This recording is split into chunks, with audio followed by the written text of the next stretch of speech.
Alright, so I was basically doing nothing, alright? And for some reason, I came across this post on a specific subreddit called Imaginary Maps, and it's something. It's really something. Okay, so you might all know that I really like world building and things like that, and for some reason, I was just scrolling the server that was talking about these things.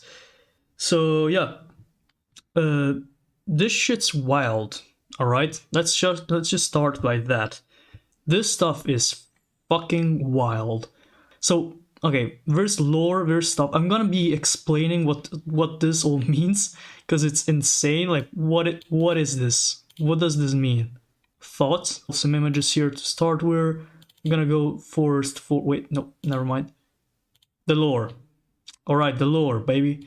So this thing has a bunch of lore, which is maybe even too much, honestly. Just gonna start by reading the lore so you guys know what I'm talking about. Okay, so the year is...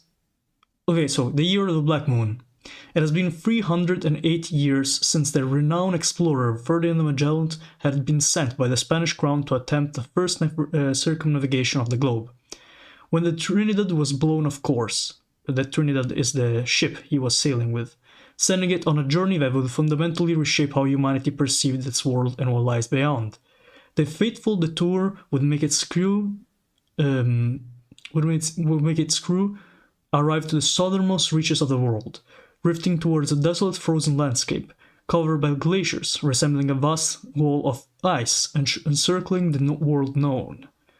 On its surface, the ice wall seemed to stand in an unconquerable barrier that forbid mankind from going any further.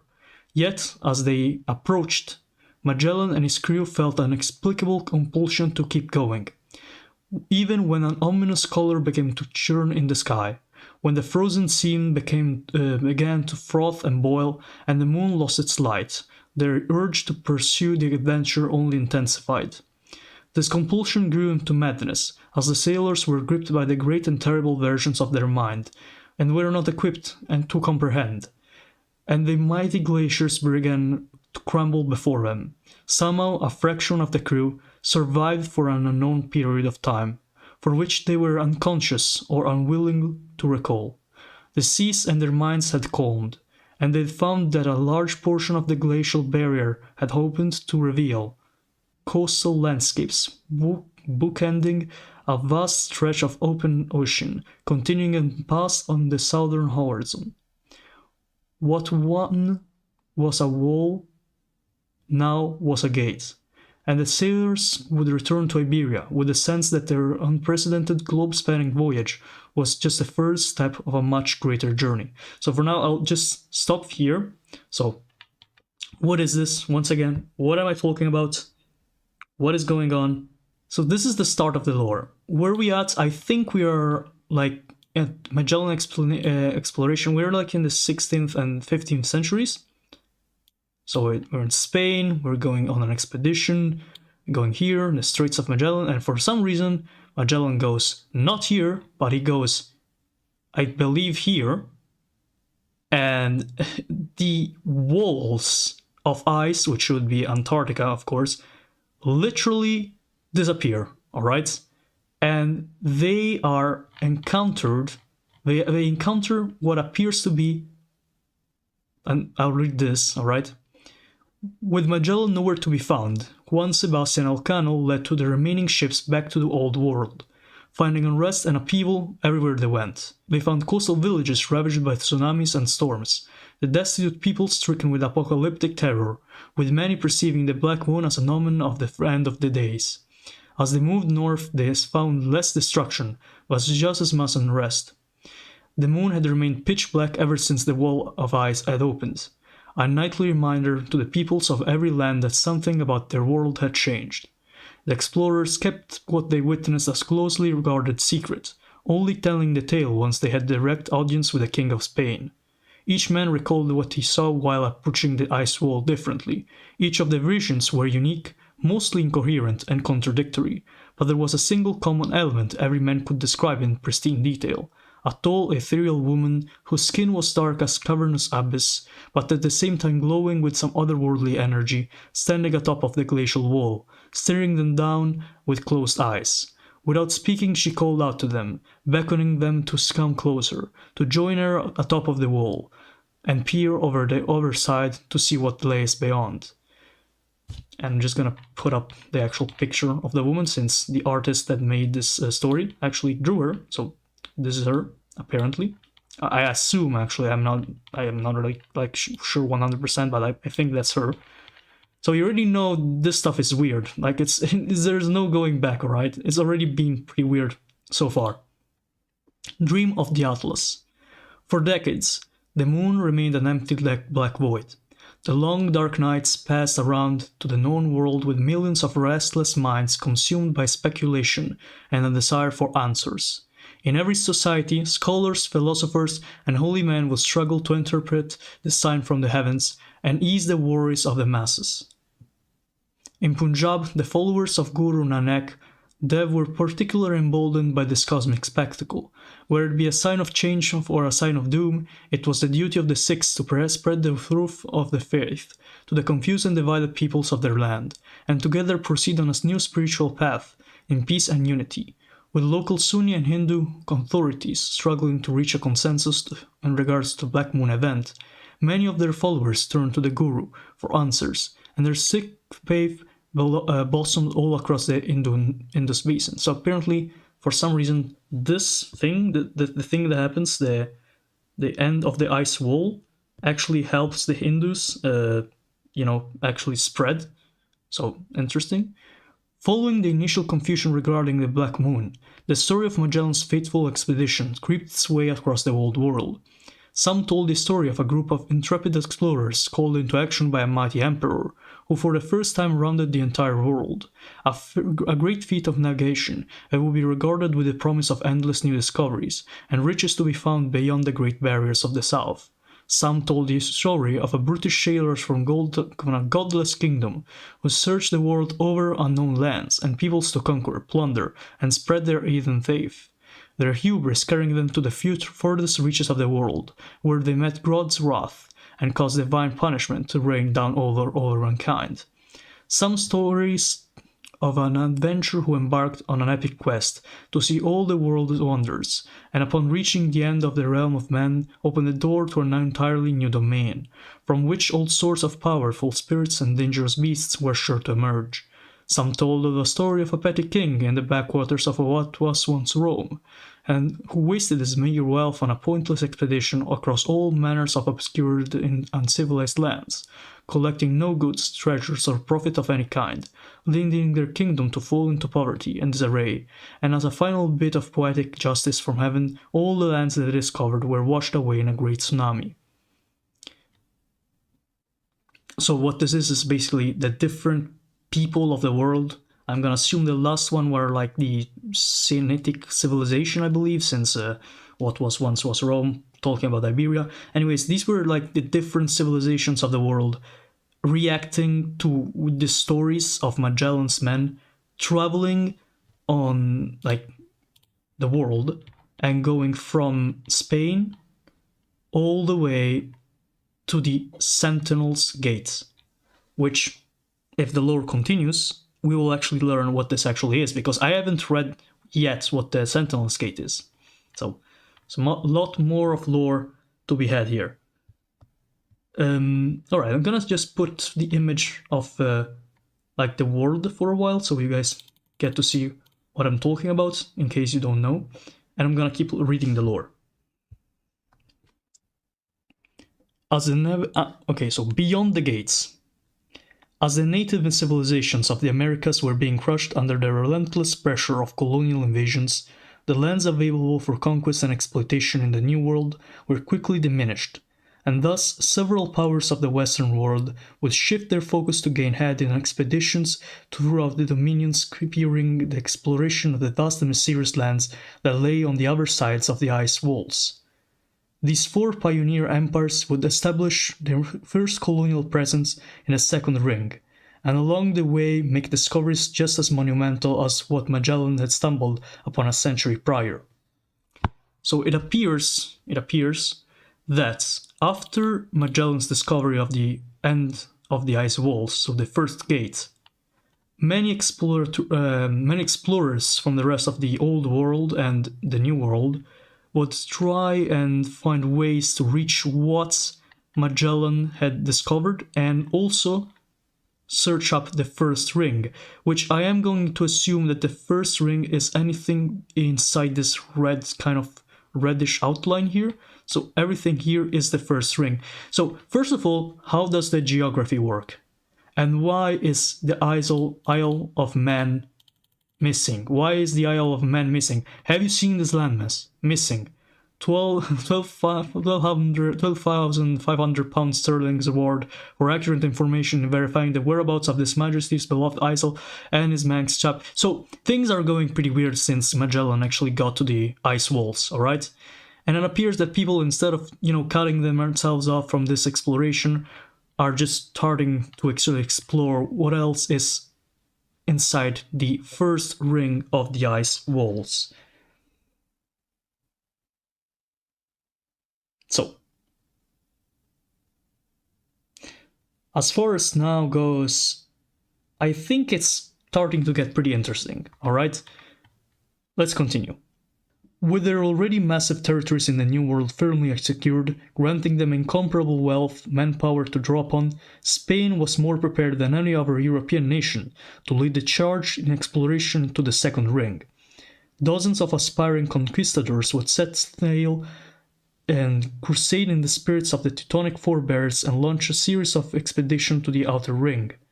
So, we have two main colonizers for now that actually start doing stuff, which are Spain here and Prussia. Yeah, you got me right, Prussia. Also, you'll probably notice something. What is this map? What the hell is going on? Why does France own all this land? Why is Prussia so small? And for that, we have the European lore. Because I believe the guy that made this thing didn't... he did everything, alright? He thought about everything, so even we have lore for Europe. So before we continue the second ring exploration, we're gonna just do a quick analysis of Prussia, since you can see them, Prussia here, but they are kind of owned by France, and France is big as hell, so we're just gonna see what Prussia says in their lore. The Republic of Prussia, with the strongest desire among the population for nationalism induced by the French, both by the way of it being a French idea as a reaction to the uniquely cruel treatment by the French, but no Kaiser or old government to rally around, with the country being basically under military occupation, they turned to the glorification of the old Teutonic knights and the idea of militaristic Prussia. With this as the point around which the resistance rallies here, they have become rather hostile to non-Germans, especially the French, but also to the Balts and the Slavs, against whom the Teutonic knights fought. This attitude has been brandished against the French, Poles, Scandinavians and other Germans, moving into lands left behind from those who went to their king of Zerzura. What is the kingdom of Zerzura? I think it's somewhere here. I think it's something here, right? Zerzura? Yeah, it's very... So, you already can see how this is going insanely. Okay, so let's see what the kingdom of Zerzura is, right? Because, okay, now let's start from like the first colonies. So we know that the Prussians went places and started creating colonies into the second ring, alright? So we know the French and the Prussians did it. So now we have to find what actual colonies they made. Also, what is this?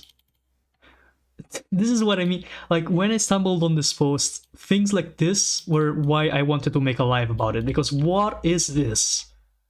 Like, you'll just open an image and boom, you have like shadowy figure saying things in what appears to be Antarctica, but it's actually the ice walls. Let me see if I can find like a German colony, something like this. I really don't know how they would even look like a German settlement, unfortunately. Wait. This sounds German enough. New Schwabenland. Okay. Austrian here. Alright, okay. Let me check if there's something German around here. This appears to be What are these things? I'm so confused. And of course we have the Aten realm, but that's for later. Soledad, New Portsmouth, Batavia. These are all... Oh, wait. We have one. One Prussian colony. So, for geography-wise, this is near New Zealand, and next to Antarctica, you have the Serpent's Gates, which we will actually read the lore for. This region has unique terrain covered in odd stalagmite-like mounds or rock dirt. The eponyms serpents are a species of large aquatic reptiles, usually not wider than a man in girth, but tens of meters in length, though some individuals are significantly larger. These serpents swim with their bodies in bizarre contortions, constantly twisting and turning, wrapping around and through schools of fish which they feed off. Surprisingly, the fish themselves seem to prefer to swim with the serpents, sticking close by even when the serpent is killed or injured. As a result, the fishing industry revolves around simply killing the serpents and using their bodies to lead around a school of fish. A school is like a group of fish. So already you have like cryptids and bizarre creatures living near the ice walls. But what I noticed is that here we have New Poland, which appears to be a Prussian penal colony, where troublesome Poles with wouldn't assimilate were deported. This independent state has turned the tables on their former overlords, assimilating the Prussian minorities and establishing itself as a haven for Polish refugees seeking to escape the French-dominated Europe. In a land where much harsher winters, the drowning of Marzana has become the favorite holiday of the locals, which, with extravagant celebrations where the giant effigies of winter goddesses are burned and tossed into the ocean to commemorate the arrival of spring. So already we have a couple of questions. What is the drowning of the Marzana? What goddess are they talking about? Why is Poland in Antarctica? And why did the Prussians not even manage to keep control of a like small ass colony here? But we have other colonies here, apparently. We have the Batavia port, which I can't read what this means, but whatever. A highly diverse mix of Brits, Dutch, Chinese, Javans and Papuans and Maori, manned by the frosty port so that the Adaic, I don't know what the Adaic is, can make its ventures beyond Antarctica. Known for passing time with a variety of sports played in the fields of rocky mountains padded with snow. I'm gonna assume that the Adaic thing is like a trade company, like the East Indies Company, something like that. So we already have a Dutch colony and a ex-Prussian colony being founded in what once was Antarctica, but now is the barrier and the Serpent's Gate of the ice walls. That's already pretty interesting. Let's see what else we got. We get the Ghiaccio Splendente, this thing. Post-Venetian colony. Also, I know the quality is awful, right? You don't need to mention it. So Ghiaccio Splendente is a Venetian colony. This surprisingly wealthy nation serves as a preferred port for all ships passing through its Serpent's Gates. The beauty of its capital is renowned worldwide, with immaculate towers of ice carved from coastal glaciers, housing great casinos and markets full of luxury goods from around the gate and exotic lands that lie beyond. So we already have like the, what can I say, the Singapore of these Serpent's Gates. So we go, okay, let's say the Venetians, which I also noticed that don't really exist anymore as an independent state. So we have a bit of a Singapore situation here. Everybody wants to get out of the Serpent's Gate has to pass through Ghiaccio Splendente because they are rich and they have casinos apparently. Let's see who else comes here. I saw, okay, Nova Yakutia, Russia. So this is a Russian colony in the Serpent's Gates. Seeking to thoroughly populate its first large overseas colony, the Russians sent their Yakutian minorities to settle the interior, who found themselves at home on the island's vast flat tundras, where they managed massive herds of reindeer, producing plentiful bounties of meat and leather that bolstered the local economy. So we really have like a bunch of colonial powers. So we have the Prussians that then had their colony rebel and turn into Poland, New Poland. We have the Batavians or Dutch, We have a colony here. We have English colonies, which are private colonies established by New England. We have Spanish colonies. So Republic of Soledad, I'm just gonna quickly mention it.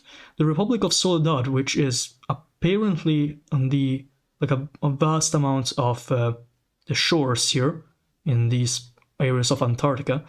While the Soledadians resent the Spanish crown for their abandonment, and the Lejanos desperately seek to reunify with their motherland, both nations have ended as economic vassals of the nearby Venetians, so the Ghiaccio Splendente colony, whose trade and investments is the only thing keeping the two poor nations from total collapse. And finally, we even have a UK colony here. I can't read the name, unfortunately. I'm just gonna call it Antarctican, because why not? Governed as a part of Australia, so you can see here that it's connected to Australia more than it is to our world's Antarctica.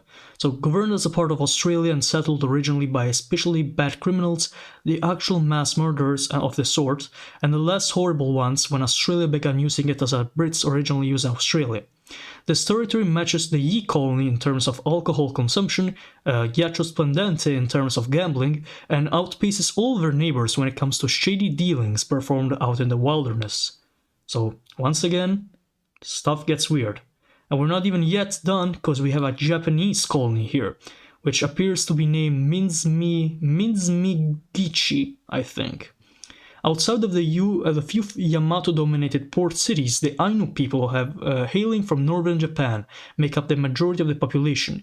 Initially deported here against their will, the Ainu would come to appreciate the freedom to continue the traditional way of life in isolation, leading all but the most stubborn tribes to relocate to this new frontier. With a healthy supply of grey bears introduced from Thule, they have learned to tame the beasts more effectively than they ever did in their homeland, training them to be hunted partners and beasts of burden. So, very interesting stuff. So above the Russian colony and next to the Korean colony, we have a Japanese colony. But it's a Japanese colony that actually comes from the Ainu population, which in a sense makes sense, because we're talking about the Ainu, this is not, I don't remember the name of this kind of island. I think it's Hokkaido. Anyways, so these guys, let me get the right color here. So these guys went right here and passed through this land. Then they passed through, I believe, again, New Zealand, because it might be a good area to stop by. And then they established at the Serpent's Gates the Minzimiguchi colony. So this is very interesting, you know. It's very interesting stuff. And we're not done yet. Instead, we're just beginning, actually, I guess. Alright, so what else? We have a whole sort of area here. So this is the first continent I will talk about in the area called Xenonesia, or Xenonesia, depending on how you pronounce it. So Xenonesia has lore too, so we will immediately read it, but I actually would like to get myself the page for this, since it's easier. Yeah, this is Xenonesia. So, the Circle of Invasion. This vast region of the ocean plays host to several archipelagos, are remarkable in size but notable for the unusually warlike nature of their wildlife. In every sphere of society, Xenonesian animals will rush in an attempt to seize whatever they covet with ferocity, be it resources, mates, or territory. There is little hesitation or caution, and much energy. This draws a strange parallel with the lives of the Xenonesia's sapient inhabitants, so already we are seeing something different from normally. We know that these people, the inhabitants of Xenonesia, have like humans in them. So these guys are humans, alright? Or they should be, at least, alright? Which is weird considering, you know, we're outside of Earth. Yet we have humans. So let's see how they actually got there, if it's explained. First came from the Lapita, arriving by sail around 1200 BC. Though they spread rapidly without obstacles, what came next was not prosperity but brutality. Coveting each other's wealth, island kings waged war on one another relentlessly. Internal rivalries marred every society not at war, to such an extent that no head was safe, either from the noose or from the axe. Tribesmen turned on tribesmen. family upon family, sibling upon sibling. When a strange... Oh my god. This just gets better. Every time I read it, there's something weird being added to it. When a strange extraterrestrial being known only as this Thoth arrived, it was all but one particular kingdom could do to beg him to put an end to this all-beheading madness, and without hesitation, he did so. I see where this is going. Oh my god. Namely, by removing heads. What Thoth created was the Blemie, a bizarre race with the facial features of their torsos, no head, a bone plate to protect their most vital organs, and freakish unnatural strength. This resonated would protect them not from only decapitation, but from any further violence, as even unharmed confrontation was liable to the end in the mutual destruction. Of course, he soon came to his senses and fled the archipelago in disgust, leaving the kingdom to come to terms with their horrendous disfigurement. They were surprisingly happy with Thoth's handwork, no longer needing to worry about violence among themselves, but the rest of the normal headmen remained locked in vicious war, and soon the Blemies launched a campaign of systematic genocide, oh my god, that erased every last human with a good head on their shoulders. Within decades, all of Xenonesia's headed population had left to Aten, or Dishposu, which I know what Aten is, I don't know what Dishposu is. And with that, Xenonesia was finally at peace again. The united government they forged, a great circle, survived well until quite recently. It was simple and tranquil existence where a single benevolent Big Blem rules. A Big Blem ruled over the many cities and social circus of the island. Only occasionally raids from goblin pirates. What the goblin pirates? This is so unreal. Okay, the goblin pirates and vengeful Dishposen and academic pirates disturbed their peace until the first worlders arrived. Damn, this goes hard. Alright, so let's see if we can start from somewhere. Let's go back to our lovable map. So, let's go back to the Japanese, since they seemingly are doing well. They established this Minzmiguchi colony here. Alright, so they are doing something, and they deported all the Ainos here. So what are they going to do next? Of course, since the trade routes go right here, I'll start a colony here and here. So we already know where to start. Let's see what they did. Let's see what these colonies look like. So, first colony is Hins-Hifima, I think. Hins-Hifima, the site of Japan's calamitous arrival in Xenonesia that wiped out or expelled all the Blemia from this archipelago, as well as most of the native bird species, courtesy of the vicious Shiba Inu. Oh my god. This is so good. So apparently the Blemias, which I will actually show a picture of, since in case you didn't understand what they said before, these are what these guys look like. It's like from the Roman beliefs that in sub-Saharan Africa, where we're actually not in like in Sudan, there were people without heads. The Romans, ancient Romans, actually believed this, or at least they thought they did. Anyways, so the Japanese got to the islands and established a colony of Ins-Shifima, or Ins-Shifima, and immediately genocided the Blemia, or expelled them. And then the Shiba Inus, which are the dogs, Doge dog, you know, that guy, like killed the local bird population, which I'm gonna assume it was like something like dodos or something like that, since we're on an extinct thing, you know. It is the Empire's first and most developed settler colony, recreating their homeland in what is essentially a second Japan on the seas of the New World. Already getting interesting, let's see the second colony, which appears to be called Dofiroa, I think. Dofiroa? Yeah, Dofiroa. Yeah. No, maybe Dofirosa. I think it's Dofirosa. Okay, so this thing is called Hinshifima, and this thing, oh my god, what is this? Anyways, Dofirosa. The Dofirosan Blemia were prepared for invasion after the fall of Oshifima. in Shifima, whatever, and put on a formidable fight on their many shores, leaving Japan with only a Pyrrhic victory, as the headless humanoids continued to maintain fierce guerrillas into the interior, and utilizing any and all tactics to sabotage the Japanese at any turn. Over years of colonial devastation and bloody resistance, most of the Exalta, the Blemius favored sex... What? So the Exalta are Blemia women, I think? Have either fled or perished, with most of the remaining population being the hardier Bruta Blemia. Alright? Because of the state of the affairs, their desperate lust for revenge, the remaining Blemia warriors have resorted to forbidden practices, mating with each other to produce a third variety, the barbaric Blemia. Which description is, it should have never come to this. These offsprings are aggressive and simple-minded beings with short lifespans, but possess overwhelming physical strength and durability, exactly what was needed to become the monsters of Japanese nightmares, frequently ravaging settlements and making it impossible for much of the archipelago to be anything but a military colony. So, to recap, what do we have here? We have the Hoshifima colony. Wait, we actually have it like written better here. Hoshifima colony here, which is a calm colony. It's a successful colony with only Japanese people living here. So I'm just gonna put a little, you know, like kind of border here just to remember ourselves what this is. Here we have the good colony, I would say, or at least a successful one. While here we have Dofirosa, which is it's a fucking mess, alright? The Circle of the Tsar. What? Okay, so the Russian... Okay, we knew the Russians were doing stuff like this, so there's not really anything new, honestly.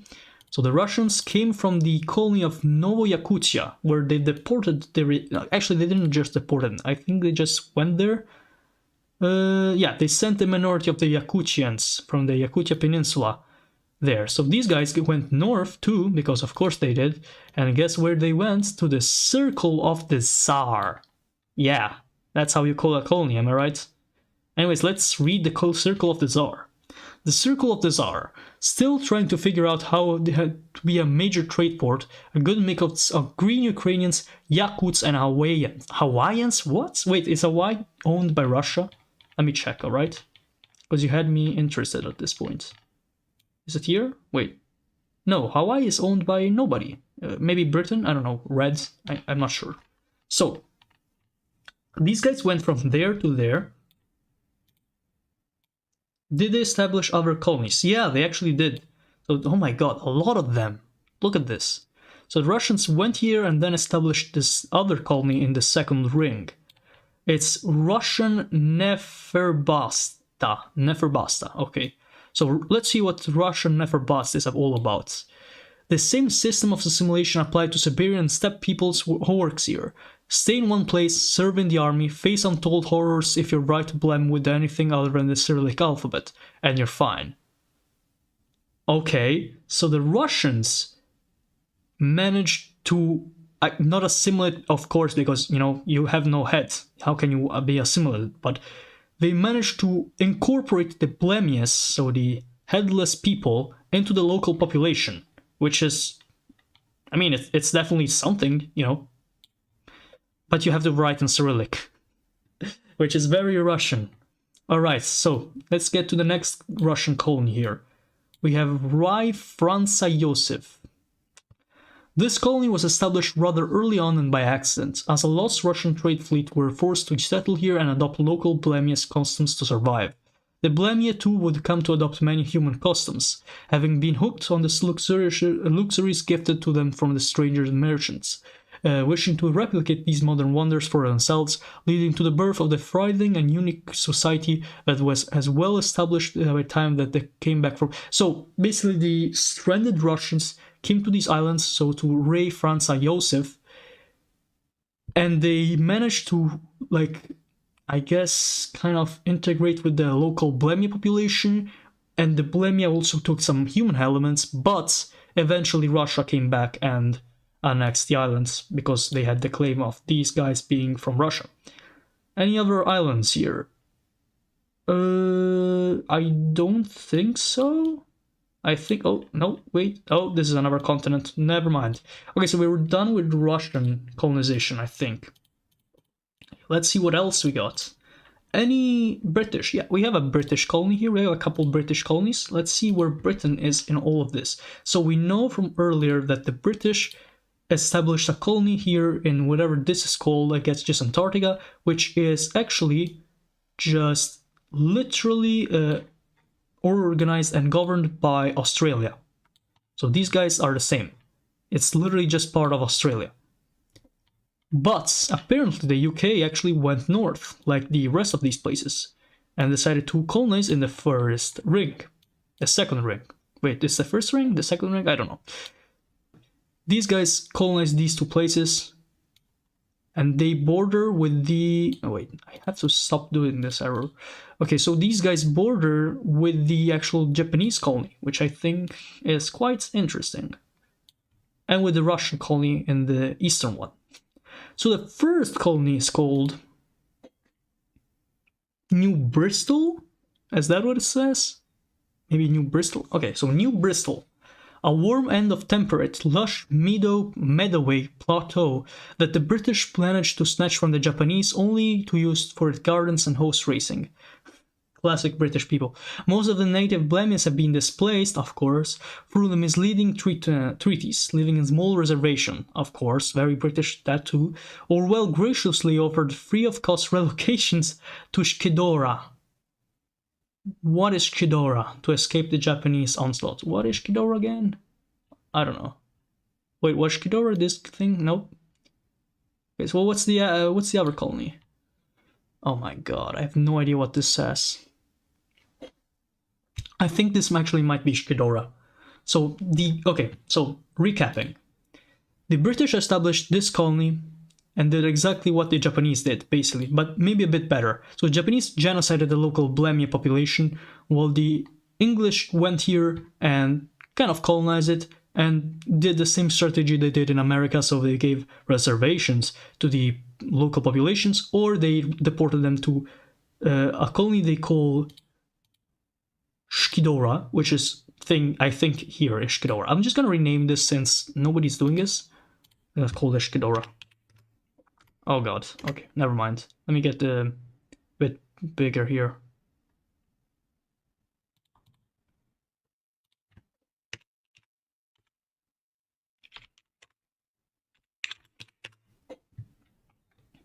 Okay, so there's Shkidora. Okay, I'm interested in seeing what this is, because we know this is not a color that has been used yet. So this is the Great Circle, the long-term heart of the Blemia civilization, and the only part still left entirely independent. It is the home of Big Blem.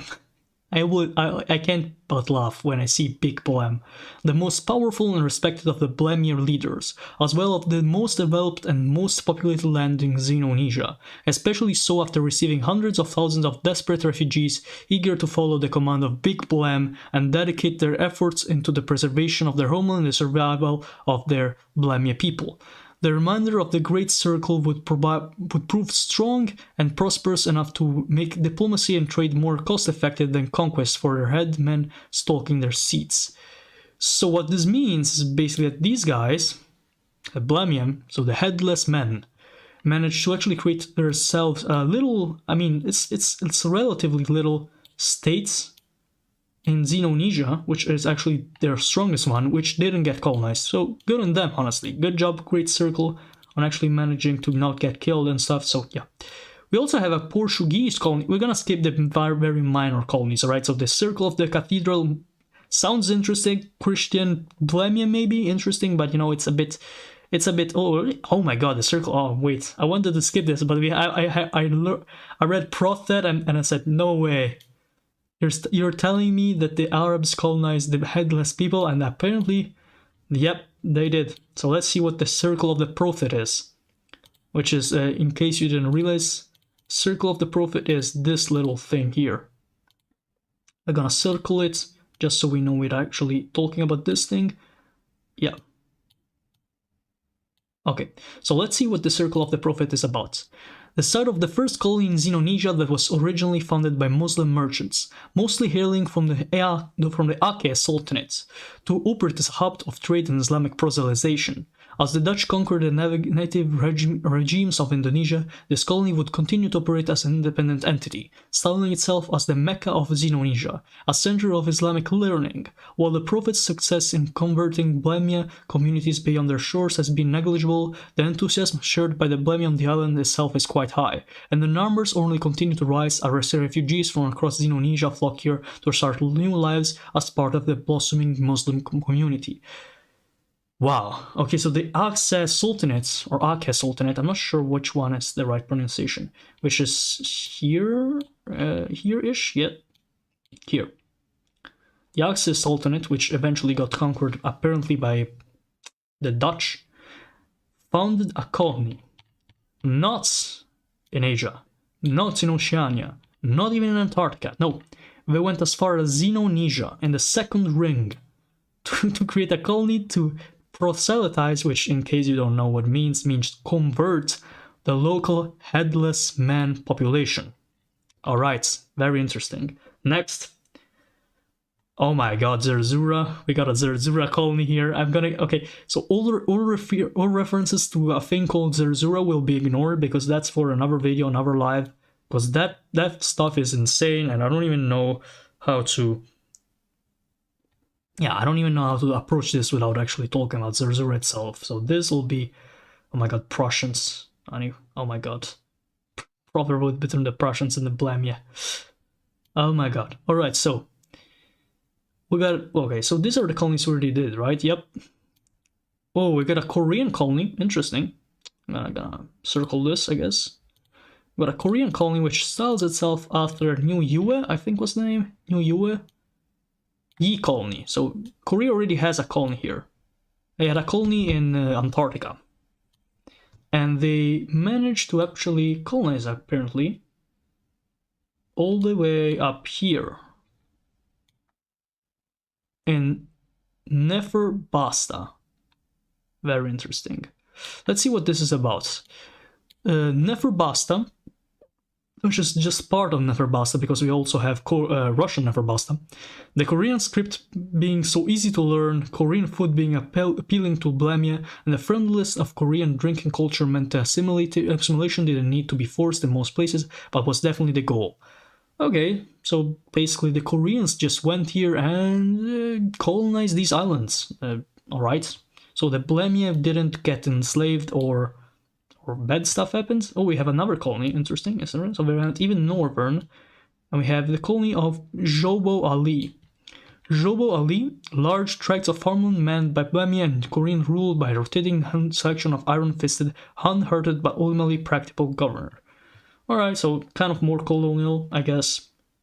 We also have, apparently, a Dutch colony here, and a Vietnamese colony. Damn, alright. And here we have a colony from Siam, or Thailand, whatever. Okay, all these are interesting, but I think we don't want to go extremely... I'm gonna talk about the Circle of the Sea form. This sounds pretty interesting to me, alright? So let's talk about this thing. Technically independent, but really a collection of Blemia who threw away their dignity to freight grains and serve rich tourists all day, thus avoiding several far worse fates. Okay, that's horrible, alright? I didn't know this was so horrible. Let's go to the next one. Oh my god, these are horrible to name because the quality is so bad. It's already difficult to see the names. And you get this. Okay, Wang Corfern, Wam Corfern, something like this. Wang Corfern.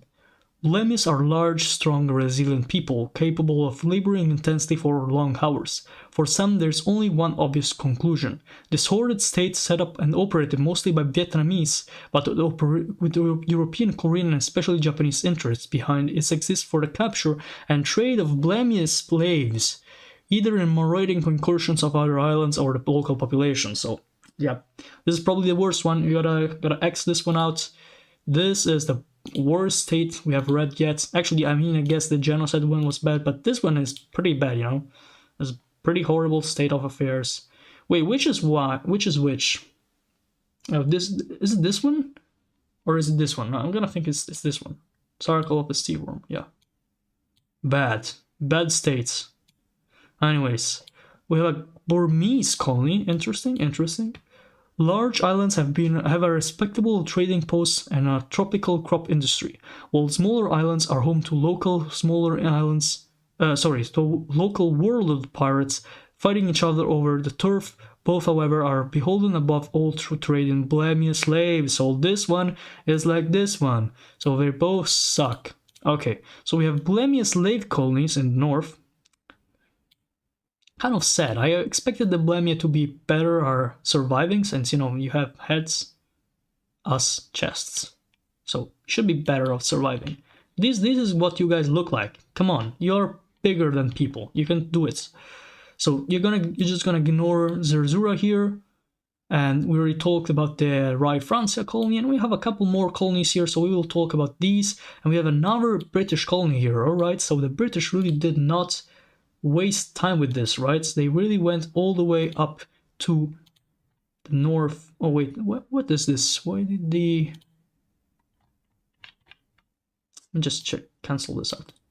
So we got here, we got all the way to the Shkedora, then we go north, or I mean east, and then we pass through these guys, and then we get to the north colony here, or northeast colony. A pair of prison colonies, of course. What would Britain do without prison colonies? One male, one female. Why are one male? Well, okay, whatever. Dedicated to those criminals that the British government wanted to remove from the public eye, but had no particular desire to punish. The female island is inhabited mainly by suffragette types, and the male island was one by discredited politicians, the subject of scandals and alike. Hey, that's pretty interesting. So it's minor crime islands. But I mean, you can't tell me that this is little punishment, bro. You literally brought them, like, a world of distance away from you. And this is just the second circle. Now, okay. We have a Portuguese colony. Slaves who kick up enough of a fuss get sent here under the impression it's a sort of retirement place, but the Portuguese are hoping to get someone else to tame it for them. Wow, alright, so another slave colony, but this time it's Portuguese. Oh, we have a Venetian colony. I think that's pretty interesting. I can't read the name. I'm just gonna call it Little Venetia, I guess. This post-Venetian nation is a lucrative source of ruthless, competent, and political non-aligned privateers that can be bought by all manners of powers in the region. So it's like a pirate colony, but it's actually of people and not of the Blamia. We have a Sarawakian colony. That's cool, alright. And we have the Caleco Kingdoms. Okay, I want to read this one. The descendant of stranded Spaniards. Oh, this is cool. With a native Monsono-Son people who were forced to fend for themselves and build new societies on these tortuous terrain. Currently divided into an array of rival kingdoms based on former Spanish port towns, slowly expanding their domains to the surrounding tribal villages in competition with each other and rising native kingdoms of the south. Okay, so what this is, I believe that the Monsonomo were the only original inhabitants of these places that did maintain their human forms, so we're not Blamia, but these are still people, so with heads, and that's why they intermingled with the Spanish arrivals, which apparently colonized here. I mean, it's a weird place to colonize, but sure, why not? Let's see what this is. The Mino-Heian Kingdom. Successor of the native tribal federation, collapsed under the Spanish invasion and disease, rebounding to invade the colonial settlements, driving up assimilating the foreign people and adopting the technology. Also, we got a little art here. We have a Monsono-Son woman, a Caleco woman. Remember, the Caleco ones are the mixed ethnicity ones between Monsonomo and Spanish. And we have the Dishposu, the phantom gorilla. Where is it though? Is it supposed to be phantom in the sense that it's literally nowhere? Or is it like the third ring? Anyway, at every turn that can be found what can be described as hazards, fortifications, and booby traps hidden throughout the wilderness. These islands would appear specifically designed to repel intruders as if they were being fiercely defended by native warriors. Instead, they are naturally occurring features, plants and animals whose attributes have behaviors make traversing these islands by a harrowing adventure. The native peoples are known as Monsonomos, humans who formerly inhabited Xenonesia before the Blemi invaded and forced them to make new homes in hostile lands. So already we know that there's a big difference between these two places, because we know the Xenonesia area here is basically all Bohemia, or in this case, in some islands, genocided and then only populated by modern humans. And then here we have Bohemia populations, which can be slaves, which can be like states for themselves, or stuff like this.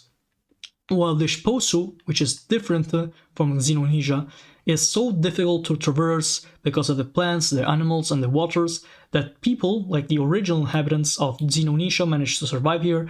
And when the colonization of the outer ring started, the Spaniards intermingled with the local populations of these islands here, Monsono-san people, and various European powers created colonies. So we even have a small here Dutch colony, which we'll be mentioning.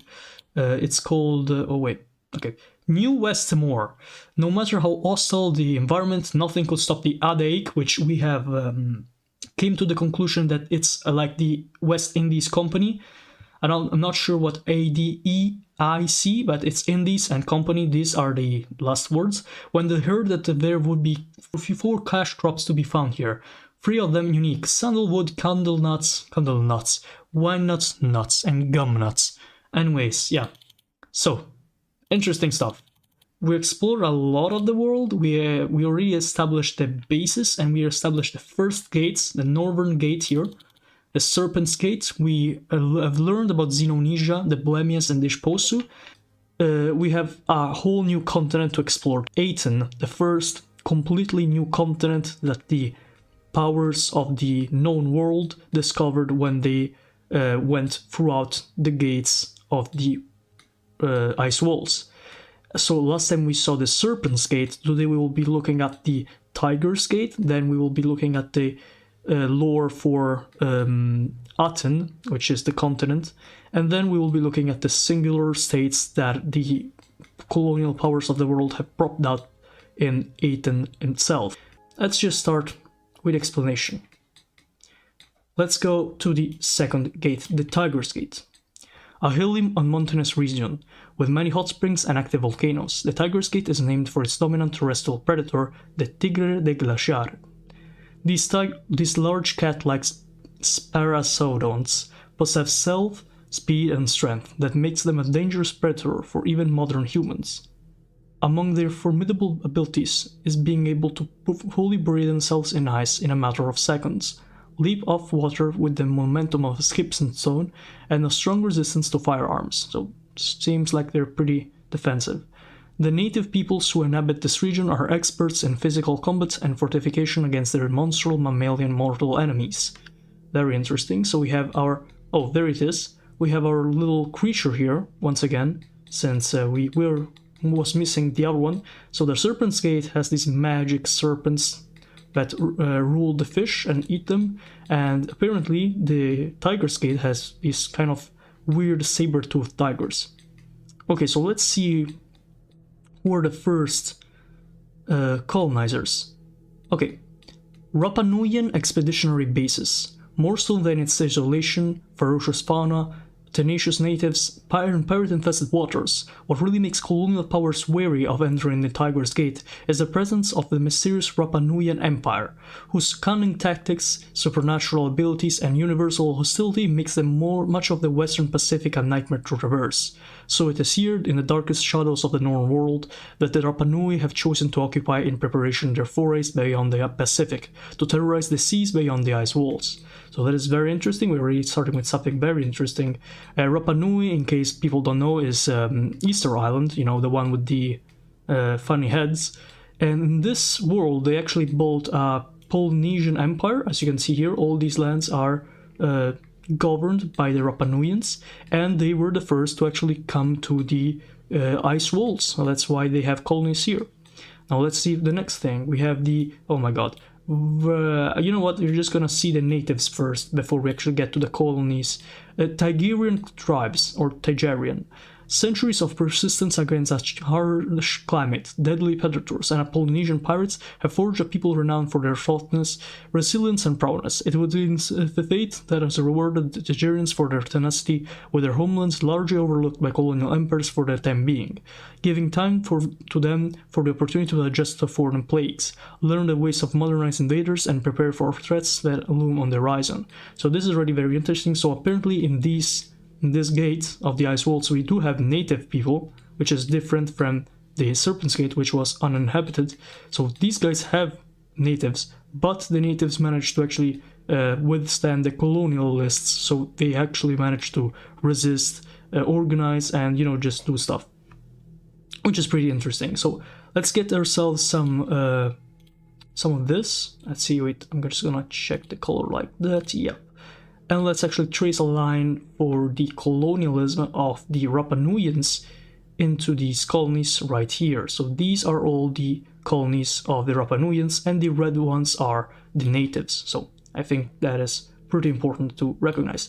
Then we have the Tigreño Republiquetes, a sparse population of settlers from the Spain's New World territories have given rise to a series of burgeoning nations emerging from the collapse of the Spanish Empire. With Iberia consumed by internal conflict, and this is because of Napoleon's invasion, and their counterparts in the New World busy adjusting to their recently gained independence, their position on the least traveled and most remote of the four gates has left them mostly isolated for decades.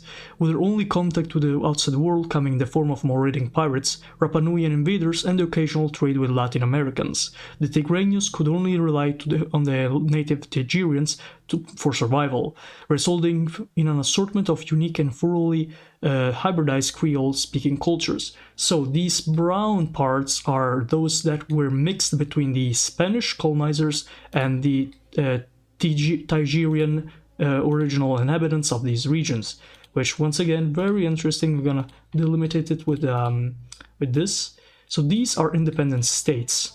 I noticed that basically only the coasts are those inhabited by the Tigreños, while instead the red parts are inhabited mostly by the native inhabitants that were not mixed with the Spanish. So we can see some pixel art here that resembles what happened. We have 53 Amerind, 40% Tigran, and 30% Mapuche here. You can see some ancestry and Northwest Eurasian or Spanish ancestry here for the inhabitants of the Tigreño Republicans, the republics of Tigreño.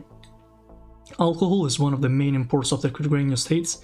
They detest pirates and will never give safe haven to the people they know to be pirates. They are invariably hostile to the people from Vridzane, Quill. Protestants, specifically Dutchmen, are seen with suspicion because of it. So we have some cultural traits here. I'm not going to read these all, but it's pretty interesting that these people have created their own mixed culture. We also have flags for the Tigreño Republicas. I am only unhappy that they did not make like specific borders, so we don't really know where one ends and where one starts, but we have the republics of Chinflas, La Cruz, Palermo, Tula, Tigreria, and San Onofre. Also we have a native Tigerian here, so this is how they look, brandishing an obsidian blade and probably displaying as many scars earned over the course of his hunt. It is a common custom for warriors to cut a mark into their skin to commemorate each successful kill, while scars gained in battle are tattooed with red or black ink, as you can see on the pixel art, which can I say are really very very nice, honestly. You can see the artists that made this are very passionate about the project. So we have one more entity here to talk about, and this is the Vridze. Oh, is this what we were talking about earlier? Yeah. Vridzane Quill. So these maybe Protestants? Okay, let's see. The Vridzane Quill, this derelict colony of the British Empire, is essentially an independent entity, serving as a base for pirates and hideouts for runaway slaves, or for fugitives seeking to escape to somewhere remote and dangerous enough to discourage any pursuing authorities. A lawless land governed only by the pirates' horde. Those who make this their permanent residence provide food and housing to local pirates' crews in exchange for protection. That's kind of sad, honestly. I expected more from the British Empire, considering they usually are pretty organized in colonizing, but I guess this was not the case this time. So let's just demarcate here and let's bring this. So let's see where the closest British colony is in this concept. I guess you could say Canada as the closest one, or if we go... Yeah, they didn't reach Canada yet, it appears, unless, wait. I mean, they do have a small port here, so I'm gonna count this. I'm just gonna use this as a trajectory, and then after Rapa Nuians, and then we connect. This is a pretty big journey to make for the British, so I don't really see how this is profitable at all, differently from, you know, just jump starting for the Australias to the Serpent's Gate and then here, but I guess some people just prefer this. Okay, so now that we actually described and figured out what the Tiger's Gate is, let's get to the main content, which is Aten, the new continent of the ice walls, of beyond the ice walls. So I am not sure whether to start on the north or the south, but one thing I will do first of all, we'll be looking at the duendes of Aten. So the way the creators of this explained these kind of goblin creatures living here is actually pretty interesting. So let's see what they say. The duendes of Aten.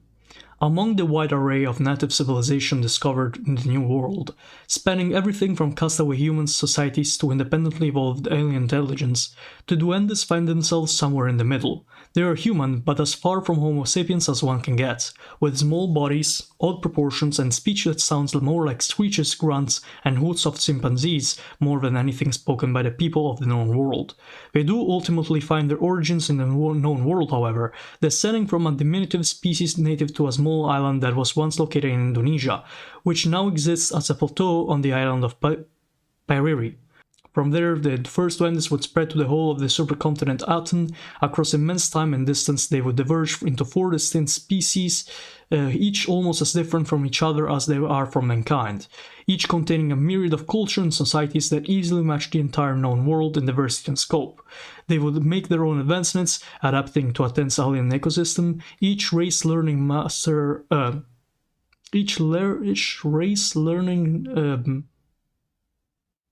further. Alright. As the moving continents passed by, Thothian humans would introduce advancements that would send ripples across their civilization. This will later be repeated with waves of Homo sapiens incursions from Xenonesia, giving rise to the semi-duendes civilizations that would blur the lines between the race on their own. So apparently there are also mixed humans and duendes, so let's see what those look like after. Now the story of the duendes reaches its most pivotal chapter, as the age of exploration has brought diseases, modernity, and empires of the old world crashing into that of the duendes. For some of the duendes societies, it has brought total annihilation, collapse, enslavement, or subjugation at the hand of the New World Order. Others have seen great advancements as they are rapidly transformed to suit the modern era. Many regions have not yet come to face with empires looming over the horizons. Overall, the scattered fates of the duendes kind are still to be decided as their scramble for the new world continues. So as we can see, we have 6 types of duendes.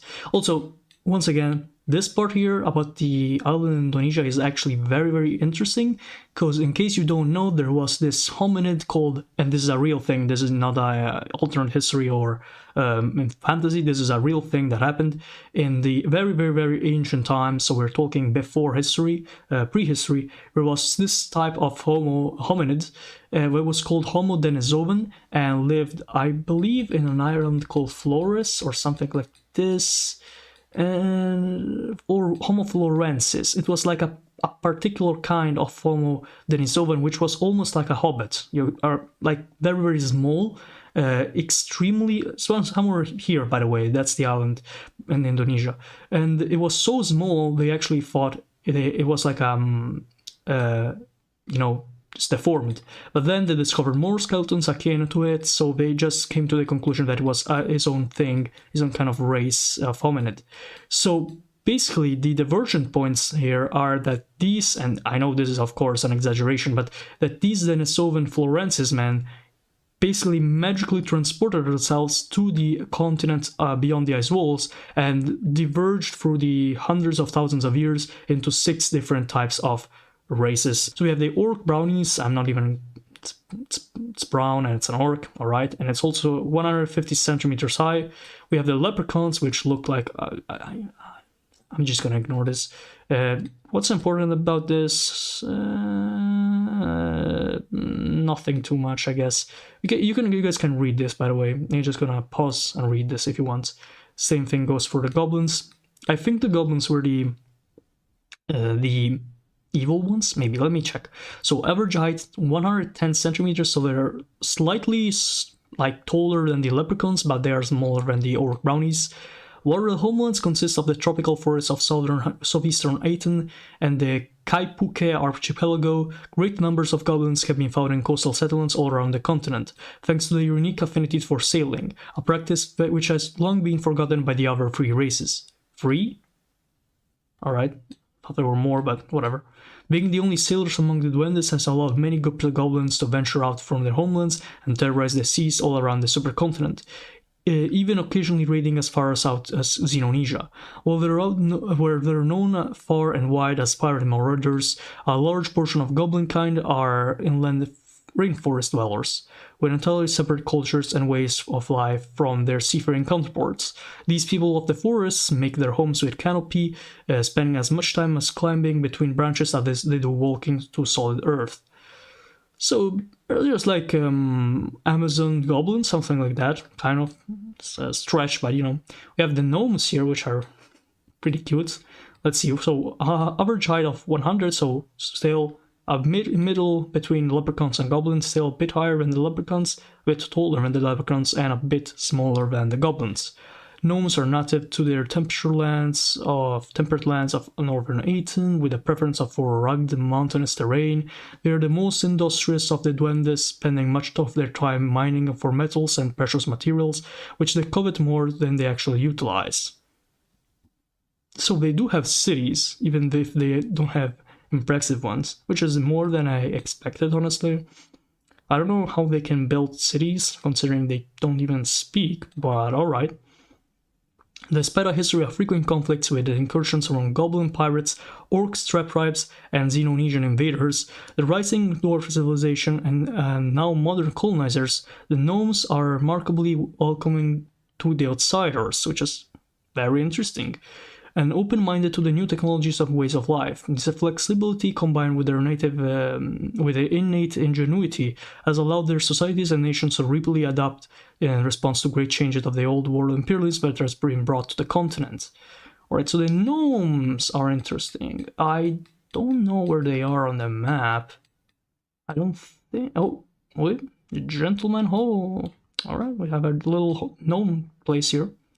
I wonder how you can actually check out which of these. I don't see...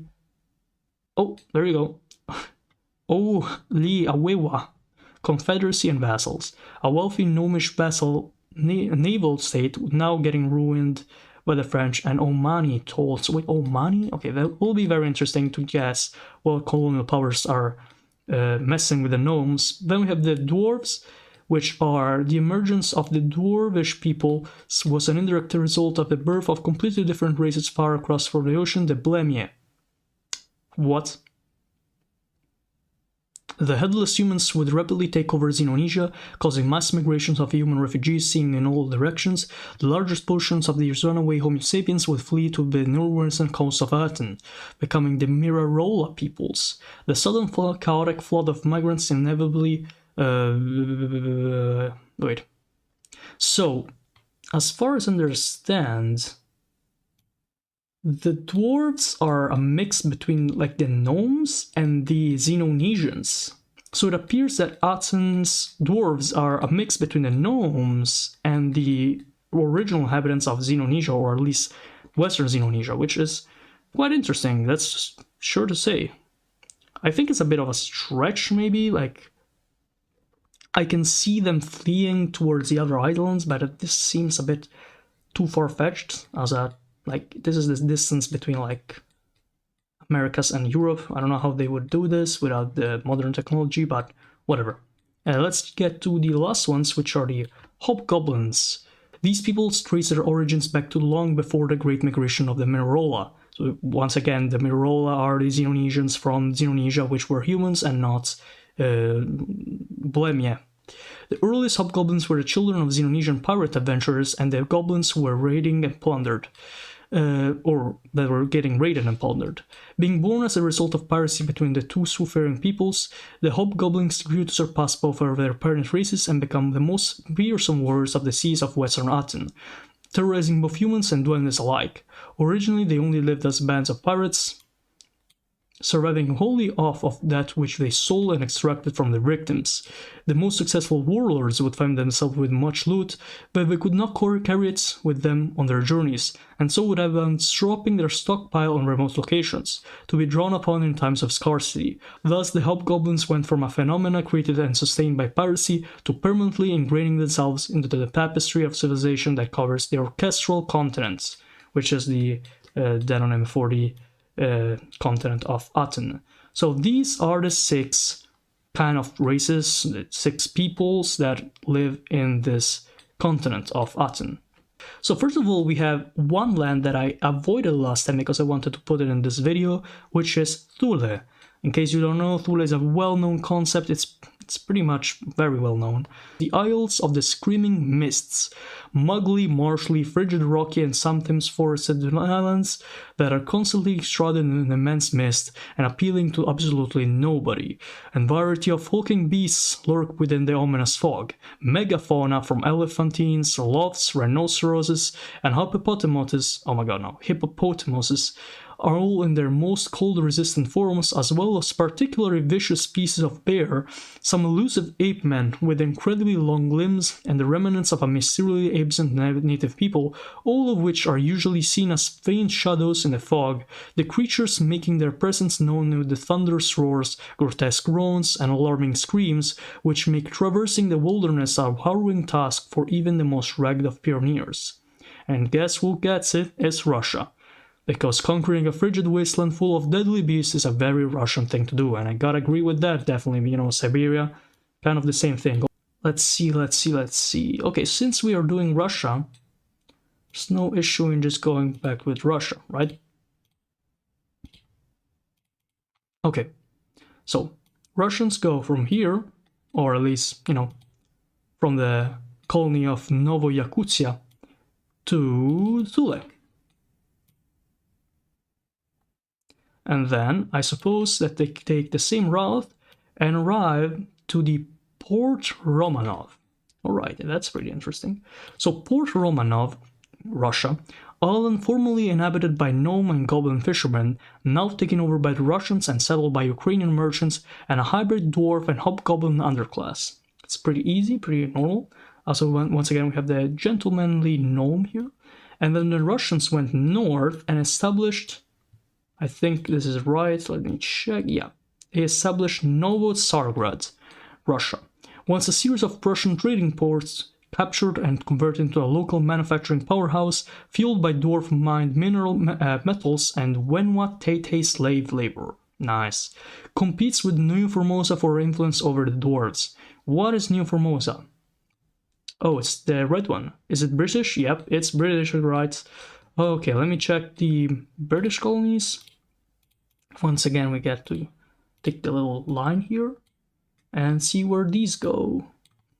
West, once again, and we go all the way up here. This is Kohoha. No, wait, I thought it was this one, but apparently not. Okay, then it might be the one right before Repubblica de Formosa. I guess this one. All right. Okay.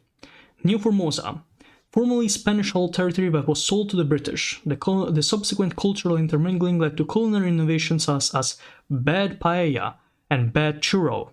Yep, sounds like it. The UK ruining food from foreign cultures. Yep, sounds like it again.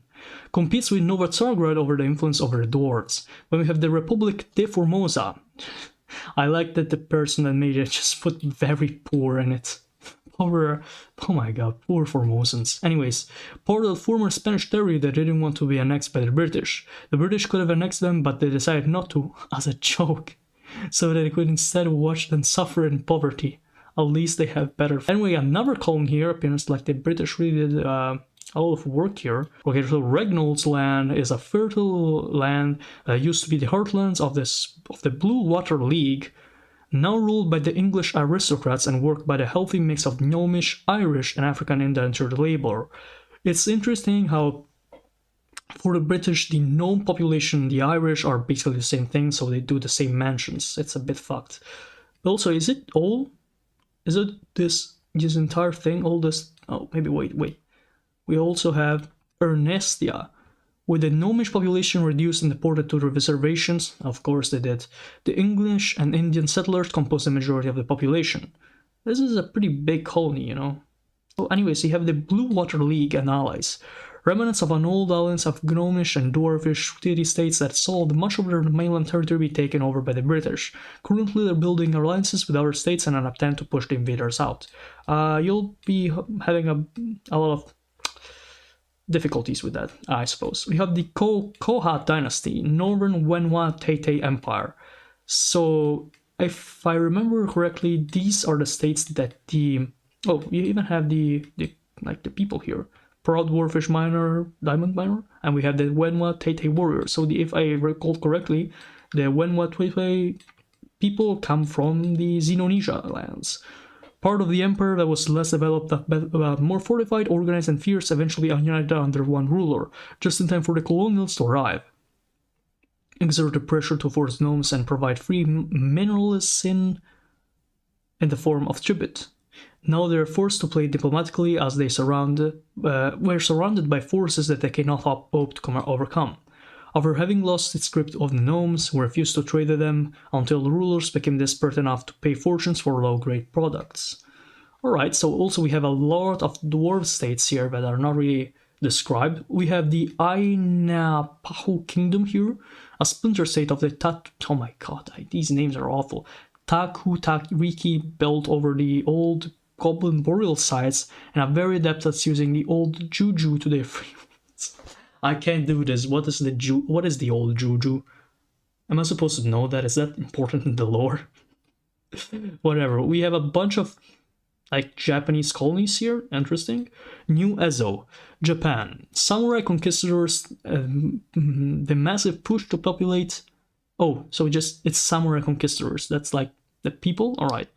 The massive push to depopulate their territories in Xenonesia and Gemenia, coupled with their refusal to recruit settlers from outside their home islands, has forced Japan to adopt a strategy of conquering and subjugating rather than replacing native peoples, and take controls as much as a small ruling class. Yep. Alright, that sounds pretty Japanese. Once again, just think of Korea. Anyways, various shoguns were given license by the emperor to conquer the lands of New Ezo, which each lord carving their own territory from the flesh of the local population. The conquest continues. Some members of the Wenhua Tete abandoned the confederation after to subordinate themselves indirectly to the emperor of Japan. So they have like a new shogunate, a shogun period here, new Edo period. Interesting. We have Japan here, so let's just once again link it up with the colonies they have, because it's pretty, there's really no other reason for this otherwise. It's a long journey to make, honestly, but they do have a stopping point here in this colony right here, which is Minamiguchi. Alright. So from Minamiguchi, now they go there and then go all the way to New Ezo. I'm also interested in the fact that they have like a different color from the Japanese, so I'm going to assume that they are actually an independent state, or at least like kind of the Dominion, something like that. Anyway, we have the Western Wenhua Tete Confederation. After reaching their zenith in the mid-16th century, a series of succession crises would lead the empire to collapse in the following decades. While the northern Wenhua Tete quickly shattered into world-controlled territories, the southerners entered a golden era of peace and prosperity, becoming the most wealthy and developed native societies of the entire supercontinent. It's terrible luck that they happen to be living where the samurai landed.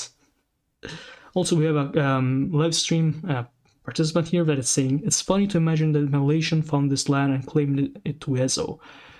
I don't think the Malaysians have anything to do with this. I don't think so, at least. Might be wrong though, I don't know. No reference to... There's a Hawaiian colony here? What?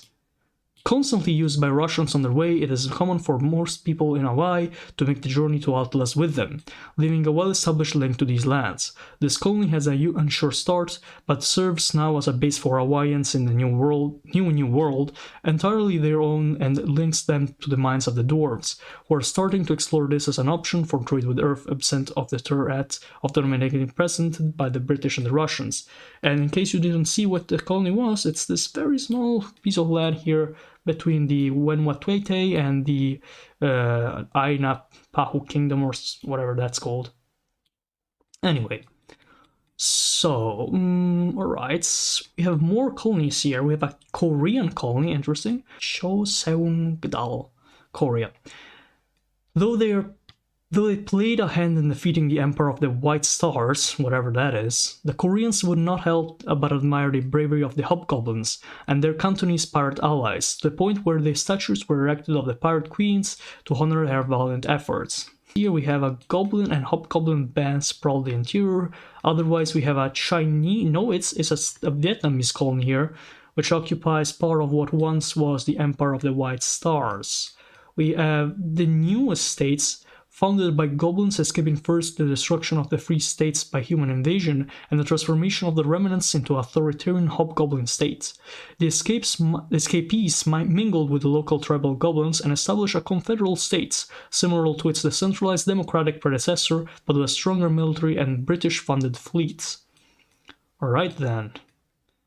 Okay, we have a blue thing here, which I don't know where it's the scroll. Wait, you have it here. Alright, let's hear about the captainship of Da Fiu Lang. After leaving the known world and spending a period of time raiding the seas of Xenonesia, the Canton Pirate Confederation moved on the coast to Aten, where they found an ally to the remnants of the Emperor of the White Stars, a pirate-controlled hobgoblin realm that would have been in steep decline due to old world plagues, and being utterly outclassed by colonial navies. The two melded into the one cohesive force and united all the hobgoblin pirates of Aten's western sea. It took the combined efforts of the British, Koreans, Riki, and their old enemies the Vietnamese to finally defeat the pirate empire and conquer their homeland. Those forces who survived consolidated in their current territory. So this is like the remnants of the White Star Empire, which was this thing. I'm going to a so-called White Star Empire.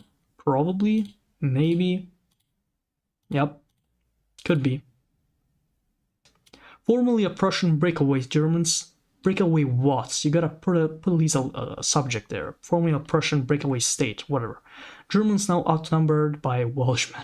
So it's like this world's Patagonia, I guess. I mean, not really, but you know, you get the reference. So we saw the northern coast, which was pretty big. Oh my god, what is this? I didn't even notice this. EOE, oh my god, bro. Why are these names so difficult? Who made this? I mean, I get it. It's because they don't really talk, but they make grunts and noises. But still, though, you gotta understand, from a human point of view, get this, and I would need to actually pronounce this. No way, man. The EOA Kai Ka. Is that right? I hope so. The influx of new diseases from the Earthling explorers were especially devastating to the once densely populated settled brownie and irrigation societies of the Ashi Desert, pushing them all to collapse or to the brink of it. The head of the powerful nomadic clan, the great clan of... Oh wait, the great Ae Kap Upi Pp took advantage of the brownies' weakened states and mustered a mighty horde of bird-riding orcs to subjugate and successfully invade the Oi River Valley, and then his empire went on to subjugate the brownies of the Ogygia River to the south, and now they wage war on the eastern Akawak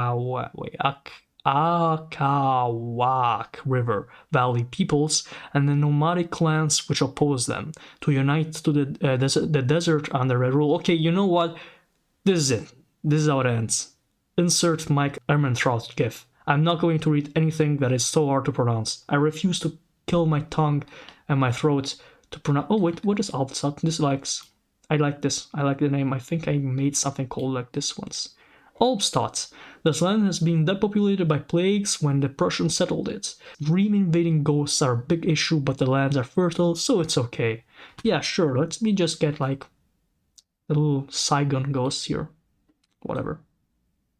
Also, this like desert empire or whatever it's called is big. Like very big. I didn't even notice how big it was before.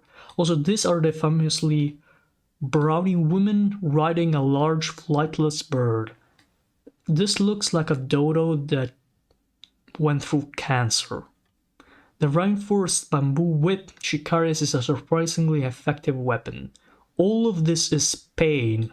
Alright, so what else is here? Kamats and successor states. A neo-pagan cult gained popularity in Egypt after the Year of the Black Moon. Facing persecution, many took to the seas as pirates as they got wiped out back home.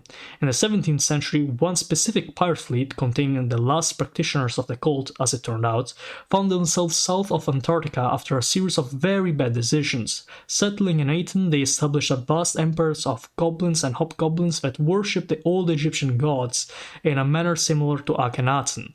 It is in fact thanks to them that the supercontinent's name is Aten. That is amazing. I wish I could have read this before. This is great. Western coast, like it appears like we've done most of the things. We have a Foizing Sea Empire. As they fled Aten following the defeat of the Empire of the White Stars, a few Cantonese pirates' ships went rogue and conquered the seafaring goblin states of the Kaipuke archipelago. The result is a racially stratified society with Cantonese leadership at the top, followed by mixed hobgoblins who made up most of the invading force, and native goblins at the bottom. Alright. A hobgoblin woman. Hear me out. Not necessarily a warrior, they all like just carry clubs. Hear me out. Alright, whatever. We have a grumpy goblin here, man, looking for trouble. I mean, why? Poor guy. Just maybe he just wanted to, chill. You had to be racist. Why did you have to be racist? Anyway, we have the Spirit Friend Council and Vassals. You know what, I'm just gonna be skipping this. I refuse. A leprechaun man and his beloved giant rat. Wow. I mean, this is a bit cute. Look at the rat man. Okay, so we're reaching the southern end. We have Sao Joao, low native populations and early arrival, self-sufficiently and completely disregard for goblin life. It's not like they're people, am I right? Led to a Portuguese settler colony with a large population and currently expanding outwards. Interesting, so we have a Portuguese here in Aten. Then we have Smithsport in the UK, created after an expedition to destroy the pirate haven of Ogygia. The British now employ goblin coursers to harass the French and other hostile fleets to the region, enriching themselves through those illicit means. Nothing out of the ordinary. Anyway, there's a lot of lore here. Okay, let's get to the Alabar. You know what, let's do like this. From south to north, opposite of what it usually is. Gran Retaguardia, another former Spanish colony, its founding intended as a regarded to much greater expedition into the interior of the continent, which failed catastrophically, hence the name. Yeah, Retaguardia just means like behind the guard, to guard behind. Primarily settled by mestizos and Native Americans from New Spain, and natives from New Spain. Yeah, so Native Americans, yeah. And Nahuatl is spoken as much as Spanish, sometimes in the same sentences. That is very interesting. Kanya. I want to make a Kanye West joke. I will refuse to make it. Farhouse, theoretically a Burmese and by extension Gola colony, in reality the venture of an eccentric Austrian individual, Capuzzotto. Oh, this is a Venetian colony. Are like cockroaches, but with cannons. Thanks. As a descendant of Venetians, this is a very bad joke. Akeum and vassals. Once a gnomish city-state, now a goblin-ruled den of scum and villainy. Alright. League of the Northern Blue, a loose confederacy of gnome city-states and petty kingdoms, managed to keep the French at bay for now. Terre de Tumulus, France. The one thing left of the gnomes who lived here before the French are the burrows that house their dead. We have a lot of states here. We have New Zanzibar. Oh man, I don't see it. Oh, it's here. Okay, I want to see what this is. The Omanis are much more subservient to the French in this colony than anywhere else. A good mix of Arab and Swahili settlers, not all from Zanzibar, but it does produce a similar feel. Alright, we have Cote Rouge, Cote Rouge, I think. Their struggle for independence took place only in the room of law, French law, where they did lose, but the French were impressed by how well they had grasped their legal codes, and the gnomish lawyers of Cote Rouge are now wanted across Aten by those operating under the laws of the new overlords. In return for the lack of violence during the takeover and because of their skill in making an argument, the nomads here are treated relatively well by the French. That's interesting. I don't know which of these it is, though. It's one, so it's this thing. Then we have Port Bretagne, which is, it's like a Catholic area, kind of inspired by Brittany. We had the Free State of Aten, this is interesting. Scottish and Dutch workers that rebelled against the Adaik rule. Their constitution is heavily based on the constitution of the USA. That's pretty interesting. Oh my god, are these like the Boers? I swear. Wait, maybe not. Oh wait, no, they are the various brownie societies of Akawak, whatever. Crews, Catholic gnomes, at least they think they are, syncretism with many different faiths led to interesting results. Saint Muhammad, interesting. Is that Islamophobic? Oh my god, I don't know. Karija. Gnomes that accept a very syncretic haram version of Ibadi Islam. We have Akhanta Empire, a gnomish petty kingdom grown to the massive proportions thanks to French money and guns, allowed to exist as a bulwark against British expansion, but they seem to be getting a bit too cocky for their French overlords' liking. It's kind of the Iroquois. A brown mountain kingdom of marshes, not really a description, and we have the Adaik Adaik operated fishing and mining colony. It's not slavery if they're 4 feet tall.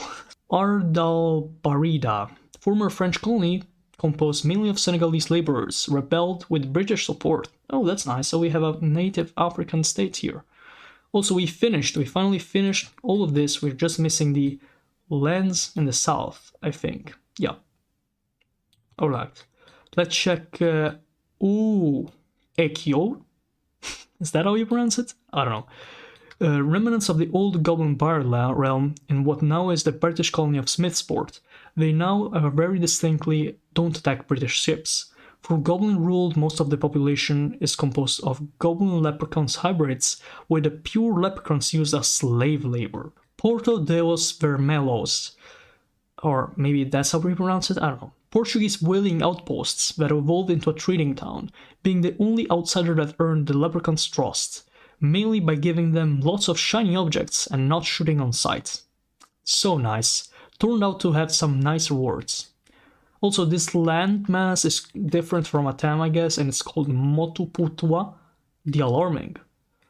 Uzakliman, former Persian colony, oh, that's nice, that broke free to the neglect of their motherland after money ran out. Mostly Azeri, but ruled by Persians, so we have even the new Azerbaijan.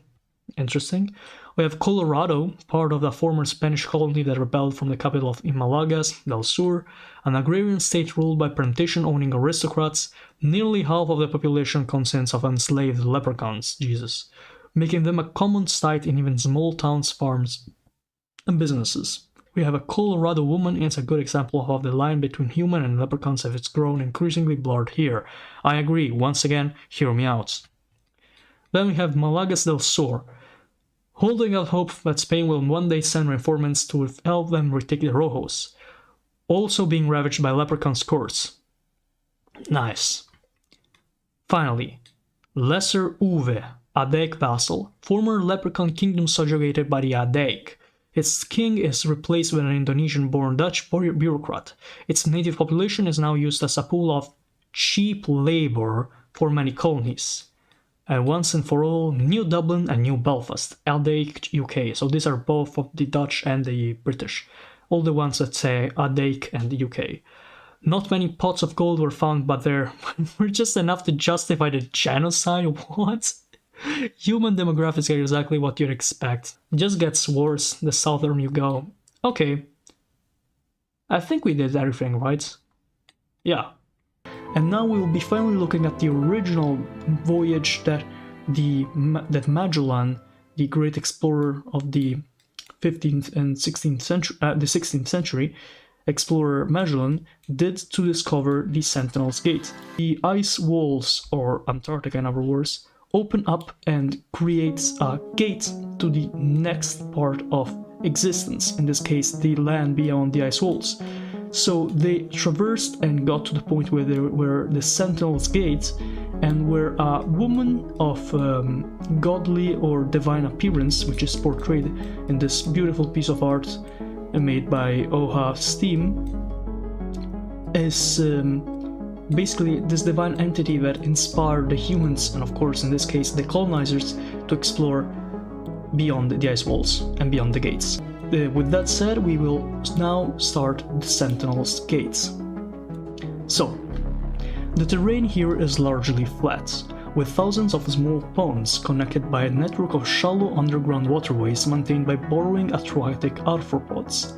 It is known for its eerie 2.5 meter tall penguins, who spend most of their time motionless along the shoreline, regularly spaced from each other, and staring out into the distance. It's these guys. All their movements seem to be carefully coordinated, and they will lethally attack those who attempt to disrupt them. Natives have developed a tradition of mimicking the sentinels with costumes and ritualistic performances, so we can already see what the sentinels of the Sentinel's Gate are. So the sentinels in this case are not human beings, but actually inferior beings, which are kind of penguins. And these penguins are literally the guardians of this gate, which if you're wondering why this is what the gate looks like instead of ice, just the ice of Antarctica, is because once the gate opened in the 15th and the 16th century, the entire ecosystem of this area changed. So let's see if we can see the native people of this land before we actually check something else. No, I believe we have to start by the colonizers. Okay, we can go for the first colonizer in order of simply vicinity. So we have the Argentinians one here. Also, we can notice that the Argentinians, which if we don't understand where we are, we're in South America. If the Argentinians had to do with the Sentinel's Gate, that probably distracted them from actually conquering the rest of mainland South America. So that is why they probably don't control already all of Patagonia and seem to have some minor conflicts here with the Mapuche people probably, or other Guarani Native American people. So, Marambio, and this is this thing, Argentina. While a budding power, small in colonial capability, the Argentines couldn't sit closest to Antarctica and right next to a gate and do nothing with dastardly British pirates stalking nearby seas, tainting the waters with their putrid tea. With jealous glares aimed at their prized Malvinas, which in this case are the Falkland Islands, right here, that seem to be in control of Argentina, so big dub there. In partnership with the previous Austrian landowners, they have spared a stretch of land and its people from Anglo-Saxon devastation. So already we can trace a line from the colonizer or post-colonial power of Argentina, and seeing that they already have started a process of secondary colonization in the Sentinel's Gates here in Marambio. We are always checking lines to see where the colonizers go and where the colonies start from. So we know the major colonizers are of course the European powers and some Asian powers, but there are exceptions to this, as the case is for Argentina. Then let's check what the British are doing, because of course you can't really spare some land out of the ice walls and expect the British to not colonize from there. There are multiple positions I can see the British starting from, but I think the most sensible one is the Cape of Good Hope, simply because of its vicinity and of course also because it is closer to the non-depicted, or actually very, very smallly depicted Saint Helena Island, which is also British possession, or at least I assume it is, as is So we're gonna go like this and see what the crown colony of Antipoda is. For the meaning of Antipoda, I know this myself. Antipode is the opposite of like the northern hemisphere in this case, which comes from the ancient Greek not alphabet, the ancient Greek vocabulary, and so Antipoda just probably means the opposite of the North Pole. Becoming increasingly hard to maintain thanks to the new Swabians seeking to absorb this territory and the Argentines seeking to avoid breathing the same air as the British at all costs. The Empire has worked to counteract separatist sentiment among the German population by making the territory a bastion for natives displaced by expansion of Neuenschwabenland.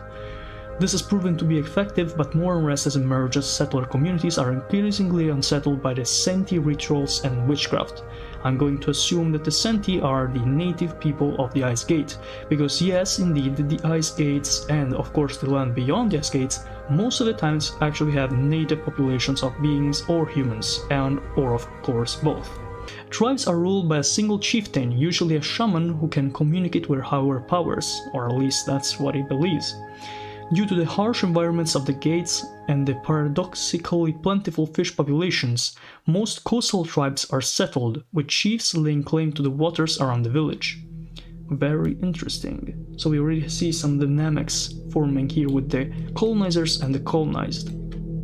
Now let's see the major colony, which appears to be Neuenschwabenland, which I am going to assume is a German colony, of course. The young okay, so this one I am really not sure what the parent country is, since there don't seem to be any purple nation, so I'm going to assume this is independent and already post-colonial. So let me check. The young nation that now dominates the Gate of the Sentinels started as a diverse array of colonies, mainly settled by the Spanish, who later sold off much of the territory to the Austrian nobility. That is still part of the Spanish Empire, so we will be tracing a faint line in this case because it's not direct colonization, I suppose. But it still counts as part of the Spanish Old Colonial Empire. Plus, I know that by this point in the story, the Spanish Colonial Empire is basically dead, but still it makes sense for it to associate with this ex-colony of theirs, even if the land was bought up by the Austrians, and this is why probably it's called Neuenschwabenland, which is New Swabia for you English speakers. Well, I mean, I'm an English speaker too, but you know. In the wake of the Napoleonic Wars, the various divided territories were flooded with waves of German traversed who organized and united the colonies to become an independent nation, with neutral feelings towards all but the French. Commonly referred to by as travelers as the gatekeepers, the New Swabians have used their position as a center of commerce to enrich themselves and become the most developed and influential nation across all four gates. That is amazing. All of the four gates. This is the most important country in the four gates. This is actually insane. I was not aware because the northern gate, the Serpent's gate, has actually a lot of vibrant and like well-lived colonies. So I was not expecting at all that a kind of lesser colony like Neuenschwabenland could be this powerful. But it's interesting to see. Let's see if we have other colonies in the Serpent's Gate. It does not look like there's much more to say about the Serpents. Oh wait, there is some rituals of the local population. Rites of the new religion include a human sacrifice of either willing tributes or prisoner of wars, kind of like the Aztecs, enduring the Antarctic wilderness completely naked, that is insane, and also ritual cannibalism, because why not, I suppose. So now we actually get to the meat of the video, which is the huge continent of Toth. Okay, so I'm going to pronounce this Toth, alright? So very easy on the TH sound, because otherwise I could pronounce it in the other way everybody is thinking, but I'm not gonna do it, because of course that would be of poor taste. Most than all. So let's start by the description of the continent itself. Toth, the nomad continent. A landmass unlike any other, this continent and its many follower island circles This continent and its many follower islands circle the waters of the Second World in a constant latitude journey that takes 1,500 years for each leap. This rate is slow on a human timescale, but thousands of times faster than any normal continental drift. In fact, many of the continent's biomes are in a state of continuous flux, as shifting longitudes and ocean currents keep climates unpredictable in the long term. To notice and take advantage of. Toth was in fact the first place even reached by humans from the first world, which means the humans from Terra proper, so Earth, like the land inside of the ice walls. The Yagan, an Amerindian people from South America, sailed here 7,500 years ago, giving rise to the Bai Nungir, who inhabit much of Toth today. A group of Carthaginian sailors, blown far off course in freak storms, followed 5,500 years later, introducing agriculture and urbanization. At last, 400 years before Magellan's fateful expedition, the Norgri arrived, Scandinavian immigrants from the failing colonies of Newfoundland and Greenland, or of course Vinland, as one would call Newfoundland in those periods of times, who arrived through unusual means after their ship encountered a vortex in the Bermuda Triangle. So we already have the Bermuda Triangles a thing, so that's interesting. These three peoples have vied for control of Thoth's alien landscapes ever since, a landscape defined not only by its inexplicable migration by its origins, but by its origins, of course, because it moves, so, you know, that's already something to be aware about. Thoth was in fact a part of Antarctica or the Parade 37 million years ago. During the time it was a temperate and forested land. For unknown reasons, it split off and assumed its current motion around the time, and ever since it has played the host of many unique plant and animal species originally found on the rest of the Parade. I don't know what this is. I don't know what the Parade is. Paredes? I don't know how to pronounce this. Sharp-billed penguins, giant-toothed birds, hippo-like notongulates, giant mole crickets, camels with anteater-like faces make up only a handful of these. Still, despite this, several civilizations have thrived here. First, the New Carthaginians Phociae, alright, who drove out of the Bay Nungir for much of Thoth's best agricultural land, then the great Norgri kingdom of Andolant, and most recently the great Makamazuk Empire, an expansionist state with a unique evangelical religion. Okay, so what to do with this? What to do with all this information? We have to analyze what is actually going on, of course, because otherwise we'll just get confused and, just not really understand the scope of what is actually happening. So, very clearly we have three major waves of migration. So the first migration is the one that actually comes natural with the vicinity of the ice gates, and of course, which means Antarctica and Thoth. So, if we want to trace a small line to actually portray this, we will do it in a, let me just get my black here, a black color very simply, and just do it like this. So we know by history that there was Beringia here, a united landmass before the water levels rose. So we know that the Amerindians came from here, or wait, actually from here, yeah, to America. This is a pretty accepted fact. So we know that these guys went all the way here and established more and more communities of Amerindian, and it's actually Amerindian might not be the best way to describe it. I would just say Native American, because some people are sensitive about the word Amerindian. In general, the Native American peoples of the United States, Canada, and Mexico, and all these post-colonial nations all came from the Bering Straits. And of course that means that originally they were from Asia, in some way or another, if we believe the theory of migrations. So, to make it short, at some point the Patagonian people of America managed to travel all the way up to the Malvinas or Falkland Islands, then to the Antarctic area, and probably because Antarctica was not really hospitable for anything, they kept going south, more south, and since the ice gate was not yet opened, I believe at some point they just kind of went their way with water, or maybe because it was still moving, so it probably was closer to the mainland, since we acknowledge that Thoth is a nomad landmass, which means it's constantly moving. And so at some point these people from all the way back in North America went to South America, and at some point they went from the Sentinel's Gate, where they are still the native population as explained by all these graphs, and arrived into the actual landmass. So let me check once more who the first are. 7,500 years ago by Nguer. I would not know which of these are the Bai Nguer people. I have to figure it out somehow, because I'm not sure which ones are the Bai Nguer and which ones are not.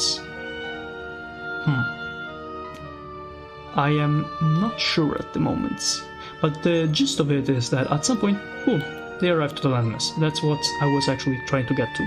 So this is the first wave of migration. But we have a second wave of migration that is very different from the first. This one I will just put the color of Carthage, which in this case is green, because it's controlled by what I assume is some sort of Ottoman subject state. Of course, Carthage does not exist at this point in time, but I'm just using this to make a comparison. Probably not in Brazil, but you know, the myths of Carthage all doing this entire West Africa path, and at some point the currents somewhere along here just got them to go all the way into the ice gates and arrive to the land of Toth, where they established a colonial state that introduced agriculture and civilization as a whole in some part of this continent. Once again, since we have not yet started to reach which part of it is, maybe it's in the title. Carthaginians? No, not really, it doesn't say. I'm gonna just say that probably has to do with this one. I'm just gonna assume, alright? I'm not sure. Let's just say it's this one. So, we have two flows of migration here. Now, let's go for the third one, and probably the weirdest one at all. So, we know the Scandinavians had to do with this entire migration deal. Therefore, we know that they have colonies here, and at some point in time they reached Finland, and they reached Newfoundland and Labrador, called it Markland here, Vinland there, and somehow in this world they got to the Triangle of the Bermuda, and somehow they just spawned here.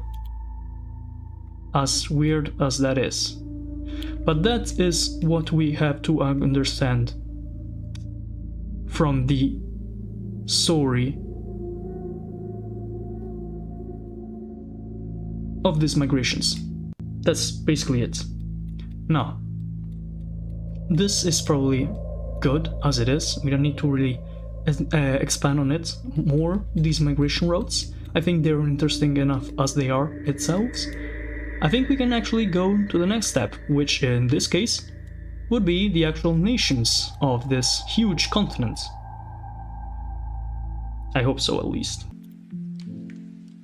Anyways, let's see the first of these countries. Mundaberia. Wait, no, this is Basque majority? What the fuck? No, okay. Let's start from the north. Otherwise this will be like impossible. Also, what the hell is that? Okay, we have a lot of things to cover.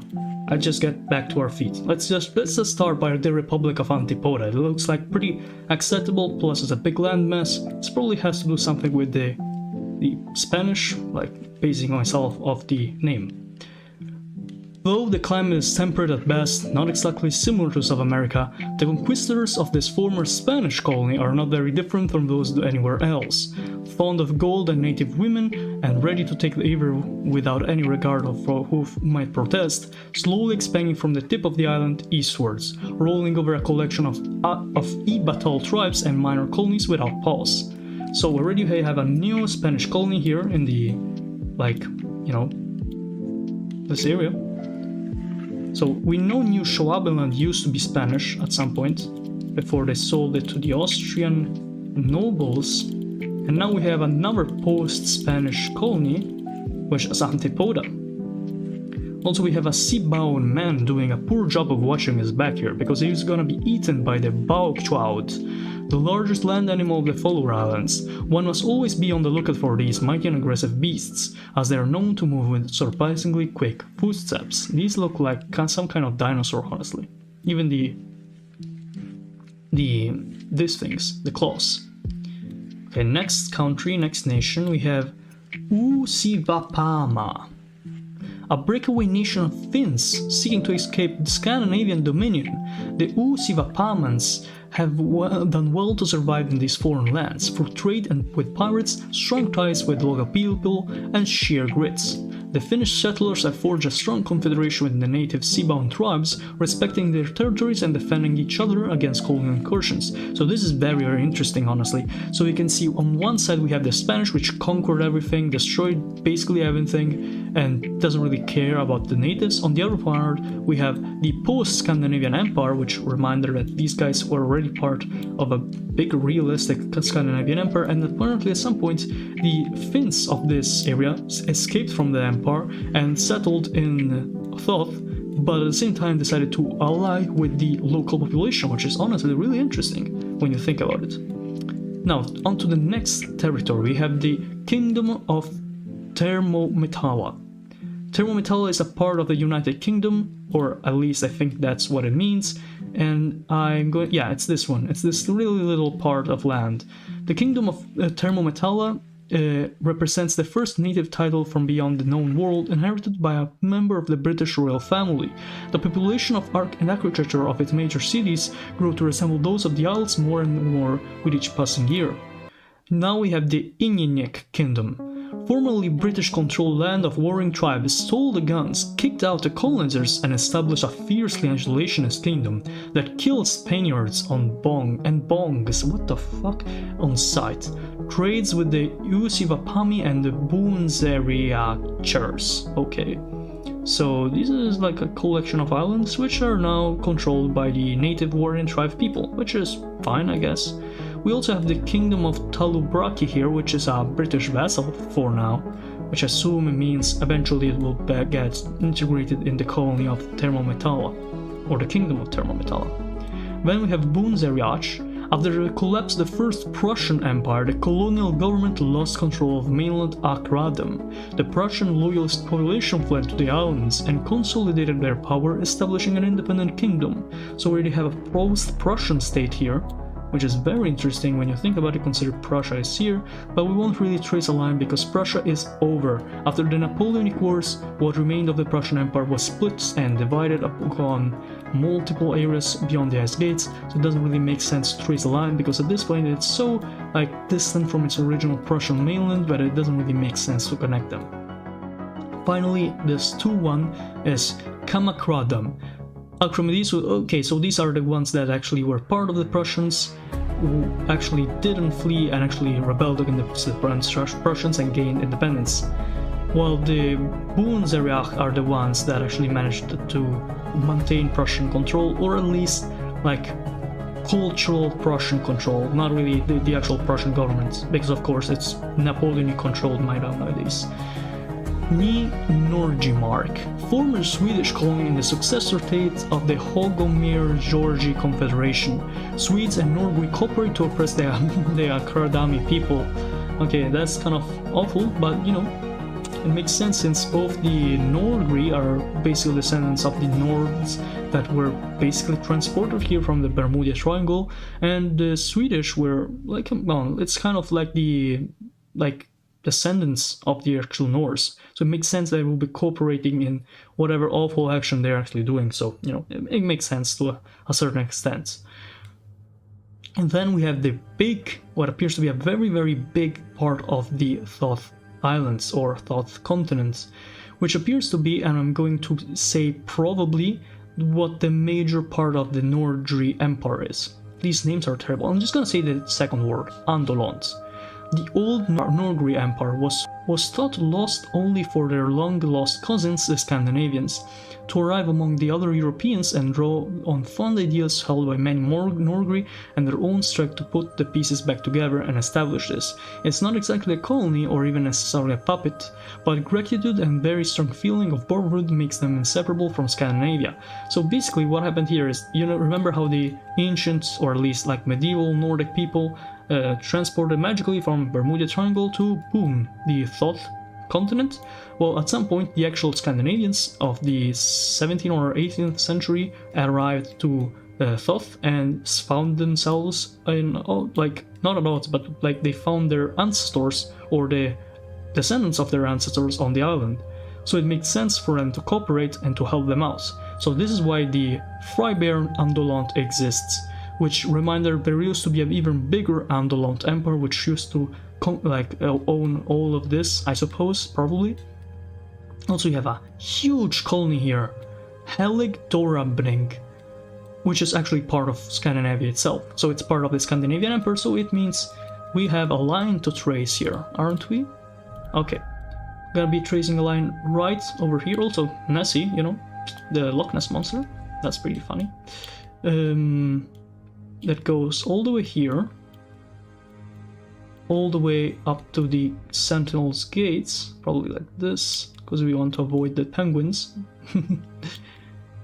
And simply goes all the way here.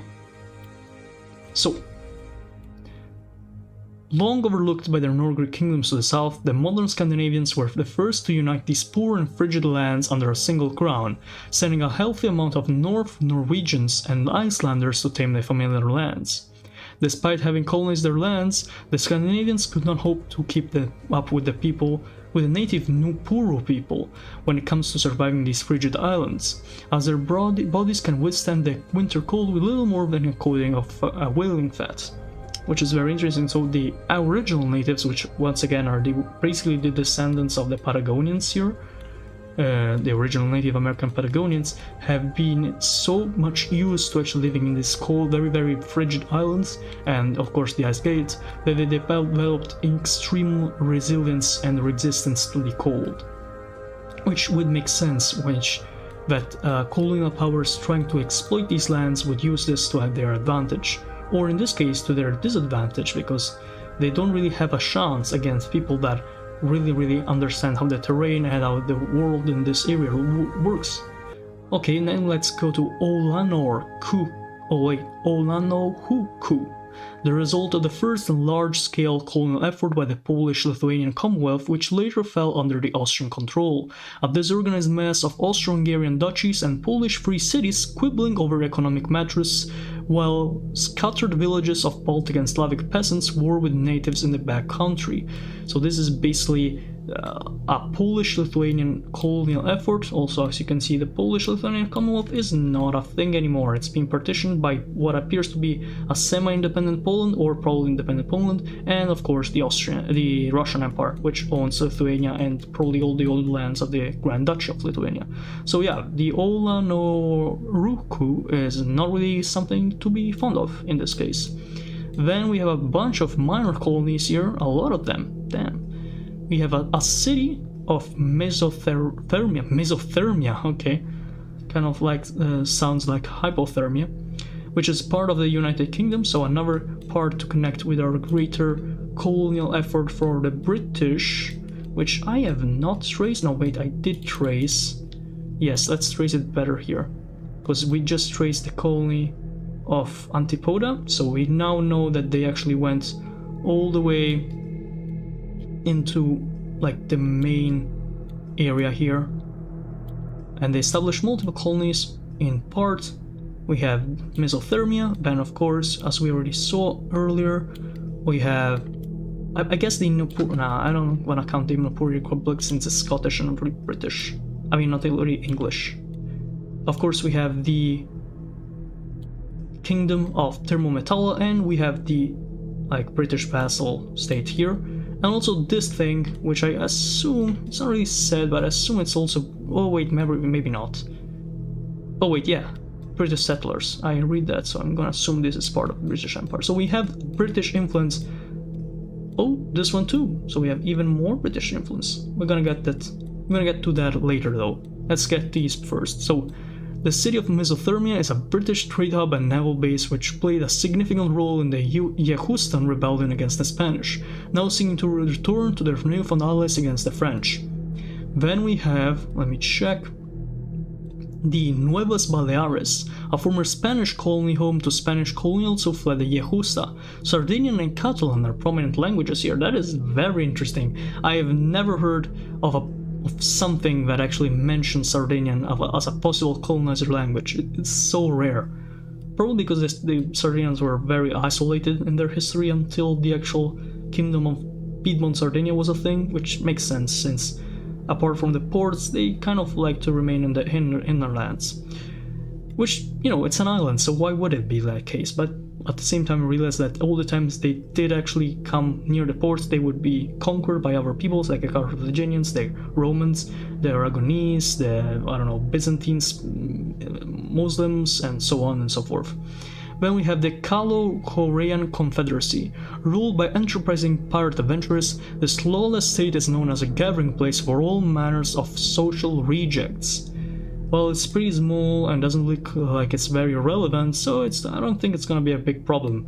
Then here, bordering Mesothermia, we actually have the Yehusta, which appears to be what's the city of Mesothermia had a role in, the Republic of Yehusta. Probably restored to its former glory after spending a period of time under the Spanish heel. They have a very traditional way of understanding republicanism, harkening all the way back to Carthage, so we have finally where the Carthaginians actually went, apparently, which is great since we were searching for that earlier. Let me just get the actual thing here. Yeah. So now we actually know where the Carthaginians actually went. Apparently, can't say this is the only part they went to, but at least we are 100% sure that this is actually one of the places where they actually arrived to. It is kind of far away when you think about it, but at the same time, these islands, or I mean this continent does move, as it's been explained, so it wouldn't make too much issues for it to actually, you know, move around and change location. Wait, where is it? Oh yeah, here. So maybe it was closer once the Carthaginians arrived. Then we have the Moroccan population. Wait, what? Oh, it's all the way split into these territories, which are independent. After the collapse of Moroccan colony, the two native ethnic groups took control and plunged the island in a civil war. So there was an ethnic Moroccan colony at some point, apparently. Interesting, very interesting. Huh. And at some point Morocco collapsed, and that is why they are now independent. But they have like pockets of Moroccan population sprinkled in. And very interesting, honestly. Very, very interesting. Then we have, oh, a Dutch colony. Those are rare. Which is weird, considering the Adeifk, or whatever that thing's... Oh, wait, now that makes sense. It's actually gone. The Netherlands is gone. It's now Batavia. Very sad. Which means probably doesn't make sense to connect it. Just let's remember that the 14, which is Warmekener Kust, is Warmekener Kust is a colony of or an ex-colony of the Kingdom of the Netherlands, currently facing a native farmer rebellion against the Barbadicane and the Nieuwe Sudalpen prepare to swoop in and take the land for themselves. I don't know what either of those things are. Oh my god. Then we have the Republic of Ulmbota, natives and nativized rural settlers rebelling against the Warmemekust rulers. So yeah, we have a conflict between these two groups. And finally we have a French colony here. Strangely enough, we did not see the French anywhere here, which is very weird considering they are one of the major powers of this colonial expansion into the Second Ring, as was seen in the continent of Aten and even partially, I believe, in the continent of Xenonesia. But in this case, it appears the only actual colonial effort they put in, apparently, maybe this one too, but apparently in this area it's only this little island here, or this collection of small islands, and it's basically nothing. It's called Batio Dore and is not relevant at all. Then we have the Barbadicane, or this of the whatever. It's Venetian port. When Italy mentions, when Venice mentions. Big boy. Okay, cool, very cool. So Venice, okay, Venice is gone, but you know what I mean. They used to have a bunch of colonies here. They have one here, Getro Spondente. Let's just color it in the green color for Italy, since Venice is actually gone. I know it's technically independent at this point, but you know, just makes me happy. Okay, so Barbadicane is like a Venetian state. Okay, so we have, oh wow, we have actually a Austrian colony that survived as an Austrian colony, which is very, very, very rare. It's extremely rare in this timeline for Austrian colonies to actually go their way, apparently at least. So it is very interesting that they actually managed to have one decently surviving colony. Very interesting again, because we know the deal with the New Schwabenland, which is this one, was that they like owned they owned the land, but they were not the original colonizers, so always were the Spanish. But here we have an actually completely Austrian colony, so it's interesting. And it's New Sudalpen, which is literally New South Alps. So kind of sounds like the Australia region, New South Wales, whatever. Low on settlers and support from Europe, so the colonial government focuses on keeping the native population at peace and loyal through religious, linguistic, cultural education. They've done a surprisingly good job so far, but the Makamazuk aren't happy about the spread of Catholicism so close to their border.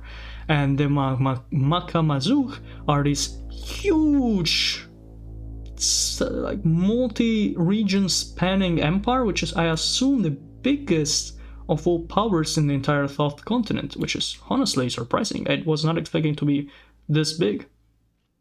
So, the Makamazuk Empire is an empire that began its rise 4 centuries ago, has reached the zenith of its power and influence. The core territories of the empire have been systematically assimilated via religious conversion and the construction of the Ogygia temples, serving as economic, religious, and administrative hubs of the respective city.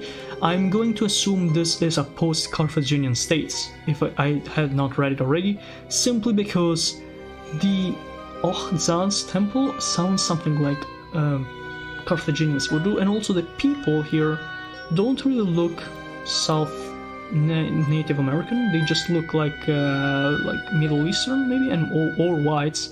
Oh, so this is where it went. Damn. So this is the center of the actual Carthaginian voyage. Here. Also, we have another funny creature here, the lycopods, always hopping. They are scarcely standing still. When they stand still, they look you in the eye and they tell you the date of your death, and also your coordinates, your IP, and probably even your mother's maiden's name. Yes, that is also true. The Thothian bearded hound, unrelated to domesticated dogs in the known world, the canines of Toth are descended from Culpeo foxes, which were domesticated in Tierra del Fuego by the Proto-Yagan peoples that originally settled, so the Southern Native Americans of Patagonia. Also, we have a local girl here, a charming immunoral woman. If we remove the... wait. Oh, I can't remove it. She is defaced forever. Very sad. We have more British territories, more British vessels here in the colony of Romans Land, which sounds like Romans Land, whatever.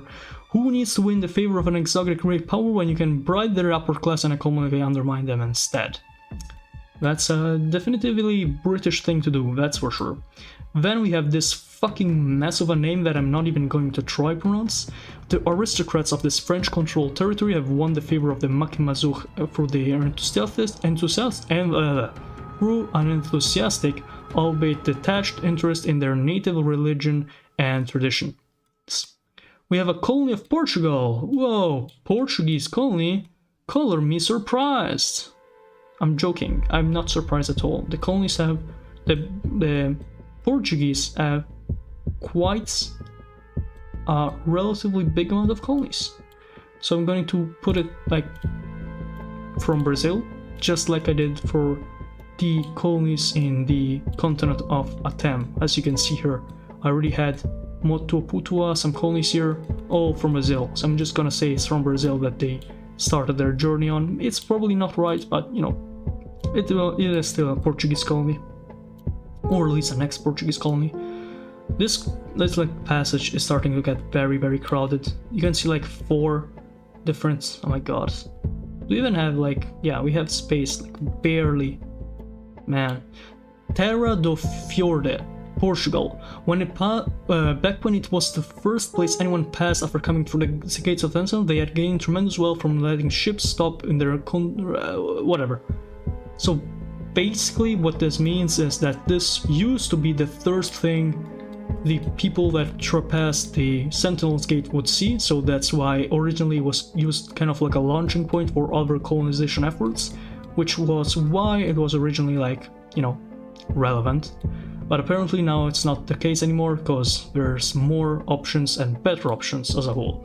Finally we get to the biggest, or at least not the biggest, the second biggest I suppose after the Toth, after the Makamazur Empire. And we have the second biggest state here, which is called Mundaberia. Already I remember seeing Basque somewhere, so it's pretty interesting. Oh my god, Basque majority. That is crazy. Look how big it is.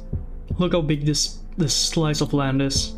This thing is the size like of France, Spain, Portugal, and maybe even more combined. And it's all Basque majority. That is fucking crazy. Ambitious Basque majority nation that seeks to not only expand its territory within Toth, but to establish itself as a colonial empire in its own right.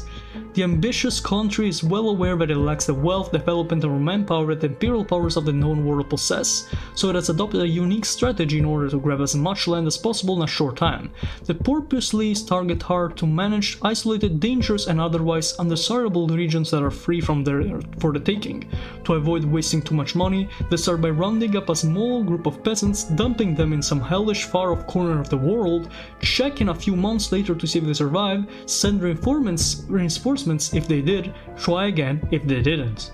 Trading with those who no one else will, buying and selling illegal goods from pirates, both foreign and homegrown.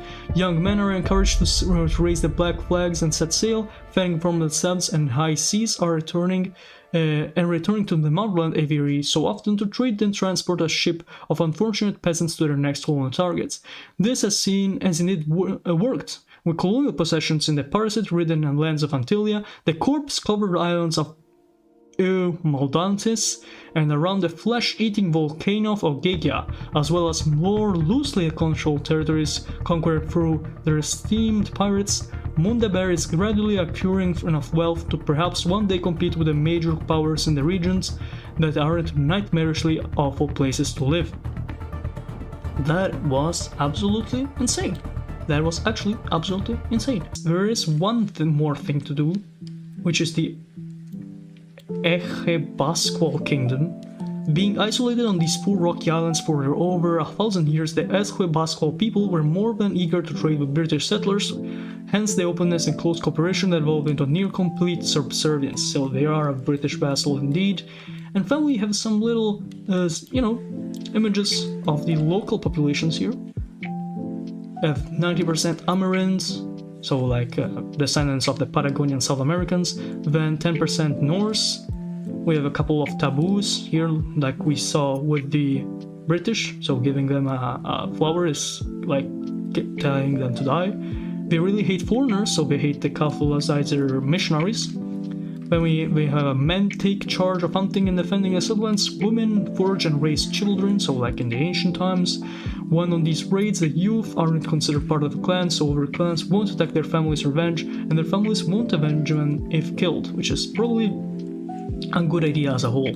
Clans' heads can have multiple wives, okay, that is probably not that weird compared to most of history. We have basically animism as a religion. that believe that all natural things have souls, spirits can be contacted via trance or trance states. Multitudes of rites and practices to appease the guardian spirits of certain landmark objects, creatures. Different villages have different guardian spirits they worship, usually a mythologized ancestor. Finally, they are ruled by councils of shamans, clan heads, and chieftains. Seers, shamans, and elders held in high regard in a clan structure. So, also here we have the Kingdom of Echebaswal's graph that explains how it works. It appears to be somewhat of a republic, since we have people that can vote and people that can vote but owes obedience to the rich. Can't vote has rights, which are foreigners, which in this case are British, has no rights, slaves. Yeah, makes sense. Maybe Christian? I don't know, this looks kind of Christian. When greeting someone of a higher status, of a foreign dignitary in a formal position, the lower one must prostrate himself. Kind of said to look like the British, looking all high and mighty. This thing is literally the island like, oh wait, I remember this. This is literally a serpent goddess of Minoan mythology, or I mean tradition. I remember like this little statue being of Minoan remains. If you look it up, if you look up Serpent Goddess and then Crete, you'll see exactly this. Then we have a man here. Polytheism, of course. They rule by elected kings with councils of wealthy citizens, and the merchants are regarded in high regard. I'm going to remove these things that explain the expeditions of bygone powers. I'm going to keep those that are actually relevant to the story, so existing colonial powers, just as we did with Aten and Xenonesia. The philosophy of Hovenism is a philosophy that in this world spawns from the French Revolution, but it actually existed all the way back into the times of early Christianity and even before. Hovenism is the wind beneath the eagle's wings. During the 1st century AD, while Christianity was beginning to rise to prominence, an ancient movement would emerge from the shadow of antiquity.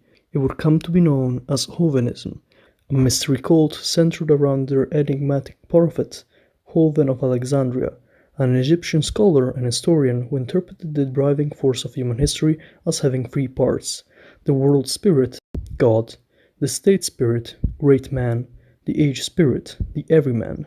In the early years, they faced persecution from the Jews, Romans, pagans, and then the Christians, who they hated the most. The Hovenists returned to the shadows, continuing to secretly practice their faith in fringe communities around the Balkans and England. During the 17th century, an influential crypto-Hovenist produced a morality play disguised as Christian tale, titled The Everyman. In its time, it was beloved by the Messianic masses, but to those in the know, it was a scathing critique of Christianity and the concept of centering one's morality on God. Only a few people had heard its original story.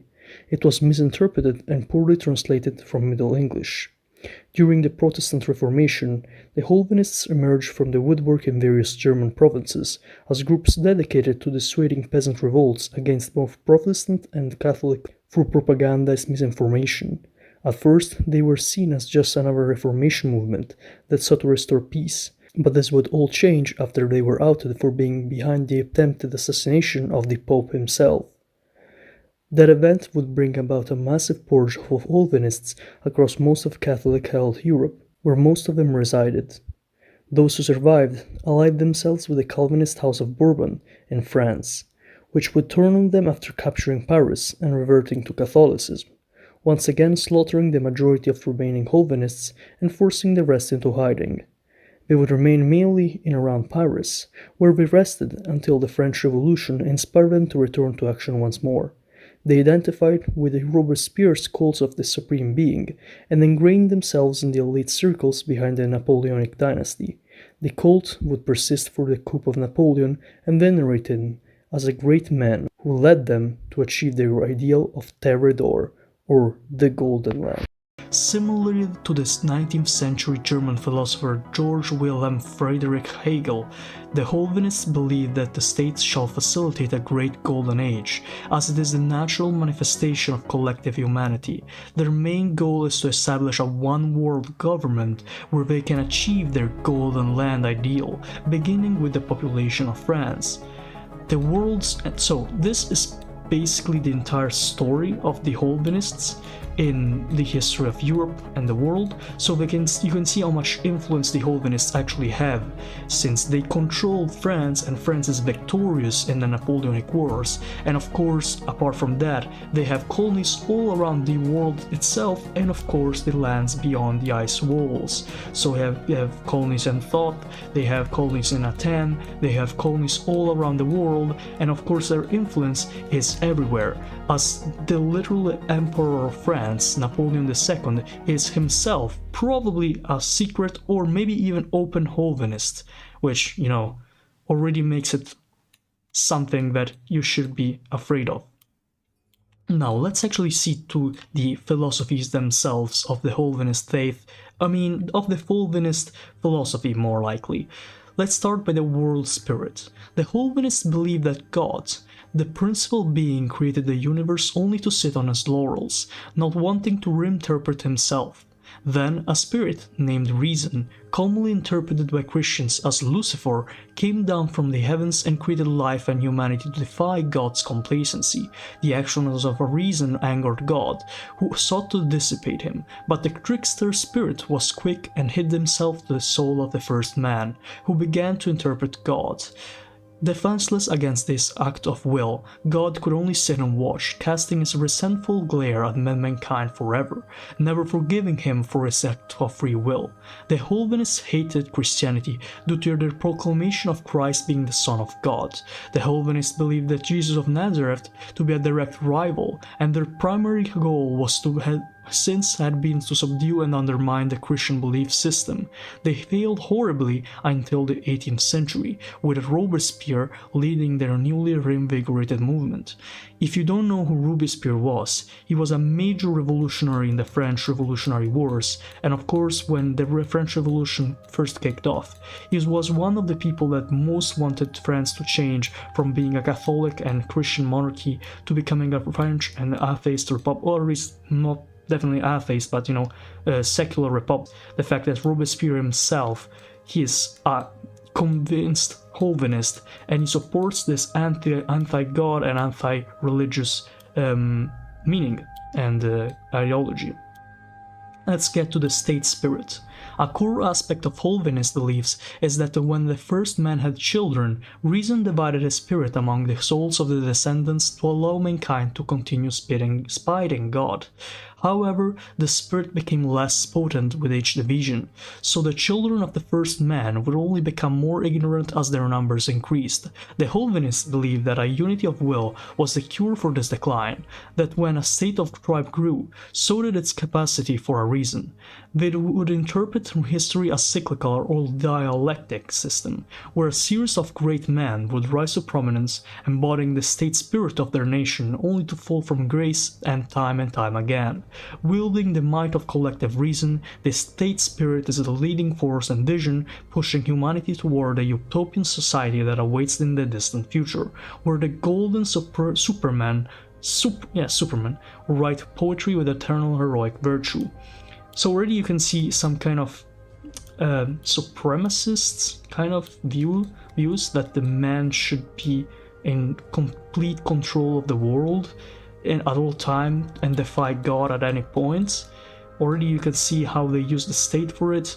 Already you can see how they think the man himself was in accord with Lucifer, or how they call it reason. So you can already see what's going on here. Then we have the age spirit. The superior evolution of great man or state spirit is the everyman. The everyman is a manifestation of every man, every will, every mind, and every soul. It is the force of reason incarnate, first conjured by Hoven during a psilocybin binge on the Nile, the Everyman operates like Christian Holy Spirit, where it is a representation of communal energies, the residual echoes of the unified spirit, depicted as multi-part humanoid with 5 faces and 5 bodies, wings, a sinful stomach, a great talisman of thought. The Everyman is an archetypal symbol that most modern Hovenists believe to be merely a metaphor. In actuality, the Everyman is a hidden ethereal entity that exerts influence over the followers of Hovenism and attempts to usher in a new world order for its mysterious masters who have tormented it into submission. This is crazy. So this is actually like the actual how it looks. And that is why it's in chain that the Napoleon II, the son of Napoleon, actually holds around his neck. Remember, this is the guy that rules France, probably the strongest country in Europe, and one that actually rules more nations in Europe and has colonies all around Europe and all around the world, and of course even out of the main central police, even out of the ice walls. So it's an incredibly influential ideology and thought, Hovenism, for a country leader like Napoleon II to hold, and of course for his men to believe in it, and of course the revolutionary France appears to have fallen to this thought. I don't know whether the Empire of France, so when the Napoleonic dynasty came into power, they continued just as much to believe in these things, because there will be enormous troubles with the church. But the non-existence of the papal states and the non-mention of the Pope in any kind and regard, I do believe that the Pope was eliminated at some point by the French to make street for their Hovenist ideology, while in reality the Pope managed to return but has not managed yet to create a new papal state, which is why they have the Vatican City. Next, let's get to actual continents and lands that we have to get. So I want to cover some lands that are far in the south. I usually cover lands near a new gate for every video, but this time, since I was focusing on the Hovenist ideology, I wanted to cover something that is more far away from what we actually normally cover, something even more far away than the actual first ring, because of course, let's say it in geography terms. This is the world as we know it. This is the ice walls, or Antarctica, call it as you may. These are the gates that surround it, and the gates that intersect it, and there is a first ring delimited by a red circle that goes all around it where some continents and lands lie, actually the majority of them. But there are some lands that are actually after this red circle, and they consider themselves the lands in the second ring, or at least that's what I consider them. So, I wanted to cover today the Avulons, Min and Nevis, lands of deception. So I'm going to start by Min and Nevis, the lands of deception.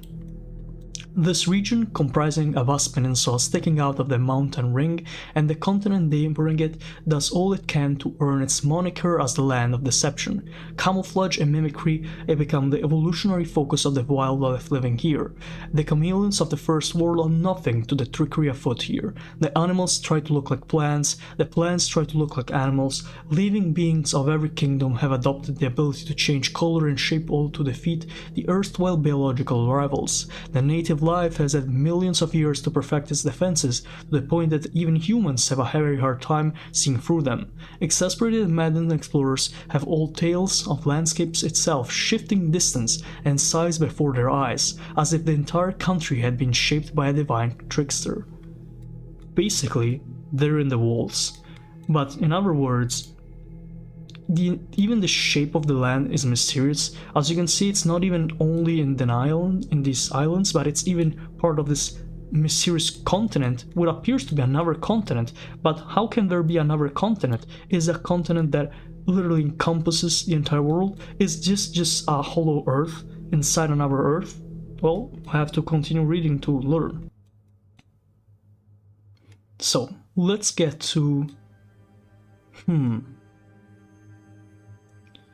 I'm curious of what I should read first. There is an A here, this territory here in the center of the islands? Let's see what it is about. Baspicoposic of Constantinia. When the Spanish took control of the Ottoman territory now called Nueva Menorca, which is these islands here, a large number of zealous Turks rejected the government that had imposed themselves on the island and fled into the wilderness, where they would fight valiantly to protect their Islamic society free of Christian suzerainty. Unable to wrest the territory from them militarily, the Spanish forces sought an alternative means of breaking the rebel spirits. They procured a large number of mind-altering substances, exposed captured Turkish soldiers to them, and through the power of suggestion led them to hallucinate visions of angels and Christian iconography.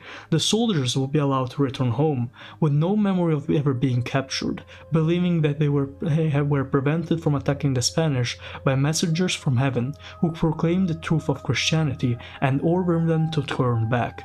The Turkish resistance was thrown into disarray, as one by one soldiers would arrive at rebel camps telling the same story, leading to an immense turmoil and mental anguish among their ranks. As the numbers of young men losing faith in their cause grew, the bulk of the remaining faithful forces became increasingly desperate, rallying for a final stand against the Spanish scoundrels. The Spanish were made aware of this oncoming attack, enlisting the help of strange mystics from Avalons, who prepared a ritual involving the large-scale dispersal of hallucinogens to demoralize the attackers before the battle ever started. What the mystic knew, and his employers didn't, was that by invoking the same image over and over again through their brainwashing, they had been attracting a powerful ethereal entity seeking to assume the role of the angel conjured in the soldiers' minds. On the day of the battle, the drugs were released and the ritual was initiated, causing the entity to appear over the battlefield, successfully causing the Turks to immediately convert, but also blinding every one of the Spanish authorities who hadn't been exposed to the substances necessary to perceive such a thing. The Turks took this event not only as proof that the Christianity was true, but also that the Spanish had been forsaken by God, and they continued to live independently, more radical in their new faith than they were ever before.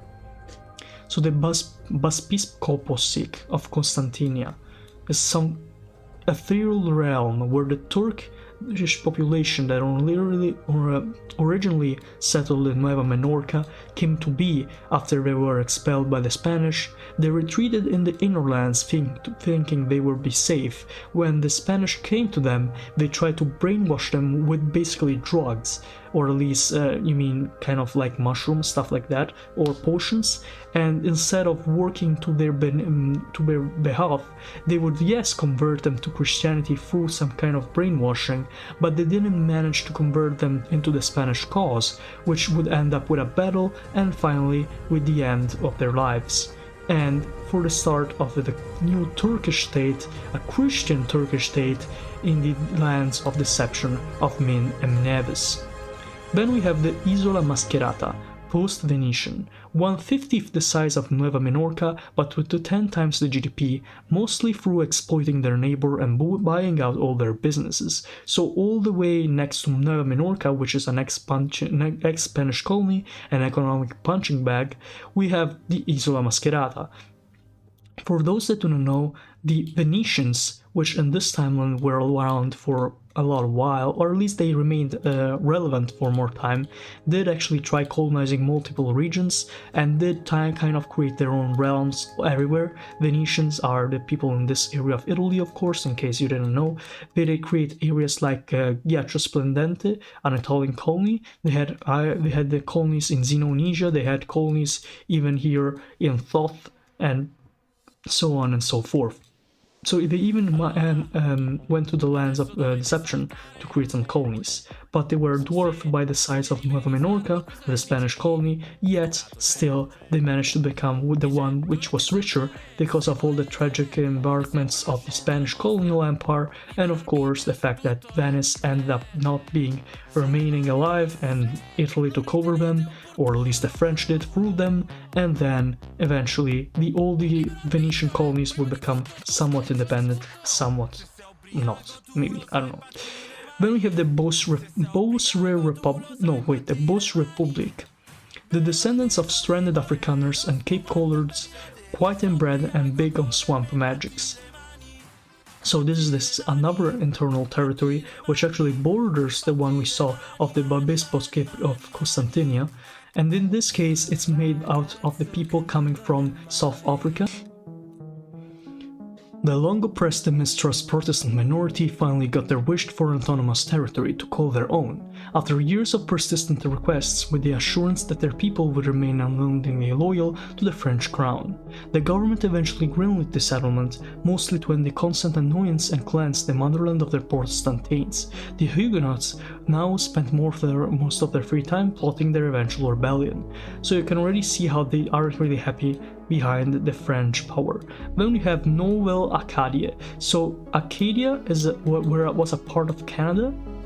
It was this part of Canada, but then they expelled the French-speaking people in this area, and most of them went to Louisiana, but in this case a lot of them went to Nouvelle Acadia, all the way here, in Mincem Nevis. When the British expelled the Acadians... I already said it. Dent the Dragon, base of French naval activity in Mincem Nevis, with a truly formidable fleet stationed here, constantly building new ships because they keep drifting away when no one is looking. So this explains the last of the colony in the major island. I'm going to assume Mincem Nevis means like this and this, so probably what we covered is Nevis, but I'm not sure, I might be wrong. Anyways, let's cover... Okay, so these are the things we already covered. I'm not going to seek these. Okay, so let's see Lyonesse. The Isles of 1,000 Coves. One could say that the ultimate Sparris paradise. These islands are abundant with secluded coves. These islands are abundant with secluded coves and easy to miss caverns. Most of these open onto the sea and have been a port of all for many Neptunian pirates over the years, but some have hosted scientifically unique wildlife or attract other outcasts by virtue of their defensibility and seclusion. Lyonesse's continental shelf holds the graves of countless betrayed pirateers and would-be pirate hunters. So there's a multiple island archipelago here, basically stretching all the way from the Scandinavian colonies to the end of Cape Tudor. So we have New Nassau, conquered for the crown by a British-educated Ashanti prince who became a pirate and got to choose the name, much to the annoyance of the Brits. So it's an African-led but British-governed colony in Lyonesse. Then we have New Tortuga, a privateer republic allied with the British, whose presence in this region is mostly focused on giving the French as much hardships as possible to keep them from expanding any farther west. Then we have unclaimed territory of various pirates. I would have argued probably they would have been part of this major Portuguese colony or ex-Portuguese colony, but it doesn't appear to be the case. Then we have the New Azores, which are these. Originally Portuguese, okay, so this confirms that this territory was actually Portuguese, by the way, but fell into British hands as British settlers kept arriving in the New Azores thinking it was Cape Tudor, and the Portuguese settlers kept arriving in Costa dos Lagartos thinking it was Nova Azores. So they kind of confuse the two lands. Of course, once again, the lens of deception makes it extremely hard for most of the people to understand what is actually going on here, so things like the ships coming to another part of the land is kind of common.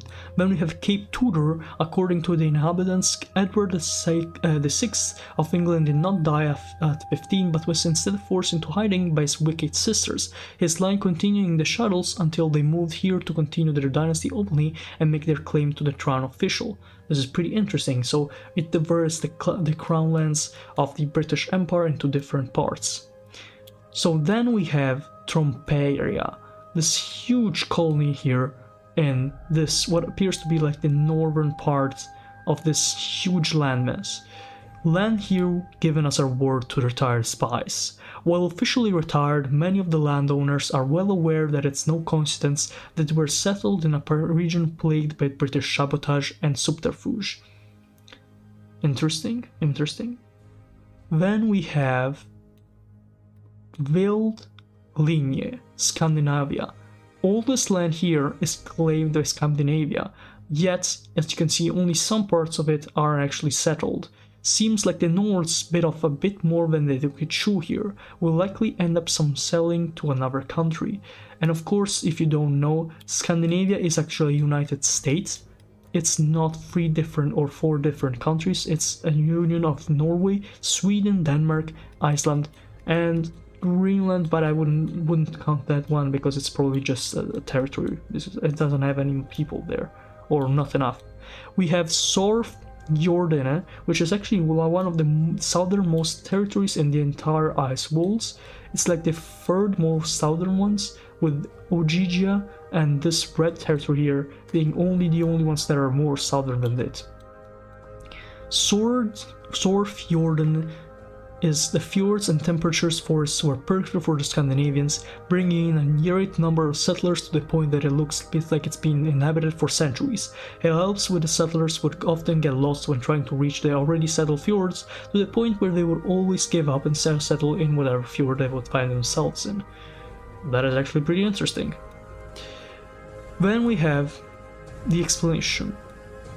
You may be wondering regarding the peninsula and the island, which is Min and which is Nevis. Oh, this was actually what I was trying to figure out before, but I didn't know. It depends on who you ask.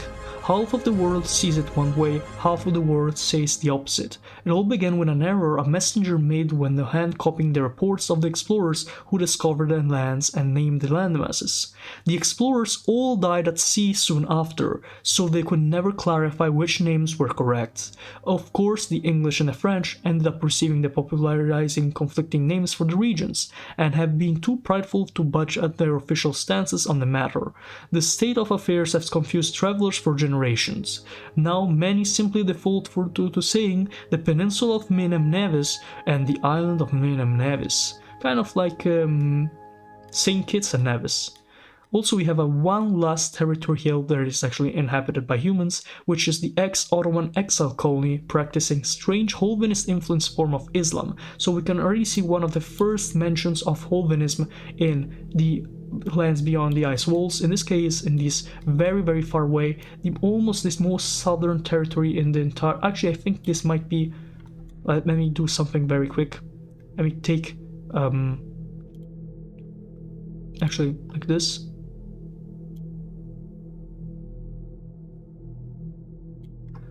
I think this might actually be the southernmost territory in the entirety of the ice gates. I mean the land beyond the ice walls.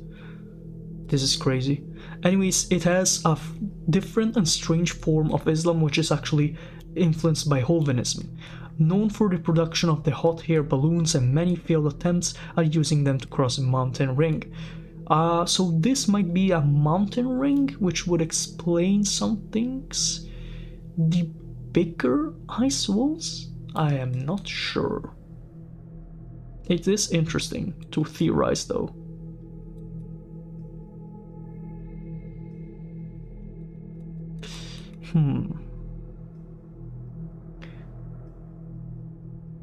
Okay. I am curious to see what's next, but I'm not sure of what to do now. I could go and explain the other ones, or I could go back and explain Antilia. I think I might actually explain Antilia. Domain of the parasites. Upon first glance, the most remarkable features of Antilia's environment would be the sheer density and numerosity of its many small islands. Beaches, swamps, and mangroves rippling in and out of water, as plentiful as the waves themselves, millions of them stretching across the seascape for over 4,000 miles. Only upon first glance, that is, as this archipelago hosts a far more astonishing and sinister secret. Every single animal that dwells on these lands, from the unmoving crocodilians of the murky waters to the serpents which forage for fruit in the branches above, to the ants which cover the trees and the bloodthirsty snakes. Snails? The snails are bloodthirsty? Alright. and mow through the ranks, and yes, even humans, all of them carry this secret within their bodies, a parasite, a most versatile and abundant to be ever found anywhere, one with hundreds upon hundreds of unique life cycles, stages fitted to every endemic species and organs within them, one that dominates the ecosystem as much as any civilized race, and as humanity would come to find, holds the potential to dominate the entire world. That is insane. Also, look at the shape of these lands. These are literally ugly. These are like very, very ugly. These look like someone put a can of Pringles, crushed it, and threw everything on a table. This is what it looks like. I do not believe land looks like this in normal maps. Either this was made with a very, very, very like short knowledge of how land looks, or I don't know, maybe it's because of the parasite? Guess we'll have to learn about it. I'm going to be removing the music. I think I've done a lot with the music. Let's start. Let's see where the parasite actually comes from. The homemaker form of the Antillean parasites, often the most common and influential form to be contained with the bodies of the carriers, germline parasites will develop into this form upon entering a host, and usually only exist per body. These are responsible for modifying conditions in various parts of the body to be more suitable for development and survival of other parasites, including those specialized to specific organs of the host, as well as the temporary forms as they wait for the proper conditions to move on to the other host. They usually affix themselves on the inside of the digestive organs and implant the host with a network of antennae that spread throughout the body like roots, operating as a collective nervous system for the parasite living within also, and intermingling with the host's own nervous system. This is actually terrifying, because it's not really like imaginary, it is kind of real that these things exist. If you've ever seen those videos where ants, it's like the zombie ants videos, where you would see these ants that are dead and yet they're still moving around because a parasite literally controls every single part of their body. It's crazy. Through its antennae roots, coordinating with other parasites and various chemical means, the homemaker can manipulate the behaviors and physicality of the host in many ways. It is the main form responsible for terminal behaviors and post-death chemical messaging. This is what I was talking about actually. And I'm not sure if it looks like this in usual terms, but it might be. I mean, this doesn't really even look, apart from the colors, this doesn't even look that weird for a parasite. When humans are imminently close to death, they, like most host species, are often compelled to position themselves somewhere favorable for the parasites within them. The parasites will consume much of the host's body and take on enlarged forms designed to make as much out of the available matter as they can to spread the offspring before they too perish. Some produce bait structures. These are some terrible thoughts. Just read about this. It's actually horrifying. Terribly horrifying. I'm going to skip this part.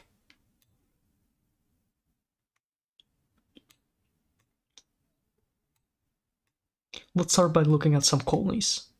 Pais Puni, infected with parasitism and rejected by their French brethren, this chaotic assortment of independent settlements is just waiting to be raided by pirates. So at least this part doesn't seem too insane. Then we have the Les Îles Étoiles Company. It is a ridiculously loyal colonial remnant that considers themselves an official possession of France, even after being largely abandoned since before living memory. They think they are the only 100% parasite-free nation of Antilia, as they are willing to cut off and evacuate the obtained from any territory where the parasite has spread. Republic of New Leon, a nation of Breton buccaneers firmly within the Mondabarian sphere of influence. Suppression of Catholicism back in France and their newfound isolation has made them rather druidic. They are quite unhappy about this whole quarantine deal, which is why they're content with being among the Bavarian allies, as it has given the illusion of connection to the outside world, but it at least means the French can't chase them all the way to Antilia. Inigoer and Lura. The post-colonial majority Basque nation of Mundaberia, located on Toth, has been among the most imperially ambitious emerging nations of the Second Circle. Their success in establishing colonies can be attributed to them picking the most undesirable lands in order to avoid competition with much more powerful colonial empires based in the known world. We actually read this in the last episode. Mundaberia, which is literally in the ends of this peninsula of Thoth, is like an insanely skilled colonial empire. So this is the second actually colonial empire. We mentioned that the Neo-Carthaginians created a colonial empire from the second ring, but apparently the Mundabarians also created a colonial empire. Also, I think I'm going to have to correct myself from earlier.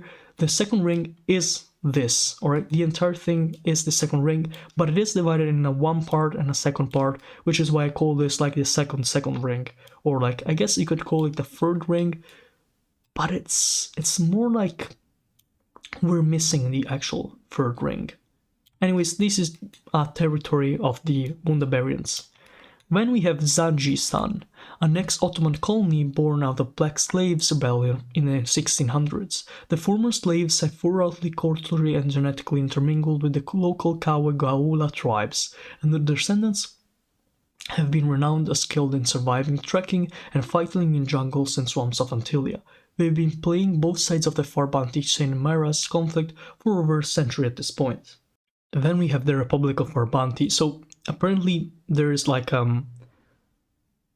okay, so this is what there was a lot of references to this conflict between the Farbanti and the Saint Maras. So this I was trying to figure out who these were, and apparently here we have the Republic of Farbanti. Began as a few Venetian ports that established many farms and plantations to resupply visiting ships with foods, as well as cultivate various local crops to sell exotic luxuries. When the quarantine hit, their abundant food supply allowed them to fare better than most of other colonial nations, being mostly self-sufficient. They have staunchly resisted the Saint Marians for over a century at this point. The Great Hospitaller Priorate of Saint Mares. So the Saint Marians happen to be Christian? I don't know, let's see.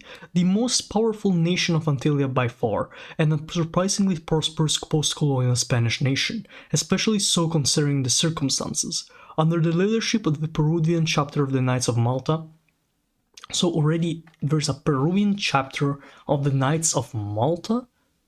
I know about the Knights of Malta, I had never heard about a Peruvian chapter of them. Anyway, they expanded throughout much of Antilia on the merit of having gotten there first, natives notwithstanding, and have recently taken an active role in increasing the population through capture of ships from the known world, and covered the recruitment of settlers from other second circle colonies. Despite being nominally a republic, it has been nominated since its founding by the Torres family, owners of the valuable diamond mines in the country's largest island, La Gran Salada, which is this.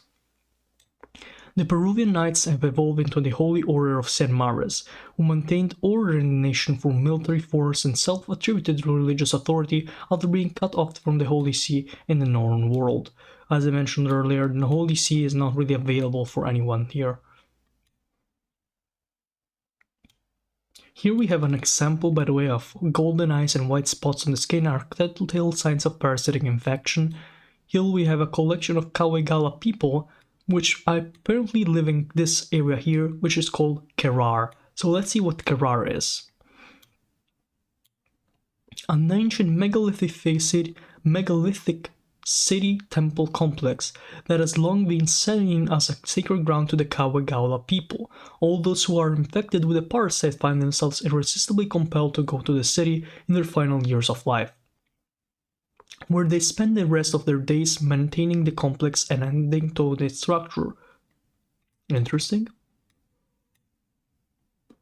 So here we see a collection of Kawe-Gala people Even after much of them were wiped out by the Old War diseases, dozens of distinct ethno-linguistic groups persist throughout the archipelago. Women often adorn themselves with ragged facial tattoos, while males tend to tattoo out around the chest, arms, and feet. Despite its sacred and forbidden status, many Kawigala people fled to Karar, seeking protection behind its great stone walls. As the colonizers continued to expand their influence, Karar has become the last bastion for Kawigala civilization. Under the guidance of Ninpus, elders who live alone in the city centers, the Kawigala have begun to employ foul magics in order to fend off the invaders. Native Sioux-Tooth dogs, introduced only 1,500 years ago, inherited by a primarily parasite strain from the native flightless birds via predation. The effects of these parasites, which were once specialized for birds, have had another effect on the appearance and behaviors of the Suto, including dancing, their two-toned barks, and collecting piles of sticks to build nest-like structures all around places where they can sleep. So these are like some effects of the parasite. Finally, we have the Gyungekus, a native crocodilian displaying a high degree of symbiosis with the parasite, possessing worm-like forms burrowed into their faces and backs. Their primary function for the Gyungekus is to act as lures for fish and other freshwater prey items. They also help by drawing in oxygen from the water and expelling it as bubbles in the reptile's nasal cavity, allowing it to stay submerged much longer than it could otherwise. By reducing the reptile's need to move, the parasites have been able to provide a stable and defensive shelter where they can mass-produce offspring and implant their offspring on animals to brush by. So basically all the people that live in this island and all the creatures that live in these islands are subject to the parasite, apart from, apparently, from what they say, the French. But that's not true. So let's start by checking out the lands of Hibre Masog. A land between times, Hy-Brasil was known by the early Celtic peoples as a small elusive island off the coast of Ireland that was constantly shrouded in mist, only visible once every 7 years when the fog cleared. Eventually the island disappeared entirely, fading into obscure folklore as the centuries passed. The truth behind the legend was that the small island used to exist as part of the British Isles, but due to an unexpected spatial distortion, it began to periodically shift locations, moving from nearby Ireland to off the coast of Hibre Masog. It slowly began to spend more and more time in its new position in the second ring, until it stranded in a truly alien world. Although the population of Celtic people found themselves stranded. The arrival of the Hy-Brazilians and the diseases they carried was devastating for native Kenwug Neanderthals, but not much better for the Celtic farmers, whose livestock couldn't digest the native plants. The ways to survival lay into cooperation. When the Europeans arrived, this in the colonization era, the continent was perhaps a third Hy-Brazilian, a third Kenwug, and the rest a mix, all of whom were devastated once more by a new wave of diseases, collapsing in a confederation of pastoral tribes. Their broadly Mediterranean climate has made them much more popular for settlers, with parts of their pirate-riddled northern coast being downright temperate. So already you can see some of the lore coming around. So a lot of you will already know the story of Hy-Brasil. It was a land that actually exists, at least it's thought to have existed, or it was theorized in an area like this here. And it was like the cousin of Ireland in some way. And eventually they would actually not ever find it again after a while in history. I believe in the 13th century. After the 13th or 14th century they would not find it anymore. So either it was sunk in the sea, or as this explanation puts it, through a spatial distortion it just went into the second ring. So in this case we have a continent, here this one, Hibre Masog, which is both inhabited by Neanderthals, which were the original hominids that inhabited Europe and parts of Asia, and the second settler strands, which are the ones coming from Hy-Brasil. So I hope that is much of an explanation. let's check the actual political entities that are existing on this island. Also, before we do, here we have some nice art that shows a He-Brazilian man, a Kenwog man, which are the Neanderthals, and gunpowder was independently invented in Hypermasog around the year 1500. So you can really see how, despite the actual land being so much divided from the rest of Europe, it had a technological advancement similar to it through the importation of the technology made by the He-Brazilians. Let's start by the Republic of Rumbian, Spanish and Prussian ports that united under a confederation after the collapse of their parent empires. Waves of refugees and migrant workers from Toth have created a highly cosmopolitan society with no ethnic or religious majority. So this is the first state, this one here, and it is a post-Prussian and post-Spanish colony. As we have seen in the earlier episodes, the Prussians and the Spanish were some of the major colonizers of Europe, or at least the Spanish were, the Prussians were less, but the Spanish Empire collapsed after Napoleon's invasions, and now Napoleon III, this guy right here, rules the majority of Europe. I mean, not now, but you know, in those times, ruled the majority of Europe, so even Prussia is somewhat of a satellite of the French Empire. Okay, so next we have the Arrocatzuac, a former Spanish colony conquered by Basque pirates, now pseudo-colony of Mundaberia. For those that do not know, and we're actually going to be doing a bit of connection here, Mundaberia is a Basque majority territory in the Second Ring that was created by Basque settlers and was not part of the Spanish Empire. So this is pretty peculiar, and it's one of the only realms in the Second Ring that actually owns territories in the Second Ring as colonies. So it's like a third degree colony, I would probably argue. Okay, there we go. Then we have the territory of Costa Rocosa, Spanish conquistadors ruling over local He-Brazilian villages, facing invasions from its neighbors on both sides. They've struck an alliance with local Kenwog Hill tribes in an attempt to defend their borders. So these are actually like He-Brazilian men being ruled by the Spanish Empire, but of course, since the Spanish Empire fell, they are just now trying to reconciliate with the Neanderthals, which live, I believe, mostly in the interior of this land. Then we have the Zikagobot Fold, Hungarian pirates ruling over He-Brazilians, Kenwog plus stranded Spaniards. So this is just an attempt by some Hungarian settlers and pirates to rule a part of the continent of He-Brazilian, but apparently it's not going too well, as stranded Spaniards plus pirates, not really the best recipe for state.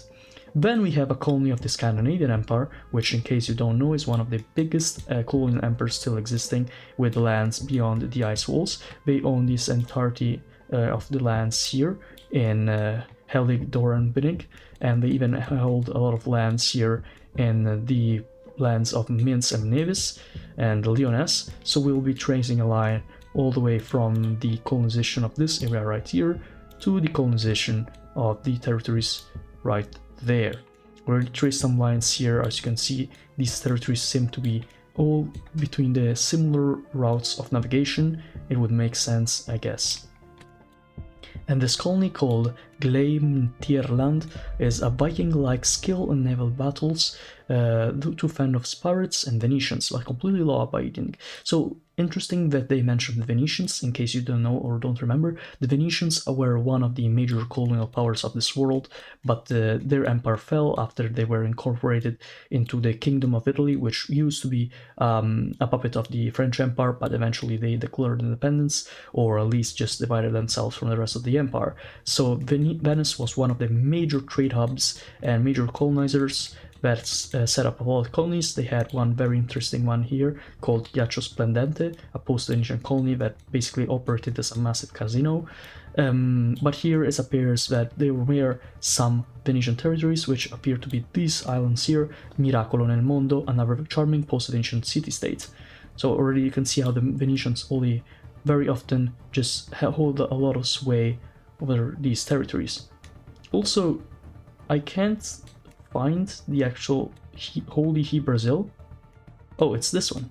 It's this very small island here. Okay, so this one is, I am going to assume, the original He-Brazil. a mysterious island that was once positioned off the coast of Ireland, where it was settled by early Celtic peoples. It was known to be hidden by an impassable mist only accessible from the outside every 7 years. Until one day, around the birth of Christ, the mists would lift once again, only for the Brazilians to find their island surrounded by strange new waters, swarming with bizarre, otherworldly creatures. The long-confined people of this misty island would finally be free to leave their homeland and explore the vast alien world.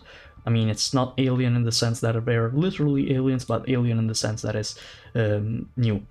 Over the millennia, the island has become something of a holy site to the Brazilian peoples living on the mainland of Masog, with it being a homeland of their ancestors, a hotspot for face sightings, and home to the only trees, grasses, and cattle to be found on this side of the Avalons, because apparently those things do not grow on the territories of Masog, which is the continent we are looking at. Then we have the Ogygia of Klalkawovo. I'm going to assume that's how it's pronounced. It's this very internal realm that is, yeah, it's probably ruled by the Neanderthals, which seem to be mainly living in the interior of these lands. Then we have some Portuguese colony, not really expanded upon much, just to look like some ports here, Nijo de Ovos and Passaro Grande. And then we have these more important colony, as it has some vassals here, is assumed, and it is Mecasel of Tiurush. The Portuguese accidentally traded too liberally with one of their Brazilian puppet kingdoms, allowing it to begin modernization and become a regional power in its own right. They may or may not be conspiring with the Klalkawovo. So anyway, okay, so this is interesting. So I was going to assume that the Brazilians and the Neanderthal population, so the Kenwug, were gonna be enemies, but apparently since the colonizers arrived, they have found some common ground. So they could be conspiring the Brazilians of Tiurush with the Ogygia of Klalkawovo, which are Kenwug, which are Neanderthals. Then we have a lot of oh man. Okay, when we have a lot of British colonies appears, there's not much of a description for them, I assume, or maybe I'm getting it wrong. Yeah, okay, there are descriptions. We have Port Cadogan and Port Astor. The Astor family, American and Italian branches, as well as the British, are the only family in the entire city. Hundreds of men bearing the international and money-laden surname agreed to establish the city. But how does one go from hundreds of men to a city of thousands? How does a population of solely men grow at all? The answer is, okay, I can't say this for YouTube, but you can see it. A surprising number of women are willing to be shipped across worlds when the alternative is death. Such women give a... yeah. Damn! Okay, I can't say this for you too, but you're reading it with me. Port Cadogan. When the British government sanctioned the Cadogan family in their making of the city, their loyalties were least concerned compared to the Italo-American Azores or the Yiddish Rothschilds. After all, their line was British as far back as anyone could trace. But that was just the thing. Further back than the Royals, further back than the English language, further back even than London. Indeed, they were Welsh. Welsh who spoke the Welsh tongue in private. Welsh who had many reasons to resent the British or rather English government. Welsh who, having discovered the descendants of Arturius in his peoples, saw in them a much worthier target of their loyalties than the horrid Saxons. They still keep up the appearance of a British port, but the women have long since been exchanged for more willing local women, and they fly the red dragon banners when nobody's looking. So this is pretty interesting. While there is the Astor family here, which is part of the realm of the British Empire, and it's loyal to the British Empire, Port Cadogan and their vassal states are actually like a Welsh post-colonial state that actually just shows themselves as British. We're also going to trace a direct line between these and the colonies in Mincem Nevis for the British, because it seems to be the same passage as these other colonial powers have made. So quickly, let's see here, we're just going to be connecting it with this random island that is not even mentioned, but it surely is the another British colony. And finally with the other territories here. We also have a lot of British puppet states, I assume to be Brazilian people, governed by the puppet states of the British Empire. Then we have Port Rothschild. Well, yeah, that's something, of course. Port Rothschild, the eponymous... Oh, what the hell does that even mean? I've never seen that word. Alright, never mind. That family that runs this port keeps a track record of dubious loyalty towards the crown they theoretically serve.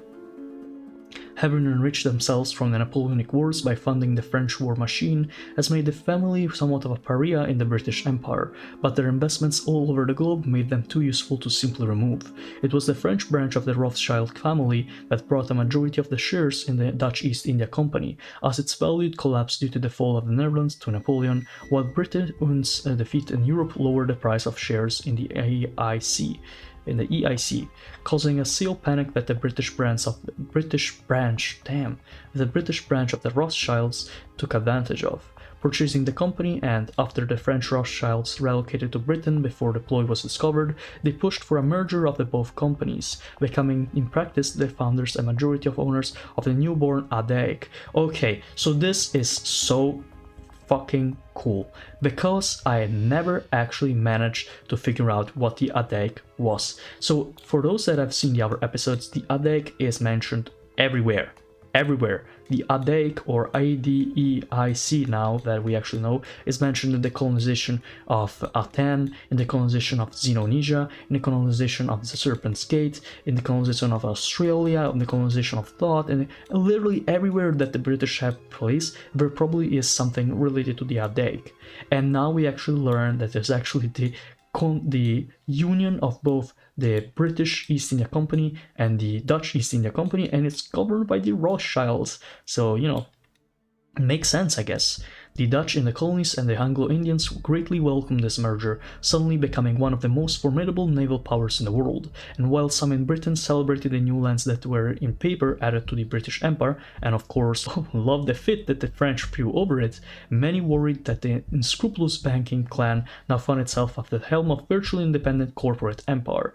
It was this empire that purchased one of the three port cities founded in Avalon, now a commerce and banking hub, and one might say the headquarters of the Rothschilds family. So this is crazy. Apparently, so the Rothschilds have, I guess, the major area in Avalon. Interesting. Alright, let's see what else is next. We have the French puppet states, Porte Fantasia, I don't know, Porte Fantaise. The small population of traders has been outnumbered by poets, writers, and romantics. So these are some French colonies. I guess there's no like proper French territory here, so I'm not gonna link them up with the colonies in Nouvelle Acadia and the Côte Espagnole here in the Minsem Nevis Islands, but I will trace a small line that connects them to that one territory in the south here that I've seen is actually French. So I'll be tracing that line right here.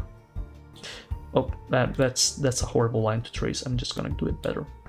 I'm not able to trace lines today. Horrible day to have eyes. Yeah, this goes fluid. Okay, so we covered all these territories here in the continent of Hibermazog, and I think now it's time to go to Avalons. The Avalons. Also, we have this creature here. I don't know what this is.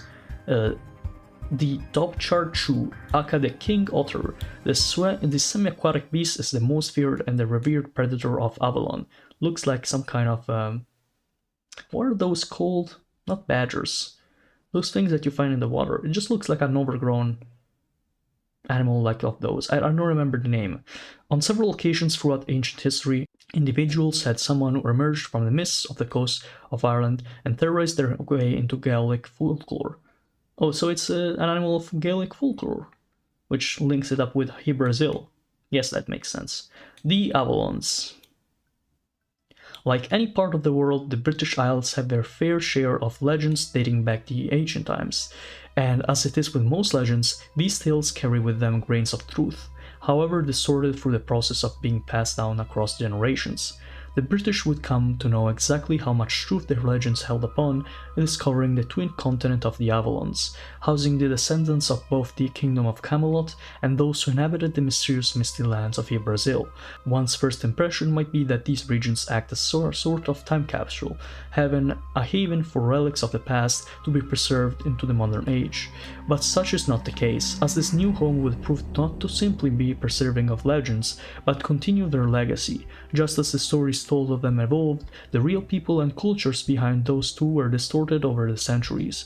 Through exposure to alien environments, once again alien means new, the influence of native Neanderthal cultures and millennia of history, separating them even further from the image portrayed in the myths of old. The concept of past relics being warped by the unstoppable march of time also applies to the local wildlife. Formerly contagious within the ice wall, these lands would break away and drift south, with the frozen terrain thawing to make way for lush green landscapes. The once measly mosses, liveworts, and hairgrass that barely clung on through extreme cold and lightless winters now dominate the environment in a variety of robust forms. The animals too, midges, penguins, and seals, have deviated greatly into a variety of barely recognizable forms. Through mysterious means, likely just as mystical as the arrival of Brazilians and Camelotians that came along after them, a population of Neanderthals would arrive and make their home into the region, diverging into the Kenwug of the north and the Bobgo of the south. Those Neanderthals embarked on a path of development, abandoning the hunter-gatherer lifestyle and learning to create organized society of midge farmers and penguin herders. With the age of imperialism in full swing, now it is the time for legends to clash with the modernity. In the native societies find themselves besieged from all sides, as diseases ravage the populations, driving many societies to total collapse as local warlords battle for dominance and colonial powers seek to conquer and settle their lands as a new chapter begins in the sea of the saga of the Avalons. That is crazy. So not only... Okay, so I thought... Oh my god. I'm a bit confused. So are the Avalons both the islands? Or is Avalon this one and is... Okay, so I think Hibermasog is this northern island, while Arfornia is the southern island. Let's read about Arfornia first and then go for the states that inhabit it. Also, what the hell is that? The Xenonesia, the towering herbivorous penguin, lives in the live-dwarf jungles of southern Arfornia, using its blade-like flippers to cut down foliage and defend itself from predators. I do not believe that. I think that's a myth. Arfornia, realm of the Midge and the Messiah. Perhaps the most iconic legend of Great Britain, the tales of King Arthur, the Knights of the Round Table, and the Kingdom of Camelot have long been an integral component of British culture and identity. Just as with the disappearing island of Brazil in Irish folklore, there was indeed truth behind these myths. There was once a Kingdom of Camelot, where there lived a man named Arthur, who recovered a sword imbued with ancient and mysterious powers, using it to vanquish his foes and rise to power as a great king, all the while being guided by a half-mad master of the occult known as Merlin. Merlin hailed from the island of Brazil, which would periodically relocate to the Second Globe, or the Second Ring. During his time there, he discovered that his magical powers were immensely more potent than they were on Earth, allowing him to expand his lifespan and accomplish great mystical feats, which had earned him much fame and adoration across the British archipelago. Every 7 years, when he returned to Earth, he would tour the nearby islands and garner wealth as a consultant of Roman nobility. One day, to his horrors, he would attempt to return to his homeland to find the island had vanished and to the Second Globe without him. So he anxiously waited for the decades of Brazil to appear, but it never did, and he sunk into a deep depression and later madness, becoming a reclusive hermit in the wilderness of Britain. Eventually, he discovered the holy sword Excalibur, an ancient enchanted artifact which could facilitate his return to the world beyond the ice wall, but he was unable to use it, tainted in some way that denied his access to its otherworldly energy. Eventually, he found someone that the sword deemed worthy to wield it, and trained Arthur to access its full powers, which he secretly planned to use for his own benefit. Arthur was being Arthur was keen enough to detect Merlin's ulterior motives, and did his best to keep the wizard from getting his hands on the sword, but eventually he was mortally wounded in a battle against the Anglo-Saxon invaders. Then, in his darkest hour, Merlin made a proposal to the king, but he was in no position to refuse. The wizard offered him a chance to flee to the place where his magic could potentially heal him, so that he could return someday to Britain and drive out the Germanic menace. Arthur begrudgingly accepted, leading him, Merlin, and his entire kingdom to be transported to the southern continent of the Avalons. When it became clear that Merlin had no intention or capability to reverse this relocation, Arthur attempted to have him slain for his treachery, but the wizard escaped, and the people of Camelot found themselves stranded in a bizarre new world. Merlin would never be heard from again. He apparently failed to find his way back to Brazil, and was thought to have settled among the natives. This would lead to a deep mutual hatred and rivalry between the Camelotian people and the Bogbo Neanderthals in this land, that the new inhabitants had dubbed Arfornia after their great leader. Oh, so Arthur. Okay, that makes sense.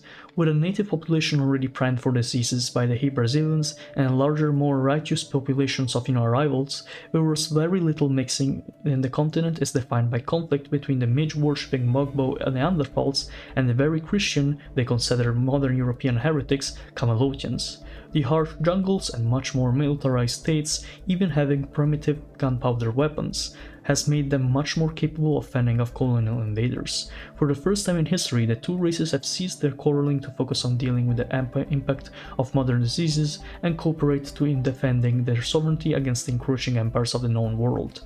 That's a hell of a lore, that's for sure. Damn. I don't believe this is the case, honestly. I think it's a bit too fantastical to believe. It's not impossible for Arthur to have existed at some point in history. He was probably some Celtic guardian of the island of Britain against the Anglo-Saxon invaders, but to think that both him and Brazil were transported all the way through the Second Ring, I think it's a bit of an exaggeration, but let me know what you guys think. Now let's actually get to the states that inhabit the lands of Arfornia. We have the Curandoms of the Curandoms of Morosi, Camelotians that were introduced to Islam by Ottoman explorers, but their contact with the Ottomans was so brief that their form of Islam is only half understood, but effective enough to fuel the rise of their nation. The defining belief of their sect is that there only is one Quran in existence, they have it, all others are fake, and no copies can be made. They keep their secret text safe in an extravagant temple high above the mists of the jungles below, carefully guarded by a circle of elite imams who study and dispense its wisdom to the masses. We have the Halolate of Gekigonj, Bogbo who were also converted to Islam without fully understanding it. They and the Melorosi share a seething hatred for each other. Alright. Their sect of Islam is characterized by its strong emphasis of dietary laws, of course utilizing the sacred midge to determine what is and what isn't halal. Well, I mean, sure, why not, right? Oh, here we have the Holy Kingdom of Avalon. Set the rivalry with the Wawuba to the side to fend off the godless Gauls and marauding Saxons. So I'm going to assume this is like where Camelot spawns in this world. Then we have Sankoran, France, populated by Muslim West Africans who have consistently aggravated with the heresies of their neighbors. Alright. Then we have the Innerlands, which are lightly populated due to diseases, home to Camelotians who dislike the Kingdom of Avalon, and Bogbo who dislike Wawuba. Here we have the oh my bro, these names are awful. The Obbat of Wawuba, the most ancient and powerful nation of the Bogbo people, which has formed largely in response to Camelotian aggressions, evolving over time from a confederation of tribes to an ethnic empire, set their rivalry with Avalon to the side to fend off Midgeless wine sellers and Midgeless tea sellers. So I'm going to assume the French and the British. They even have another port here. Oh, we actually already mentioned it, Port Fantasia. Then we have the Breninte of oh my brah. No, I'm not going to pronounce this. This is insane. Then we have the Mekasel of Salkenu, multi-ethnic matriarchal mercantile states, the middleman between the Bawuba, Avalon and the rest of the world. Interesting. Finally, we have a small explanation of what the blessed midge is. There was a very often recurrence of the word midge here. I knew it was something about insects, but I wasn't sure what it is, so maybe this will explain exactly what we are looking at. Also, look at this. Nice colors.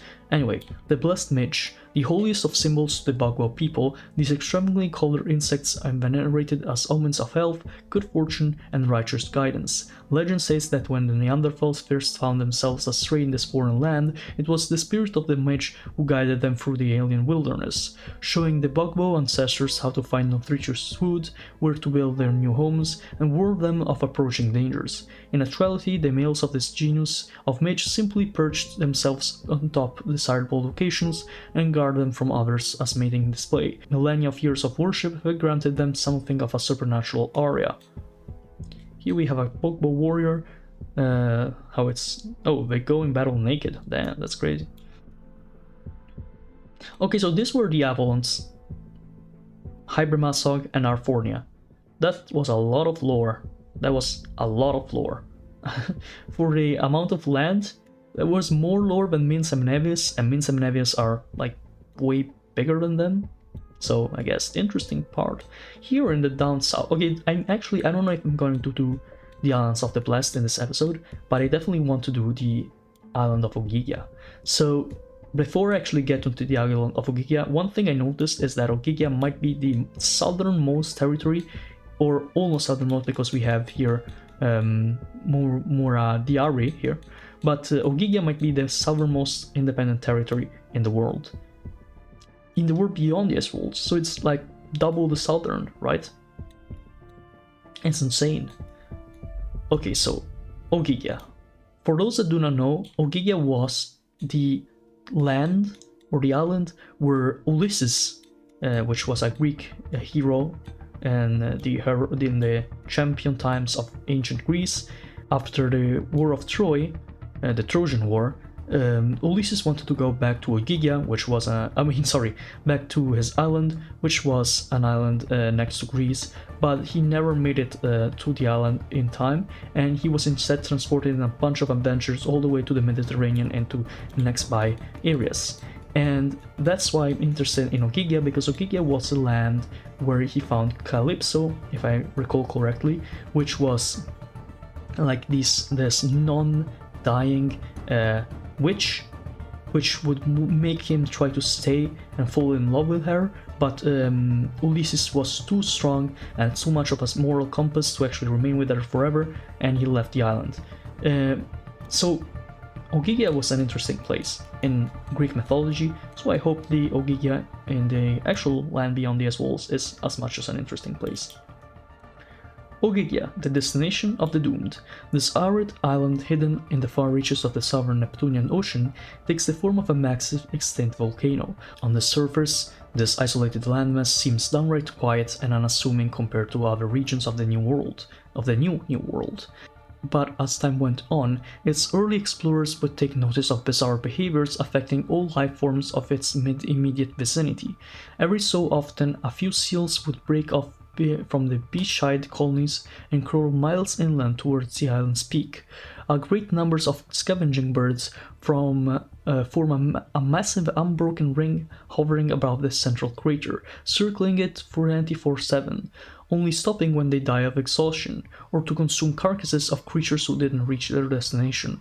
All tortoises are often spotted making the treacherous journey up steep terrain towards the crater, crossing the rim only to tumble down towards a large pit waiting for them at the bottom.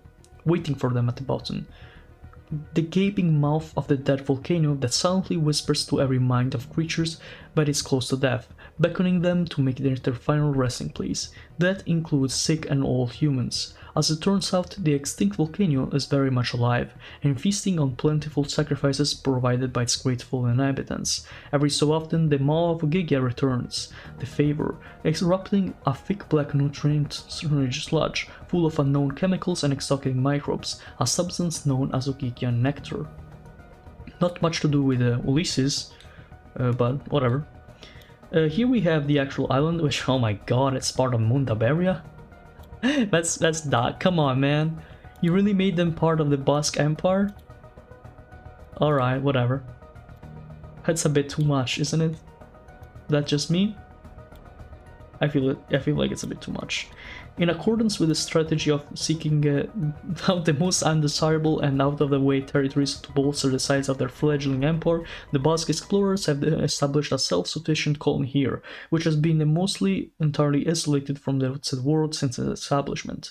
Recently, they have made significant progress in harvesting and discovering practical applications for Ogygian nectar, seeking profit and foreign trade by importing the substance overseas. I mean, it makes sense for the story of the Mundabarian Empire. Bit insane, but who am I to judge, am I right? Alright, so now we can either finish the episode or go all the way to the Islands of the Blessed, which are like 4,000 more hours of video. Nice. The islands were a lot, man. Let's do this island here, Das Boga. Crystals of the Light God. The massive crystalline structures of Das Boga are a mystery. Great, light-reflecting pillars of many-colored paints in the skies and the ground, redirecting light and in occasion cause forest fires. Though naturally occurring, some of these crystals can form more complex structures that make some wonder if the hands of an older, long-gone civilization might have passed by these islands long ago. Long uninhabited since their discovery, Das Boga has recently been settled by private venture led by a wealthy Croatian adventurer, funded with generous donations to the Adaic, and his mismatched settlers are braving the crystalline wilds. Look at the crystals, man. Those are some pretty crystals. Also Croatian? I have a Croatian friend which will see this and go like, Croatia mentioned. I mean, whoever mentioned Croatia, right? Like in exploration stuff? No way, man. After a bit of thinking, I think we will start with the Islands of the Blessed. This series of archipelagos in the Neptunian Ocean are not united by geography, biology, or culture, but by a common ultra-natural phenomenon, that being floral hyperabundance. The plant life of these islands grows at extreme speeds, in their extreme densities, reaches extreme sizes, and with extreme ferocity forcing their settlers to innovate ways to constantly fight off the endless overgrowth of their greenery. Each of these archipelagos expresses their phenomena in their own unique way, with different forms of plant life dominating each one to produce bizarre and chaotic environments that break the limits of ecology. Which is a pretty good... Okay, so this is very interesting. This is like... I'm just gonna look at the lore first and then actually explore the settlers. Les Généraux. No single type of category of plant life grows especially abundant here. Instead, Généraux supports the most densely vegetated rainforest in all of Pilar Mundi. The sheer density of its plant matter conceals the entirety of its surface, so its terrain is largely unknown. Even with modern agricultural technology, humans have only been successful in clearing and keeping clear a small percentage of its land area. A clear-cut patch of land will become overgrown within a day and will be undistinguishable from the surrounding forest within a week. Fire falls to keep the plants at bay as well, with the forest regrowing in the burned areas faster than the fire can expand, effectively surrounding and smothering the flame. Only one thing can keep the forests at bay: consumption. Plant matter must be constantly and consistently foraged and eaten by local residents and livestock to prevent it from overgrowing their lands. Thusly, the natural productions of the forest alone supports the local population, and so almost all the agricultural products can be shipped and sold to support populations abroad. That's why Les Généraux was among the most sought out and fought over territories during the age of colonization of the Atlas, or the lands beyond the walls, despite the challenge of establishing a settlement here. So this is like a continuous rebirth of territories and wealth, so it makes sense that everybody would want it. Imagine if this already exists, right, on Earth. There are some rainforests that overproduce every time, or like some valleys that are overly abundant in some materials, or overly fertile, like the Bangladesh area. And this is like one into the ice walls, into the lands beyond the ice walls. So it makes sense that everybody would want it. And as everybody, I really mean everybody, because it appears that not only we have the Grönveg, Scandinavians, these things, I'm not even, oh my god, I don't know how to pronounce Dutch, bro. Juwigerost, the Kingdom of the Netherlands. Then we have the Village Generosé, the French. We have the Hara Gurdwara, which are the Sikhs, even the Sikhs. the Sikh government demands that all visitors receive free food, much to the annoyance of the corporate entity that runs their colonies. Interesting. Then we have the Mansa Musa of Portugal. That's a good reference to the king. And then we have generosity, just called like that in English. And even this small, very, very small part of the British land in the island of Généraux, we have the states or like people of Tam Göbek, Ottoman castaways who, with a lack of agricultural manpower and machinery in the wake of the empire's collapse, began pioneering the wilderness, creating the network of tree houses and settlements, and subsisting on the natural abundance surrounding them. Even with the riches of the forest at their disposal, they were more than eager to accept British protection in exchange for access to modern goods. So that's why they are both colored in this grayish color in their borders, but also colored in the red for the British. Since this is basically owned by anyone, I'm not going to trace any like lines of exploration since it appears to be a bit too much, but you saw it, so you know what's going on. Then we have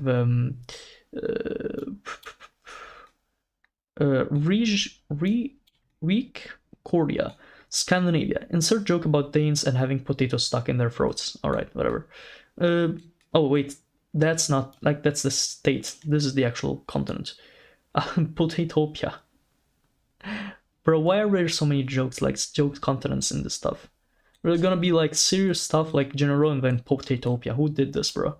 After visiting the other nearby archipelagos, one would be shocked to find that the surface of these islands and seemingly only lightly vegetated, in some places even barren looking. Then one would notice the thickness of the mud and soil covering the landmass, to the point where much of the coastline is and beaches but muddy cliff faces, of all which a large chunks often fall into the sea, resulting in the coastal waters being permanently stained brown and murky. Digging into the soil would reveal the true nature of Potatopia abundance, that of tubers and root vegetables. Some of these vegetables grow large enough to be hollowed and used as houses, as you can see by this thing.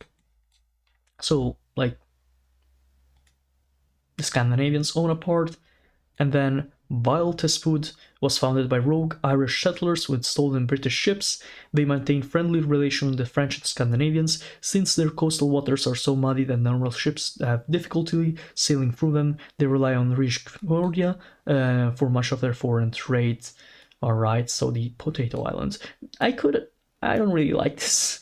It's a bit too dumb. Like, with this, I can really understand, and parts of this could be true, but with this, like, seriously, Potato Islands?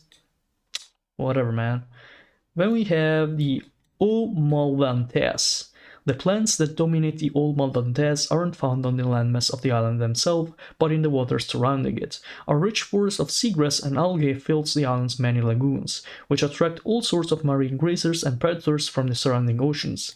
While the other regions of the Isles of the Blessed possess beautifully lush landscapes that seem intentionally designed to allow the animals that feed on them to flourish, it's hard to not see Omaldanes as inherently sinister. The surface landscape of the region is almost entirely barren of plant life. Instead, the surface is covered in animal matter, great mounds of dead bodies rotting in the sun, being dug into, fought over, and consumed by all sorts of scavenging animals. The bodies are those of large sea creatures, periodically swept on the surface and onto the beach by powerful waves, as if the island were some kind of trap meant to draw in fresh meat from the sea. Local reports of sightings of grotesque creatures known as globsters, which crawl on the carcass mounds and drag their half-decomposed bodies deep into the mainland, where it is said there lurks a hideous titan beast with a bottomless appetite. I would have liked to see that. It's unfortunate they do not show us the titan beast. Would have been a nice addition, I feel like.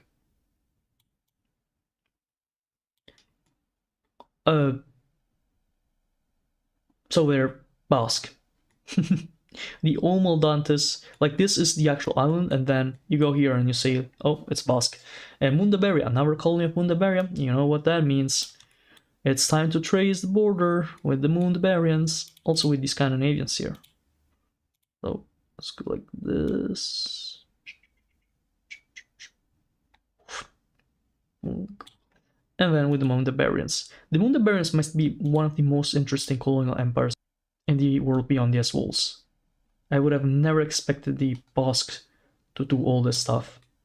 So let's see what the actual colony looks like. Mundaberia Gorpurtuetsi. Descendants of Thothian Basques and various other pirates, living in poverty but well fed by the abundant sea life and birds. Half of the population went mad and formed a death cult, while the other half were eventually contacted by the French and found new economic opportunities as privateers and whalers. Tensions rise as the cultists see the sale of whale flesh as stealing from the island. Well, that's just great, isn't it? And then we have the island of Bamboo Celeste. Bamboo Celeste.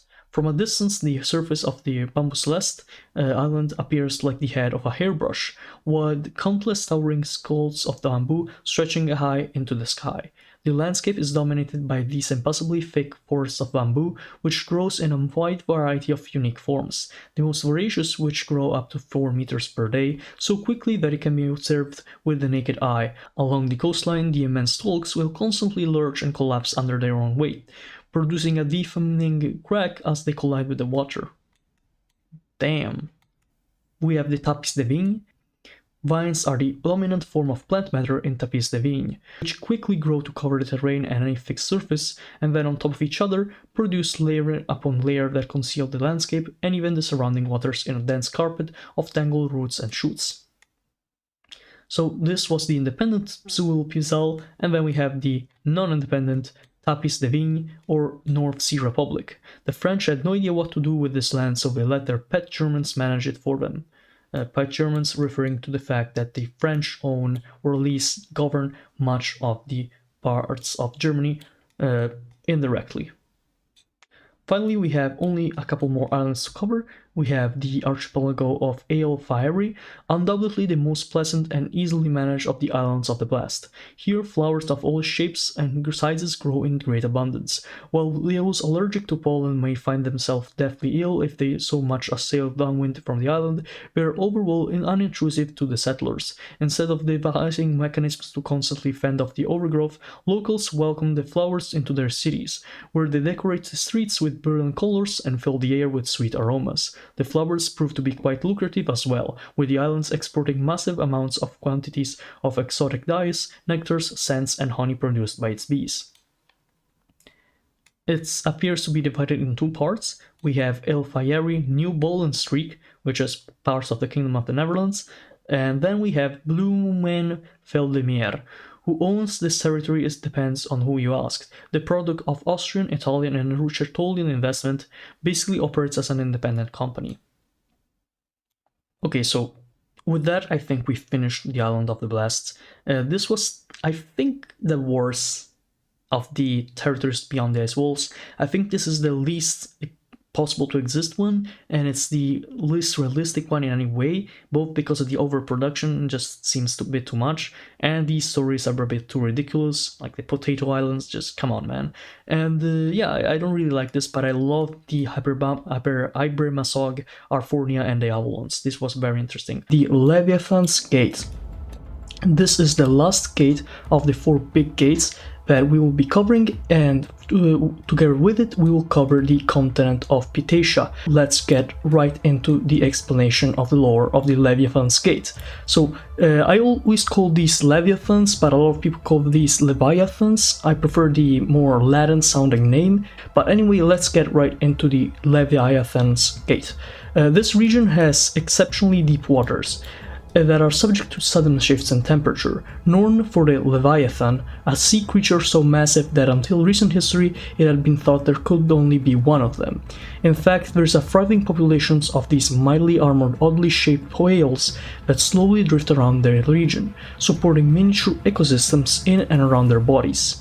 With their great strength and body heat, they can crash their way through the frozen ocean during winter. The Leviathans are known to spend extended periods of time in the darkest depths of the sea. The purpose of this is unknown, but it is thought to have something to do with their jewel, an anomalous glowing organ located deep within their flesh, that explodes after they die, with enough force to tear apart their massive bodies. When obtained intact, the Leviathan's jewel is a highly valuable commodity. So, for those that do not know, the world's oceans are like 80 to 90% unexplored.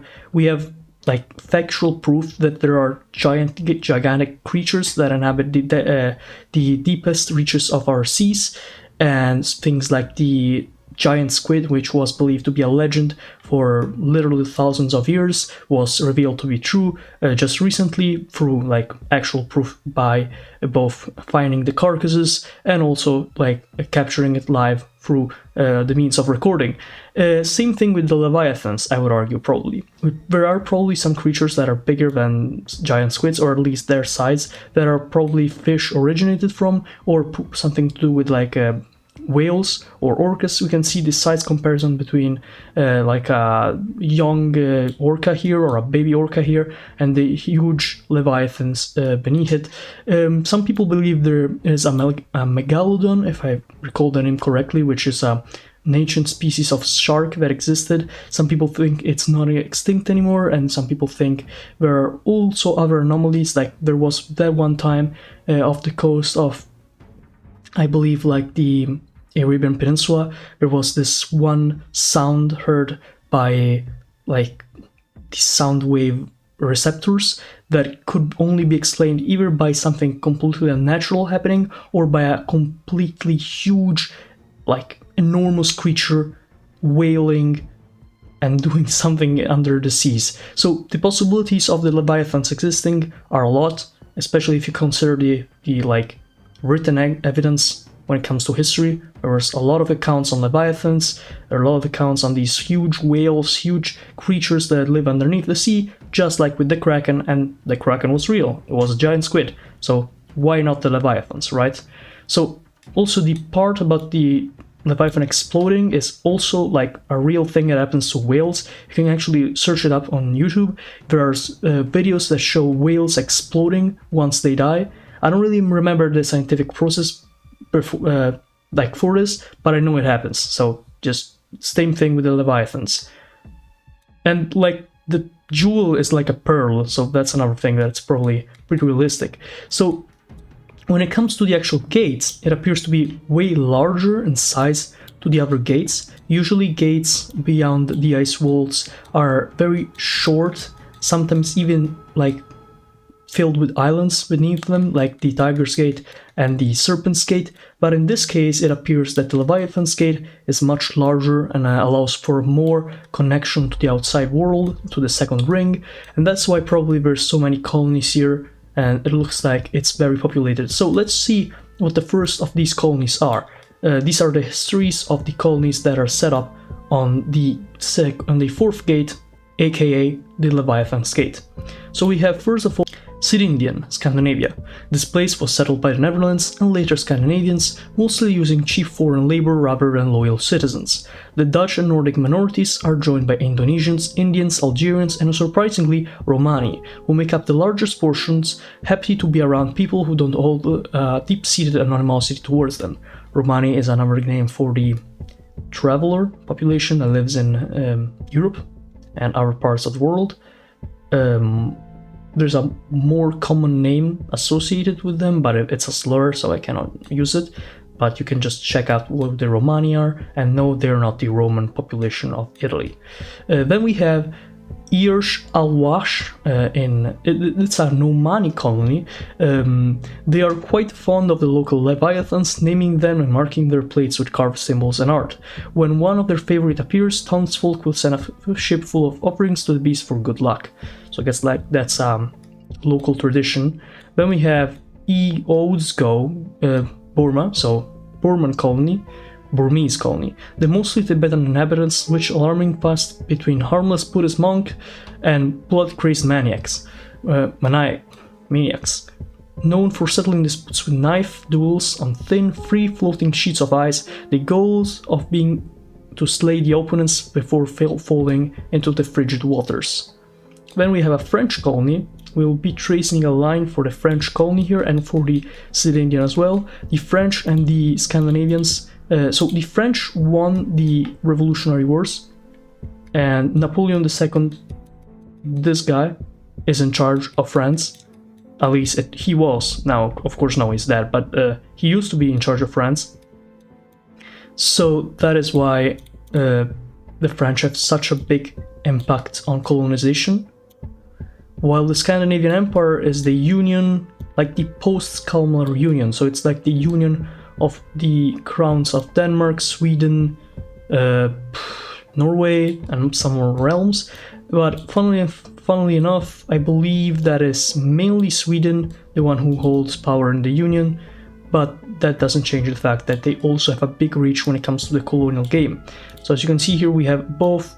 Okay, so the Scandinavians actually had a really good deal here, because they own basically the two main areas, like both Syd-Indian, and then we have Ny Friesland.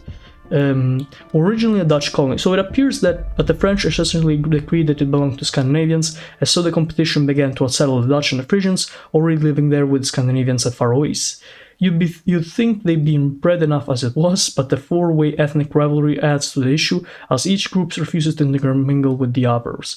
Damn, that's crazy. But the Scandinavians basically was one of the powers that sided with the French during the whole French Revolutionary Wars deal and Napoleonic Wars deal, so that is why they have a lot of lands that used to be part of the Dutch Empire, but the Dutch were basically dismembered, and only the French puppet of Batavia was left in their place. So here the French have Bail de la Bestiole, attempting to monopolize trade of Leviathan's based products by chasing the beasts into the bay and using their large fleet to prevent them from leaving.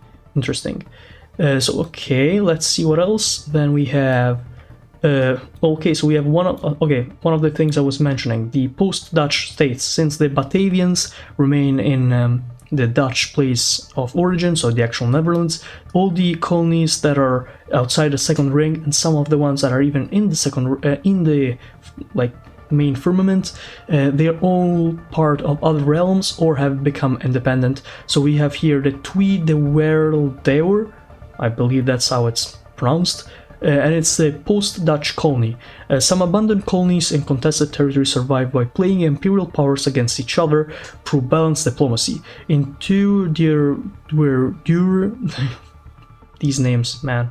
They've decided to hate the British and French equally and survive on Middle Eastern trade. Many shahs and sultans vacation here to embark on rarely successful Leviathan hunts. So probably from the Oman colony, believe it, maybe. Then we have these two parts of this island, which are the Osten-Koryuginsel, which is a former Prussian colony under Koryugan control, who keep the population from fleeing by not allowing them to build large ships. Also, a few incidents involving hallucinogenic cannonballs tainting their tainting their fish supply has made them skeptical about reuniting with their Zerzuran brethren. Then we have the Deniz Irugu, so a post-Ottoman nation that has earned the ire of the Zerzurians, who periodically send warships to harass their coastlines. They survive by being friendly to the French, who provide the supplies but not much naval support, as their sailors grow increasingly weary of being driven to madness by their sinister weapons of Zerzuran ships. So we have been seeing a lot of mention of Zerzura, but unfortunately Zerzura will not be in this episode. It will be in the next episode, as well as Shangri-La and much more. So today we'll be concentrating on Pitaisha, so there will be no explanation for Zerzura, but as long as we keep reading about Zerzura, you will keep being interested by it, because it's very, very peculiar how Zerzura is explained, if you ever heard about it. Here we have another French colony, so we will be tracing the line easily here between the colony here and the colony there.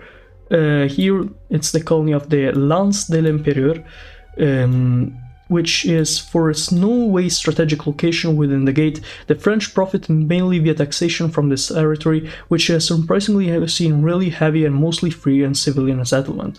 It hosts a society that, despite no great military presence, has become incredibly prone to the most militaristic of opinions, as they have Greeks and Scandinavians around them to do the fighting for them.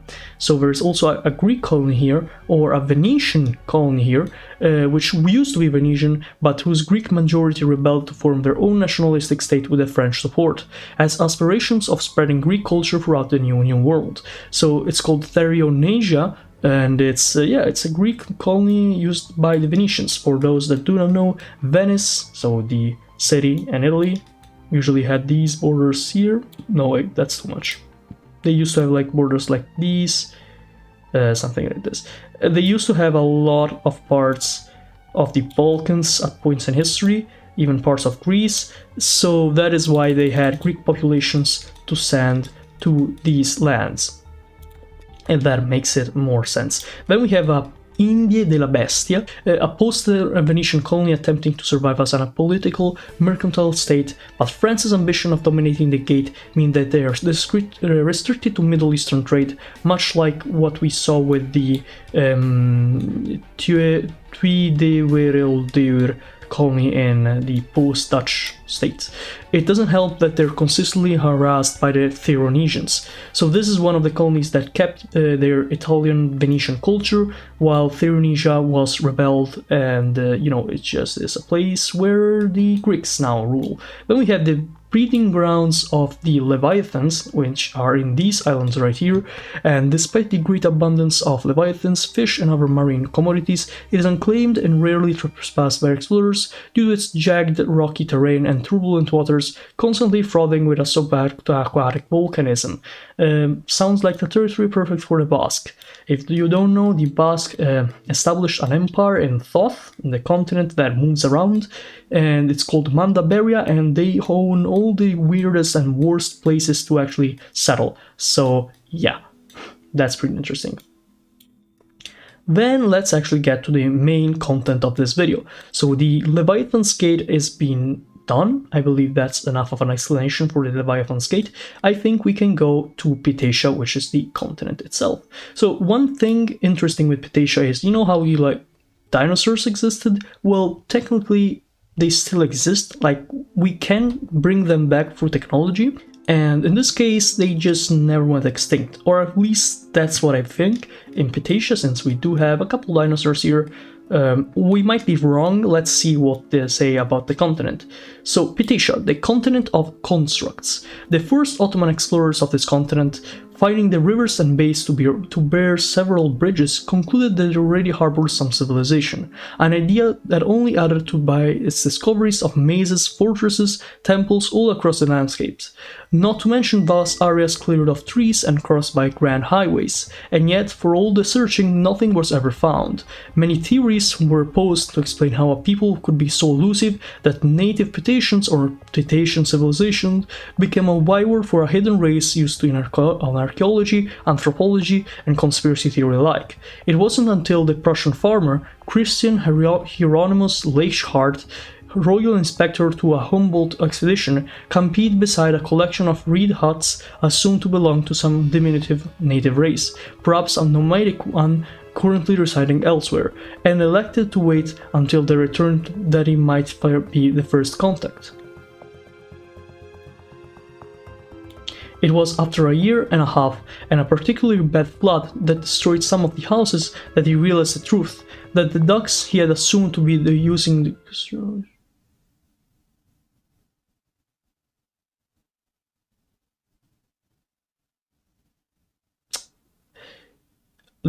ducks.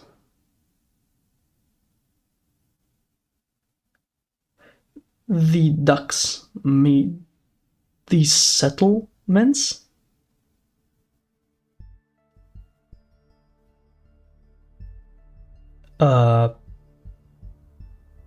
Okay. And then the mazes were built by pigs, the temples were built by elephantine creatures, and the bridges by the descendants of civets. Huh. This is a continent where nature cannot be external to mankind, but rather unequal, that there is no choice but to respect, and only a new arrival can think inferior. This is probably the weirdest continent we've done yet. I have these feelings. We have Nova Savoia here, the literal first time I see an actual Italian colony outside of the second ring. So Italy unfortunately was very unlucky when it comes to colonies. they didn't manage to use the opportunities of the colonization era to actually get much of the colonization game, and that is mainly because Italy used to be a French puppet state for the majority of its history, but recently they decided to go their own way, which usually is not really liked by the French, and that is why probably now they have one single colony right over here in the second gate. I mean, sorry, in the second ring, and it's in this weird, and it's in this continent right here. Alright, so Nova Savoia, which is New Savoy, it's a waste basket for non-criminals that were socially unwanted from the north of Italy. Those, Francophones, and a ruling class of rich Genoese families that have ended up on the wrong side of the Italian government. Interesting. That is very interesting. Then we have New Gujarat, Sikh Empire, a collection of mountains, lakes, cliffs, coves, and islands that have led to a wealth of isolated and unique biotas that are a haven for any naturalist. Interesting, also interesting. We have the Erztepitaters, post-Prussian communities fighting against Scandinavian expansion. So there appears to be two layers of actual colonization, probably because they were multiple voyages. So we have the first colony and the darker green here, light green as the new colonies, same thing with these. And in this case they are literally two different states, two different people.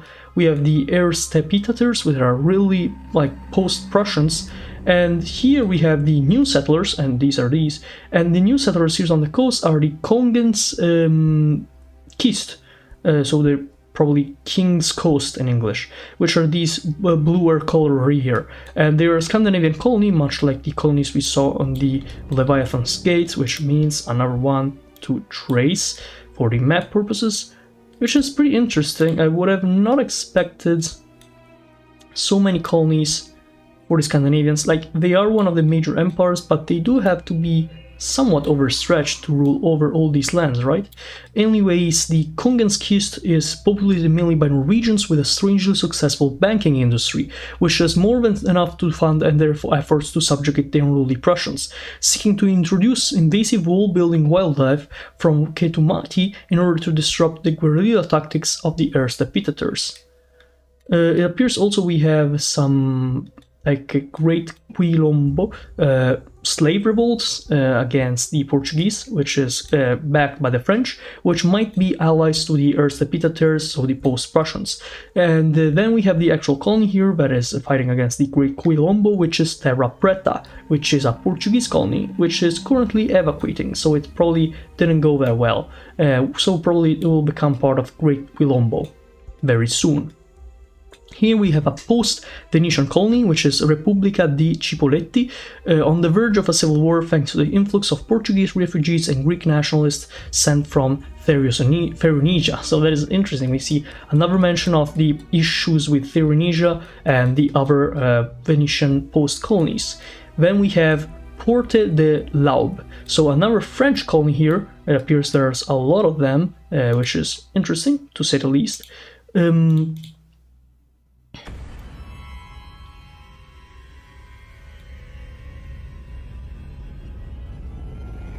So Nouvelle Aquitaine is the colony, and then we have Port Laube, so it's two colonies, separate ones.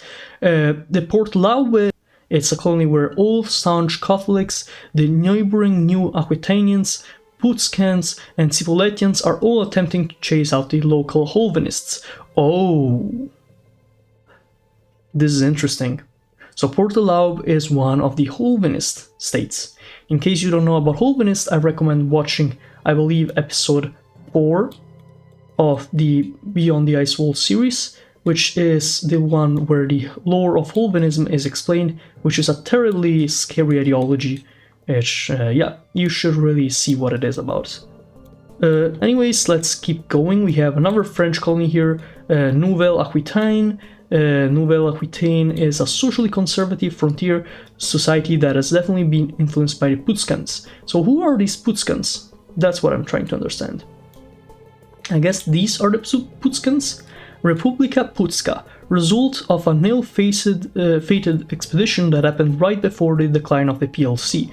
The settlers, mainly male Polish colonial sailors and coisand women taken during the resupply stop in the Cape and Gulf Good Hope, surviving thanks to trade with the older Portuguese and Italian colonies. So this is interesting. The PLC, so for those that don't know, the Polish-Lithuanian Commonwealth was a state that used to exist all the way here in Poland, in Europe, Eastern Europe, and you also have like these big boy borders. Used to include a lot of land between Russia and basically anything else. Used to be very big, very relevant, but at some point in history it just went kaput and died, and that's why we have this independent Poland here. And interestingly enough, they managed to like establish some colonies before they just like died as a state, which is the result as Republika Pucka. Then we have another Omanian colony, Mina al-Fajr, or Fire. The governor is an incredibly skilled diplomat and has good relations with all his neighbors. Alright, that's a simple one to remember. Then we have Roderickstan. That is a peculiar name to say this, the least. So legally this is a Safavid colony. The Safavids, for those that do not know, are a state in Persia. So it's what the Persian state used to call itself. It was a dynasty of the Persian Empire, and these are the actual territories they own on Asia. Well, it appears that they established a colony here, which is probably the first time we actually saw a Safavid colony in the Second Ring, so that is pretty interesting. Let's see what it is about. While sourced from and funded by Safavid Persia, this colony was established and managed by a third-party British company. So already you can see I was wrong. I should have read this first, I guess, but still it is legally owned by the Safavids. So serving to inflate the imperial pride of the Persians, as well to provide the British as an indirect way to extract wealth from Ptah despite their treaties with the French. So if memory serves me right, I believe that Ptah was forbidden to be a British standpoint holdout or something like this from the French when they won the revolutionary Napoleonic Wars. So the French, since they won the wars in Europe and the rest of the world, they decided that the British could not hold any land in Ptah, much like they basically did much like the British did with the French in the 7 Years' War, where they decided that they couldn't own parts of North America, so they took New France. And this is the same thing here. So they don't allow the British to own parts directly of Ptah, but they do allow them to do these third-party ventures with the Safavids. Then here we have Terrado Braganca. Has a large free black population as well as an enslaved one. Yeah, that's just how it goes, I guess, because of the Portuguese slave trade. Here we have the weed-whacking wanderer. This grazing sauropod is known for whipping its tail to cut down tall grasses along the trails as they walk, thus making it more difficult for pouncing predators to hide themselves in the foliage. So this is what I was talking about. That's a dinosaur, right? So they just exist or something? I don't know. Then we have Kafiristan, that's a slur, isn't it? A wastebasket used by the Ottomans for religious minorities that the Egyptians didn't really want to deal with. Maronites, Druze, Yazidis, sometimes fighting, sometimes cooperating, altogether too much for the Egyptian to even try handling. So not a really good venture. Here we have one of the most significant clades of Ptah, the pangolins, that have adopted forms of arboreal, fossorial, wandering, aquatic, tiny and immense, this being an example of one of the largest species on the continent that wanders the plains in search of ant and termite fortresses that it breaks into its classic pangolin fashion. So pangolins are one of the major inhabitants of Ptah, along with sauropods. Then we have Arabistan, begun by the Ottomans as a place to pet rebellious Arabs, continued by the Egyptians specifically for the Shia Arabs of Iraq, then becoming one of the first to go in Egypt's more recent colony of unproductive colonies. They were trying for independence anyways, and their crop flats and dried clab flats could make for deceptive and difficult battlegrounds that they didn't want to fight on. So that's kind of it. So these are like all post-Ottoman colonies that gained independence as the empires of the old world kind of started fracturing and falling apart. Here we have the So we do have one successful Egyptian colony here called Nil al-Jadid, Egypt. The Egyptians have a lot on their plate when it comes to getting this former Ottoman colony up and running, again after the Coptic and Iraqi rebellions left it with barely any ability to operate independently. Interesting. So they are kind of functioning as a colony, but they did have a bit of an issue, it appears. Then we have the New Orange colony, Kingdom of the Netherlands. Correct me if I'm wrong, but the Kingdom of the Netherlands is a state in exile, basically, because the original Netherlands is gone. As I said, it was conquered by the French and transformed into their vassal of Batavia, so the Kingdom of the Netherlands exists both with the lands in the earthly firmament and in the lands in the second ring. But it is a kingdom in exile, as it does not hold any territories in Europe itself. So the Kingdom of the Netherlands is a violently royalist, so much so that the royal family is considering relocating to here. That is very interesting. Then we have Ardakbat, as appears to be this state here, a nation of Coptic people who exiled to this colony, who rebelled and set up a state in the highlands with the Dutch help. So probably coming from the Nil al-Jadid colony of Egypt, I would assume. Then we have Duja Saraja, the Sikh colony here. The French enjoy and even fund this buffer between them and the Goloks. Alright, makes much sense. And then we have the actual French main colonies here. We have one in this like semi-continent here, subcontinent, and then we have this huge one called Terra Bonaparte, France. Statues of Napoleon everywhere, but with a ruling class almost like the old nobility in their extravagance. So it reminds ourselves of the pre-revolution aristocracy of France.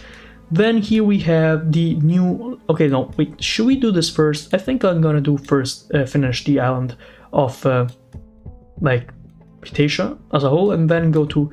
Actually, you know what, I'm just gonna go and do Ketumati first. Ketumati, the land of a million walls. The island has one particular construct of its flora and fauna that pervades it entirely.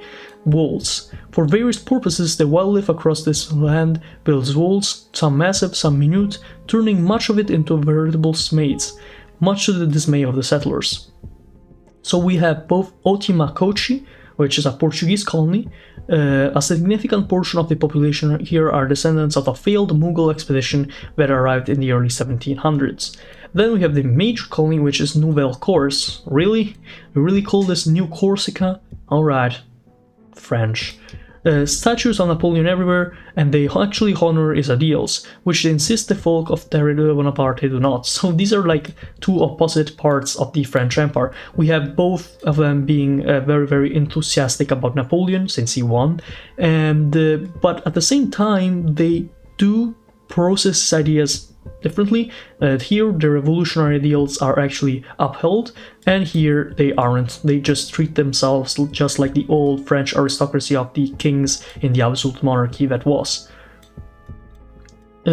Even in here we have another territory here called Patiti, the land of empty towers. Across this land, the animals and plants have a habit of constructing in many different ways towers of one kind or another that can be found across the landscape. So I guess tool building, just with birds that create nests and ants that create what are those called again? Anthills? Maybe that's the case. Most impressive are the gigantic towers of snail shells glued together by the bodies of those snails, all towering skywards in the shape of gigantic conical snail shells. Such sights have come to be regarded by native and Italians alike. The French are too aloof as a holy magic or something otherwisely significant. So, there are two colonies here. One is Cina Volante. As an Italian, I can tell you this name is bad. This is just a bad name. You cannot... This is translated literally to Flying China. But, like, the country. Flying China. Alright. So, the Italians cooperate very effectively with the Zunziani, with those under French rule migrating here.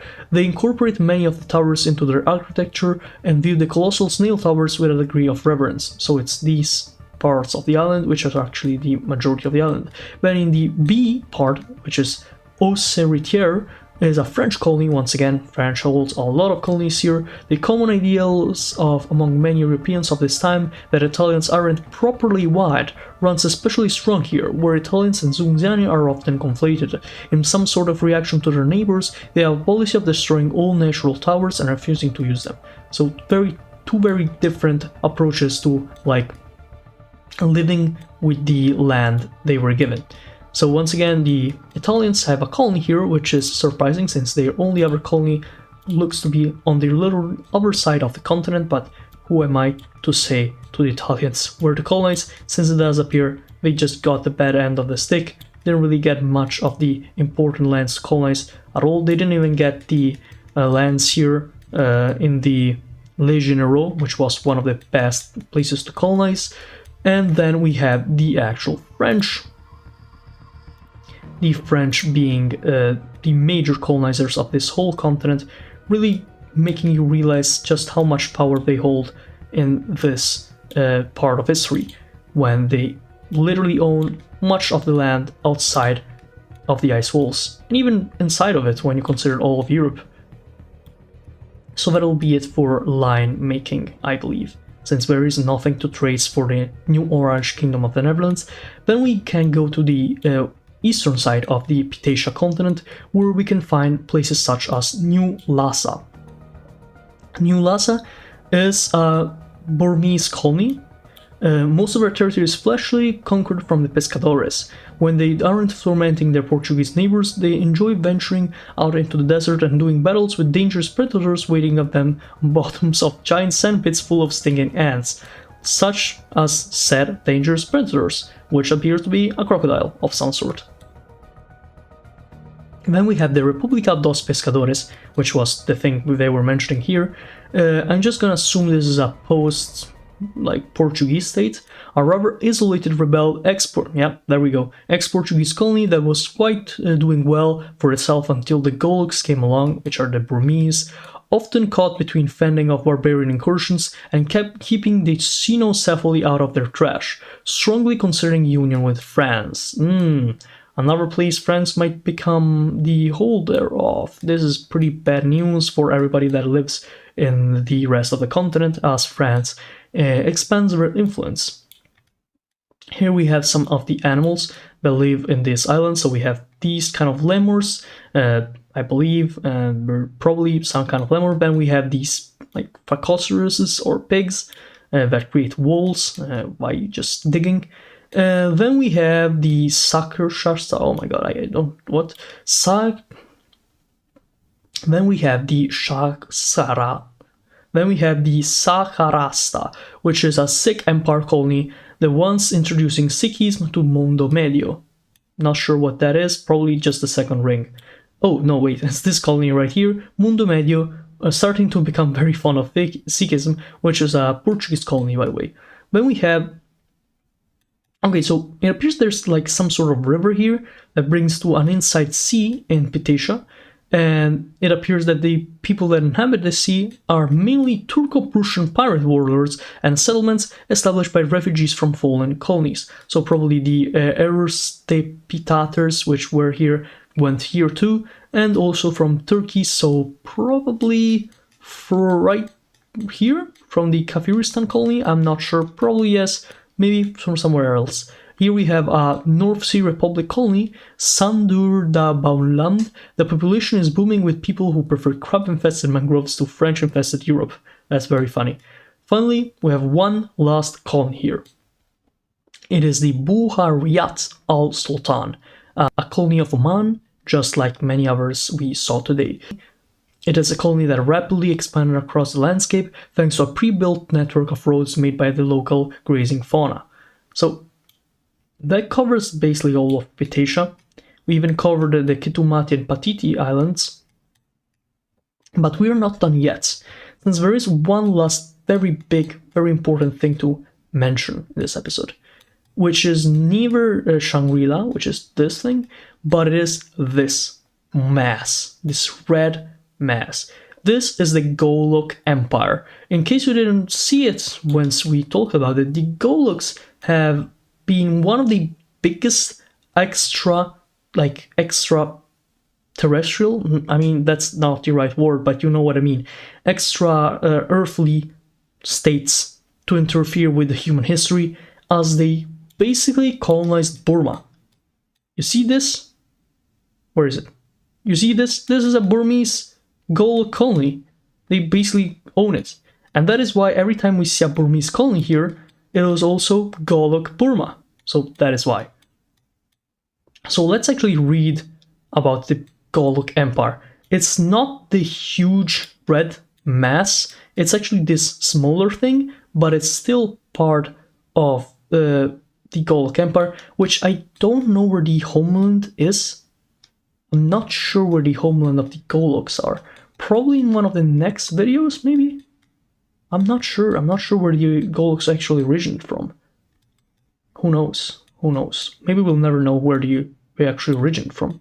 Anyways, the Golok Empire holds the territory of Druk Giri Gyu. Goloks make virtually the entire population here, given how similar the terrain is to their homeland, and the fact that its resource poor, harsh environment, economic isolation, and savage Vogel tribes stalking nearby makes settling the region little more than a show of manliness. Constantly in conflict with nearby Choban nomad tribes, the Golok warlords see the Vogel raids an attack on their honor, so they continue to sink money, resources, and settlers into the region to keep the conflict alive. Unbeknownst to them, their enemies have only grown more powerful through their continued interaction. The Ahevichi tribe have conquered and unified much of the surrounding region, using the richest weapons, technology, and human slaves plundered from the raids on Golok settlements.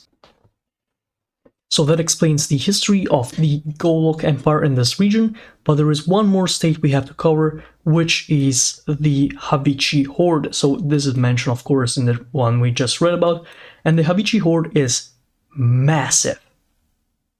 And just to make you realize how big this is, in size it's literally comparable to all of Southeast Asia.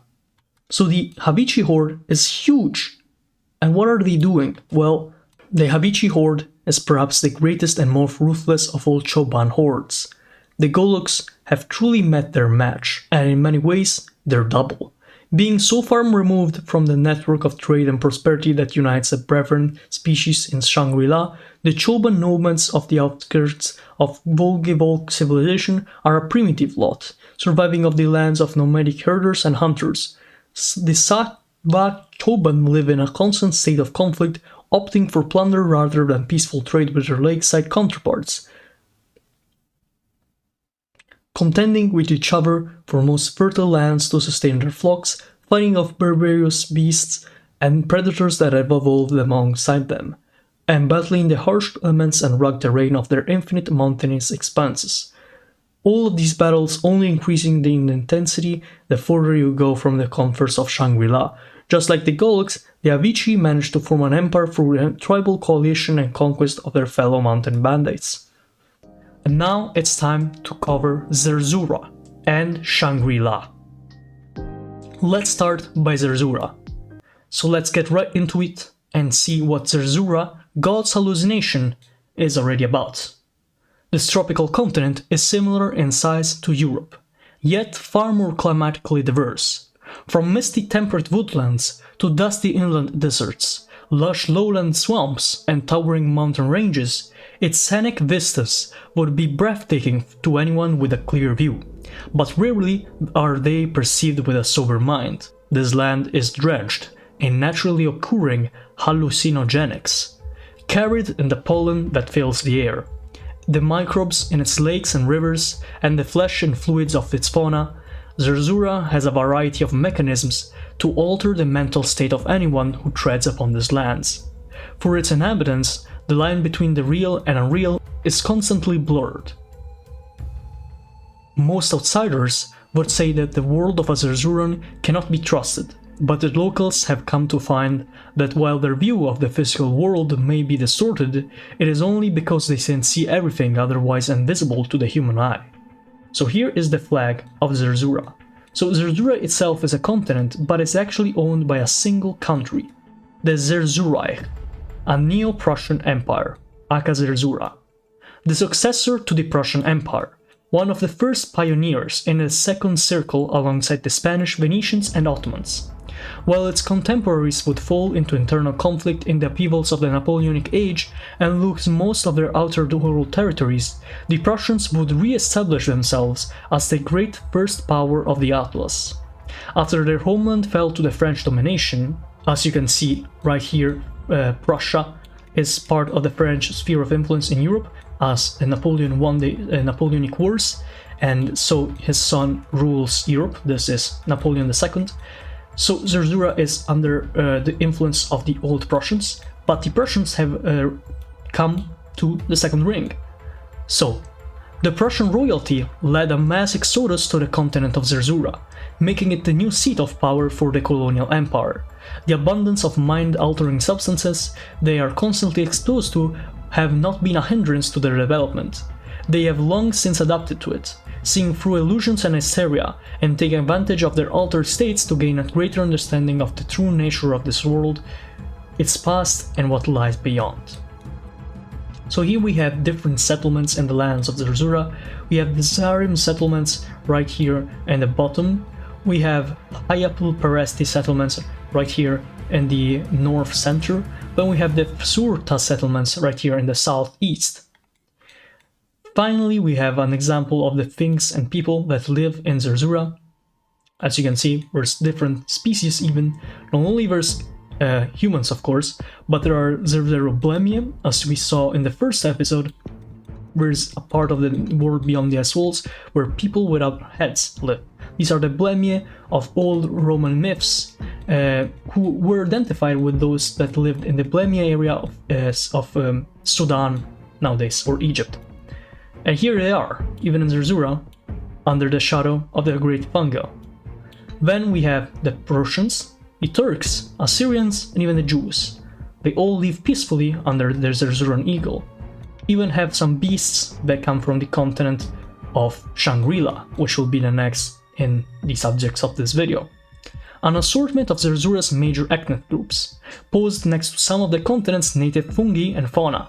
Originally, the Ottoman Turks and Assyrians had started to colonize parts of the continent before the collapse of their empire and Prussian exodus, resulting in the entire landmass falling under a single regime. The Prussian people have a uniquely strong brotherhood with the Blemie in Xenonesia, so much so that a good number of the Blemie have relocated here to live as proud Zerzuran citizens. The Gewir beast is a hoofed herbivore commonly found around the steppe and desert regions, so it's the Gewir beast. They are known to spew hallucinogenic mucus out of their nose when threatened. So, Zerzura doesn't only own their own major island, it does in fact have somewhat of a colonial empire, since it is, technically, the heirs of the Prussian colonial empire. So right here, in the Leviathan's Gate, the only part we didn't mention in the last episode was the colony that Zerzura has in the southernmost part of the northern part of the Leviathan's Gate, which is Todes Griffreich.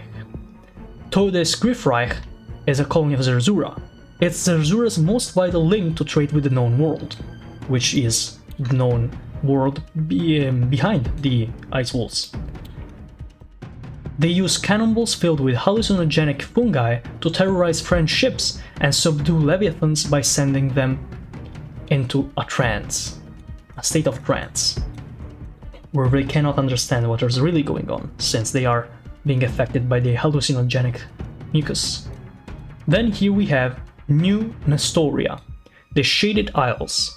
Almost the entirety of their surfaces are covered by a thick forest of trees similar to the Darquaena cinnamabari of Socotra, with branches so tightly packed that very little light or water reaches the forest floor below. The canopy is so dense, in fact, that one could walk or even build houses on top of them, with little fear of the branches giving out. The vast stretches of shaded land beneath the treescapes have a tranquil yet foreboding aura to them. Be wary of predators that lurk beneath the branches. So it's an incorporated part of incorporated territory of Zerzura, New Nestoria. As you can see, there's a small line traced from Zerzura to New Nestoria. So as you can see, they do have some territories outside of the second ring, but they do have some connection with the lands inside of the known world. Of course, Prussia, their homeland, but even as you can see, one of their archipelagos, New Nestoria, has the same kind of trees that exist in Socotra. In case you didn't know, Socotra is this island right here off the coast of Somalia and Oman, which is pretty interesting, if I say so myself. Then it's time to cover one of the most interesting and confusing parts of the entire world beyond the ice walls. This is Shangri-La, one of the only places where humans are not the major species. They are not the ones in control. Instead, the Shangri-La is not inhabited only by humans and our similar populations, but it is in fact inhabited by the Vogel-Valk of Shangri-La. First, we will check the Shangri-La Garden of the Vogel-Valk paragraph right here, and then we will discover the actual Vogel-Valk that live in Shangri-La. By the way, Shangri-La was believed to be one of the places beneath the known world by the people of Tibet. As you can see in the last video, we discovered that the Golok Empire, a Tibetan empire that raised up in the 18th century, was created through the help of the people and the creatures that live in Shangri-La. So it's not a surprise that the people and the creatures that live in Shangri-La are so relevant to the world. So it's time to get right into it. Shangri-La, Garden of the Vogel-Valk. There is a paradise hidden deep within the mountain ring. Past over 1,000 kilometers of mountainous wasteland, there lies an incredible network of gigantic glacial lakes and fertile valleys among the daunting peaks. This great refuge of fertility has existed for eons, preserving a unique and ancient assortment of wildlife, and sustaining the oldest civilization in the second ring. With a 6 million year history, not one, but 5 sapient races of Ornithischian dinosaurs, first encountered by the Prussians, and gaining from them the collective term Vogel-Valk, in reference to their beaked and feathered appearance. Though intelligent and capable, a lack of suitable plants has prevented the invention of agriculture here, and creation of agriculture societies like those of the known world, resulting in a drastically reduced pace of technological development which had yet to surpass that of mankind's Iron Age by the time the first humans explorers arrived. However, the Vogel have been able to establish very complex societies. Since the first Vogel hunter-gatherers, they have diverged into 5 species, 4 of which have adapted to incredibly different economic niches, allowing trade networks most complicated and most profitable to be strung up between them. The major cities are all at the confluences of the 4 groups as they trade with one another. They have gone through their periods of prosperity and calamity, but now, just as the humans' contact is beginning, they find themselves in a golden age as the trade flows with great vitality and the societies are powerful. So basically, the people inside of Shangri-La, the people not close to the borders, close to the colonies, well, these areas are inhabited by sapient dinosaurs. So if there's a scientific theory, or at least a hypothesis, that eventually if dinosaurs were allowed to remain alive and not go extinct for the mass eruptions and asteroids that hit Earth, then it was believed that eventually some kind of dinosaurs would achieve some kind of sapience, some kind of intelligence. Already there was the Troodon, which was a type of dinosaur that could actually kind of it wasn't especially intelligent, but it was most intelligent of all the other dinosaurs. So, this brings it to their logical conclusion, as since these dinosaurs were not hit by the problems that were within the known world, and the asteroid that hit Earth did not cause extinction outside of the second ring, then the Chobans, the Mizraks, the Balikis, the Myras, the Buzavikis, were not conflicted by the asteroid and their death, and their deathly apocalypse. Therefore, eventually, the history of the Vogel-Valk was created. So let's get right into the actual Vogel-Valk themselves. Vogel being beak in Prussian, I believe. In German, of course, that is. The Vogel-Valk of Shangri-La. The history of the Vogel-Valk begins with a lineage of pachycephalosaurian dinosaurs, which first attained the spark of sapience over 6 million years ago. These original Vogel-Valk lived a hunter-gatherer lifestyle, used tools, spoke languages, explored beyond their homeland and conquered a wide array of environments, just as the earliest Homo sapiens did in more recent history. Yet, despite their intelligence and the vast amount of time they had to develop, the Vogel had not surpassed humans in their technological advancements. Instead, their societies developed far more gradually, and in a far different way. Agriculture is the key differentiating factor between the courses of human and Vogel-Valk civilization. Mastery of food production is the foundation on which advanced societies are built. What with no farmable crops to be found in the valleys of Shangri-La, the Vogel-Valk could only sustain themselves as generalized nomadic hunter-gatherers. While Shangri-La would not provide the Vogel-Valk with the same opportunities that Earth had granted the early man, it would still prove to be the key to their future development. The abundance of plant and animal life in the lakeside valleys was so great that the Vogel-Valk rarely found themselves in conflict for food, and the mountains between them discouraged invasion from one valley to another. Instead, the Vogel were more likely to trade with them than plunder their neighbors. This trading proved to be prosperous enough to where the early Vogel tribes would not have to constantly move to attain the resources they needed. Instead, they claimed territories where they would live in a semi-permanent settlement. With this trade sustaining them, some tribes were encouraged to branch out and establish new territories, where they would specialize in collecting resources that couldn't be found in the fertile valleys. These territories would come to define the economic niches and means of survivals for the tribes living in them. Some tribes settled along the coasts of lakes and thusly specialized in fishing. Others remained further inland and managed the forests. Some lived around the entrances to the extensive cave system beneath Shangri-La, where they collected stones for tool making, harvesting fungi, and hunted troglodytes. Troglodyte creatures, not troglodytes.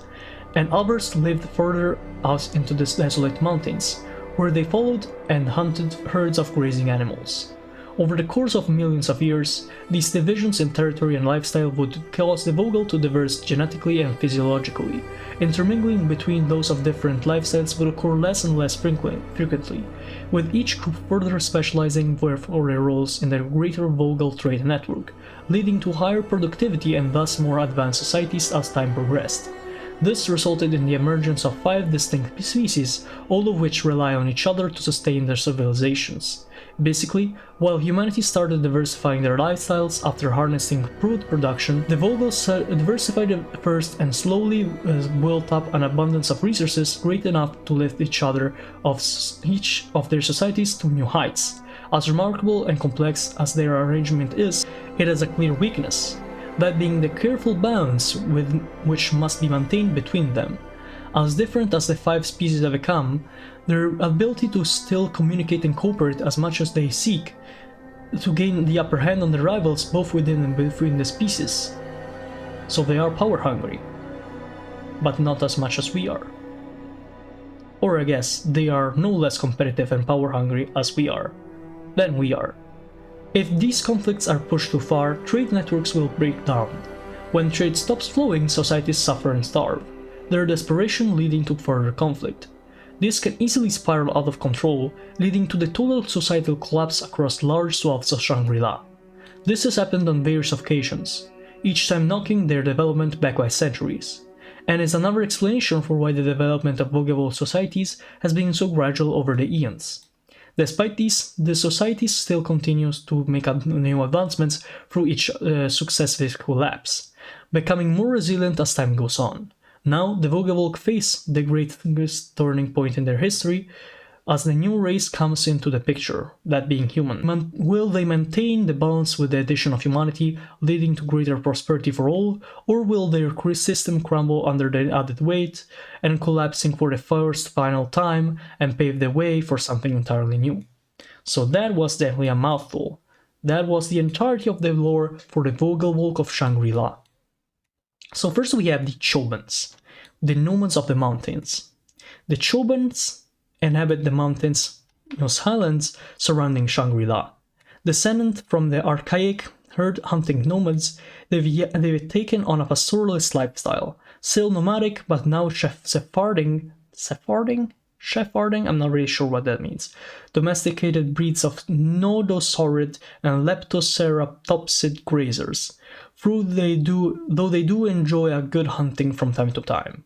So these are basically the kind of nomads of the mountains. I resemble like the lifestyle that the people in Central Asia had, I'm going to assume. Then we have the Mizraks, also called the gardeners of the valleys. The Mizraks are descended from early Vogel tribes that never left the fertile lakeside valleys and continued their ancestor hunter-gatherer lifestyle. Through millions of years of sustainable forestry, they have gradually molded their ecosystem to maximize the production of food and resources, turning the valleys into massive gardens that are wholly consisted of plants and animals useful to them, everything else being long extinct. Instead of clearing away wildlife to make room for domesticated crops, they've essentially domesticated their entire ecosystems. While they are technically hunter-gatherers, it's very hard to call them primitive. Their settled lifestyles and high population often results in their development of cities that become centers of power, trade, and industry. So they are the most diverse in every regard. They almost never move across mountains or sail across water, so their only interactions tend to be with their immediate neighbors, resulting in an expansive gradient culture wrapped around the lakes and rivers of Shangri-La. Different valleys can be specialized in producing different materials based on their unique assortments of wildlife, and within their cities you can find Mizrak filling a variety of occupations such as craftsmen, scribes, performers, construction workers, cooks, and of course a ruling elite. So the Mizraks for now seem to be the most developed. Then we have the Balikchis, yeah, that's how I pronounce it. Divers of the lakes, descendant from early Vogels. Well, I'm just going to be skimming around this because I don't really want to see everything. You can pause and read for yourselves. This is very fantastious, I guess. Of course, when you call it in the context of the lands beyond the ice walls, I'm very doubtful of the existence of creatures like these. I can bear with the existence of dinosaurs since they could have just not gone extinct, but these seems a bit too developed, don't you think? That said, it is still very interesting. So the Balikchis seem to be some people that basically live around the coasts, and they can broadly be divided between those living on the mainland coast, almost always under the rule of settled Mizrak societies, so they tend to be inferior and subjected to the Mizraks, or in some cases they organize themselves in a variety of ways and settle in different kind of societies. Then we have the Mayara, the explorers of the caves, descending from those early Vogels who settled around the mouths of caves and ventured into them to collect resources. The Mayara now live almost entirely underground. While the caves and tunnels beneath the mountains of Shangri-La are vast, they only held so much wealth. Over time, the Mayara were forced to go deeper and deeper into the caves in search of valuable metals when everything readily available was extracted. They began to expand caves, digging and tunneling far under near the earth in search of the gems and other minerals that they trade for their food, or at least their good food, as they do hunt subterranean fauna and domesticate edible snails and fungi, but this is not sufficient to completely sustain the societies that do exist. They are the source of many of the goods that, making their way through trade and routes, are what entice many of the human settlers appearing in Shangri-La. They are by far the smallest of the Vogel, have keen eyes and hardy lungs, and are very capable of long periods of strenuous labor. They are considered mysterious by the other Vogel societies, but interactions are usually friendly, often helped by the resemblance to a juvenile Vogel of other groups, and any measure of decadence necessitates interaction with them. Don't know what that any measure of decadence necessitates interaction with them means, but sure. So the Mayara seem to be the smallest of the bunch, and also the ones that, just rule the caves or something like that. I don't know. Then we have finally the Buzavchis. So we have the Balikchis, and then here we have the Buzavchis, keepers of the old lights. So these seem to be like the old heads of the group. On the periphery of Vogel civilization at the southern edge of Shangri-La, making their homes at the base of the great glaciers that provide the precious water that brings life to the fertile valleys downstream, are the Buzavchis Vogel. The Buzavchis are an ancient and mysterious race, and though and thought as much by the other Vogel tribes. So it is not maintained by economic specialization, their existence being the subject, but through the mastery of the challenges of their turf. Interesting. So they basically live off the earth that they inhabit, which is very difficult to live in, something like that. I'm not really sure. So let's see. We have the actual map right here that shows the different types of kingdoms. So as you can see, the map of Shangri-La is very developed. It is very populated, it seems, and it's generally very interesting how it actually works. So let's see some of these societies when it comes to the actual kingdoms they established.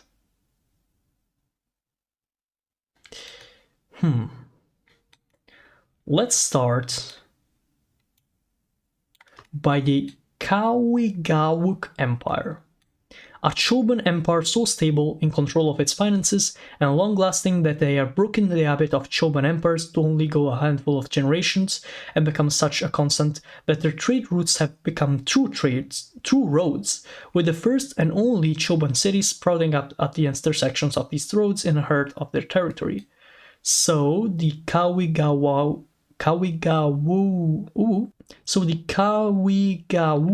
Empire is one of the Choban empires, and it is one of the major settled ones where cities exist. Then we have the Vogel-Valk kingdoms. Here, I believe it's 6, so these ones right here on the coasts. The place where Vogel-Valk domination began, made much easier by the underdeveloped nature of the Mizraq who lived this far north. Then we have the married clans, which are right here in this very full of lakes area. While all Vogel-Valk societies are defined by and sustained through the complex network of cooperation between their species, the married clans embrace this relationship in a uniquely intimate manner that goes beyond the more economical codependence. Through ritual marriage between the leaders of their two species, Vogel-Valk and Balik-Chi Vogel-Valk merge their clans into a single united family. Which are the Balik-Chi? Oh, it's these guys. So these guys mixed together or something? Alright. Then we have the Orel-Gaduic empires. The Orel-Gaduic empires are a selection of originally Mizraq empires that came to be dominated by their increasingly mercantile Balik-Chi populations, eventually coming to a situation of Mizraq nobility that usually concede to Balik-Chi traders. The center of development of naval technology in Shangri-La, usually fairly simple, even reaching the points of naval battles. I mean, how is it simple if it reaches naval battles? But who am I to ask, right? Then we have the these names. Areraproj Balik-Chi. Where are they? Can't find them. Oh, it's an island. These largest of the lake islands of Shangri-La are for most Vogel-Valk unreachable. The Balik-Chi, for whom this is not the case, used the opportunity to establish their greatest united Balik-Chi state, and then settled the interior with Mizraq brought as slaves and out of the reach of mainland kin seeking to rescue them. So even these guys have slaves? Really?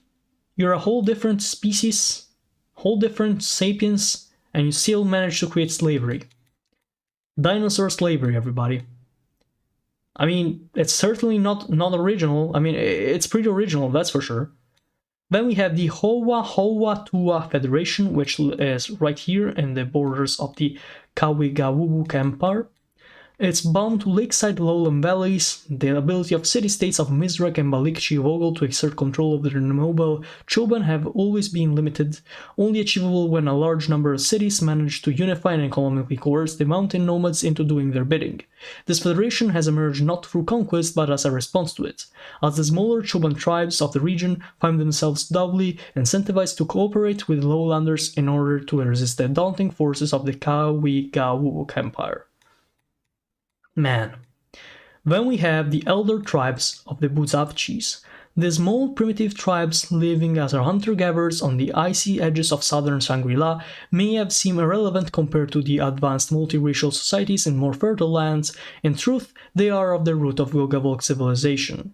maintaining the same lifestyle for millions of years in isolation. Their oral traditions contain the most complete of history of Vogel civilization, stretching back to time before the five races even diverged. Then we have the Aglopolgekia. Oh my. Aglopolgekia, where even is that? It's number 7. I ain't seeing no 7. I ain't seeing no 7, lads. So I will ignore this, because I'm not even seeing where it is. Huh. Weird. Maybe I'm blind. Tell me in the comments if I'm... Oh, right. There you go. That was pretty hard to see. You cannot... come on, man. Come on. It was pretty hard to see. We have the Aglopolgekia. Originally one of the plucked kingdoms, the local Balikchi have usurped the old order of the god kings and now believe themselves to be truly divine beings separate from the rest of the Vogel-kind, including the Balikchi still subjugated by the plucked kingdoms, who they look upon with disdain. So what are the plucked kingdoms? Well, it's right here. The plucked kingdoms, which by the way are just literally on the borders of the Aglopolgekia. Long ago, during the period of great instability, the balance between the 4 pillars of Vogel civilization was so upset that each race was brought into near complete ruin. Only the eternally stable Buzavchis of the far south could impose an order that would restore the balance. And so they did, establishing a series of empires that would once again unite the Vogel and put their history back on track. The plucked kingdoms are the last remnants of them. After thousands of years of rule and being so distant from other Buzavchis, the descendants of those long-forgotten conquerors are seen as gods by their Balikchi and Mizrak subjects, who spare them no luxury, particularly in the effort to keep them cool in this climate far too hot for them. Hence the feather plucking from which their name is derived. That is very great world building. Even if this is not as believable as basically anything we've read, honestly, this is probably the craziest part yet. I really love how much work was put into this by the creator of the map. Then we have the Akrasog Empire, the most powerful remaining transoceanic Choban empire, controlling both the more advanced settled societies of the lakeside as well as supporting the recent settlements of Mizrak along the marine coast, all while remaining independent from human hegemony. For now, at least, they are in control, and largely dictate the terms of trade and diplomacy with nearby colonial powers, especially when considering that they are the humans' main line of defense against marauding nomadic hordes situated further west. Through a happenstance of all the human societies they interface with happen to be Islamic, which gives the impression that Islam is just an odd thing humans do rather than a standalone religion, much to the dismay of local missionaries. The coastal Mizrak have taken some interest in the faith though, so we have some Muslim dinosaurs. Is that blasphemous to Muslims? I'm not sure. I didn't make this map, guys. For real, just don't blame me. In case, just don't do it. Don't blame me. So we have seen the Vogel-kind. I think we've seen all the Vogel-kind. I'm pretty sure we have some Marluk tributaries here. Not really sure what that is. Probably something also Vogel-kind related. But we have seen most of what the Vogel-kind are about. So Shangri-La, the land of the Vogel-kind. We have seen most of it. But now is the most interesting part for me. The fact that some of these civilizations are in contact with humans. And so where are the contacts with humans? Well, on the coasts of the land beyond the second ring. Yep, of course this is the land beyond the second ring. So the second ring is here, and this is literally the land beyond the second ring. So let's start with the first group of humans to settle this land. We have Egypt. So Egypt already has a lot of colonies. We've seen some colonies here in the continent of Ptasia, and we have seen some colonies in other continents, outside of the ice walls, alright? So Egypt owns a little stretch of land, which is called Sarawat Gorida. When the Ottomans fell, the territory fell into Egyptian hands. They were very persistent in their offer to incorporate Geizan Galgar, which is this one. But now that the Egyptians no longer see the value in this colony, among all the impoverished settlers that have realized their government is withdrawing, the idea of incorporation has appeared, but with a very different dynamic. Maybe so incorporating Geisla and Gaglar into Sarawat Godida, or the opposite, I'm not really sure. So Geisla and Gaglar seems to be independent. Unlike their Spanish counterparts, the citizens of abandoned Ottoman colonies managed to survive and defend themselves against Choban raids. Geisla Gaglar is the most integrated of all human Vogel societies. The native Turks and Mizraq live and work on equal terms with each other in peace and isolation from the rapidly changing world around them. So here is the first example we see of actually humans, and whatever these things are, I mean, okay, we know what these are, Vogel-Valk. So the first example of Vogel-Valk and humans living just next to each other and not killing each other. So that's cool. Or it's interesting to say the least. When we have an Omani colony, once again, Oman is a place that has a bunch of colonies all around the world. Here we can see major colonies we have in Ptasia, another one is here. They even here have one of the biggest important colonies in the lands of the Leviathan Gate, and so on and so forth. So here is the colony of Kum al-Silamia. Stumbled into tricking the Ak-Sarug into thinking they are a small population of traders without a homeland and would hate to break the illusion. Interesting. Then we have some just description of the people here. Bailarines people, descendants of Spanish colonists, were ransacked and kidnapped by a Choban Vogel horde, taken to the inner valleys of Shangri-La and sold as pets or slaves to wealthy Mizraqs. As the generations passed, the Spaniards evolved into an endemic ethnic group that can be found in most major cities, almost exclusively working as performers, dancing, juggling, singing, clowning, etc., amusing and fascinating the Vogel with their alien behaviors and anatomy. They speak a rudimentary version of local Vogel languages and a Spanish-based Creole. This is horrifying, and I hate it.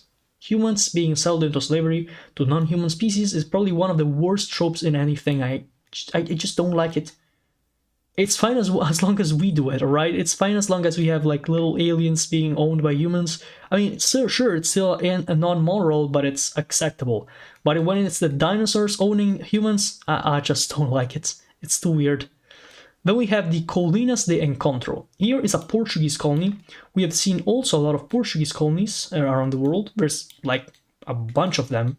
But we have really not traced any lines, which is pretty weird since we usually do trace lines to connect the colonies to their colonizers. So we will do right just that in this case, even if we have not done these before. Luckily, the Portuguese have a bunch of territories around the world, and that means that connecting these to the actual territories that we have around the known world won't be so hard, since we can pass right from Timor-Leste, which is East Timor, to the lands beyond the ice walls. Oh, that is a bad line, and I'm going to have to redo it. Right there, that's better. Let's just go around the Leviathan, maybe right here, and then we can go right there. We can even take this land and also just go right here, since we have to connect the lands of Ptasia too. And then take this route and go right there. Sorry for the patience you had to just bear with that. Anyways, the Colonias de Encontro, still trying to court local Choban into helping them trade across the mountains to the lakes. Hesitant to involve themselves in human affairs after observing the conflicts provoked by the French and Prussians, the Choban would rather chase the humans away and retake control of the coastal Mizraq tribes under Portuguese rule, styling themselves as liberators. So the Chobans are against the Portuguese, I believe. Here we have the Vogels Festung, which is in the Zerzuran sphere of influence, so another one of these Zerzuran colonies, and also like direct colonies. So we can see there's a division, like these bluer parts and lighter blue parts are probably part of the Zerzuran colony itself, while the rest might just be part of their sphere of influence. The Prussians initially only possessed a few port cities, which are these probably, through which they traded with the local Mizraq and their overlords, and the nomadic Choban Derku Empire. Where is the Derku Empire? I've yet to see what the Derku Empire is. Who connected them with far more wealthy lakeside markets across the mountains. After the French arrived and successfully destabilized the Derku, the Prussians assumed direct control of their nomads and the coastal Vogel, establishing many military bases and outposts deep into the mountains to solidify Derku control and shut down any means of overland trade between the French and the Vogel of the lakes. So once again, the French have to do with this. The French meddling with affairs of anyone is just like a repetitive thing at this point. The French, since they won the Napoleonic Wars, have basically been part of the meddling and anything. We have yet to stop meddling, and it appears that they have found another just victim of their meddling. Now they even meddle with the dinosaurs. I mean, once again, pretty original, that's for sure. So this is where we can trace their colonial holdouts, as well as this island right here, which we will get to later, called Henrietta. But first, let's just check the Nid Libre. Anyways, French colonies and sphere of influence. Ever since the French ships arrived at the coast of outer Shangri-La, the land of the Vogel has been the primary stage of Franco-Prussian competition. The Prussians had already developed a firm alliance with a powerful nomadic Vogel Empire, which traversed the mountains and reigned over the city-states on the other side. With Prussian support, the nomads expanded their territory through conquests, threatening the most prosperous of the marine societies, the Empire of Aroe. With the Prussians looking at the other way, the Aroe had no choice but to rely on the French to support them in defending against the invaders. The Aroe and several other societies would come to rely on the French for defense, trade, administration, and basic survival, the French making the most of their limited range of influence by investing heavily in the development of these coastal cities. They haven't given up breaking into lakeside markets yet, however, as they closely cooperate with a subterranean Mayara kingdom, which may be their key to expanding their power to the region. So once again, let's check back. The Mayara were these guys, the explorers of the caves, which are smaller and more agile than the other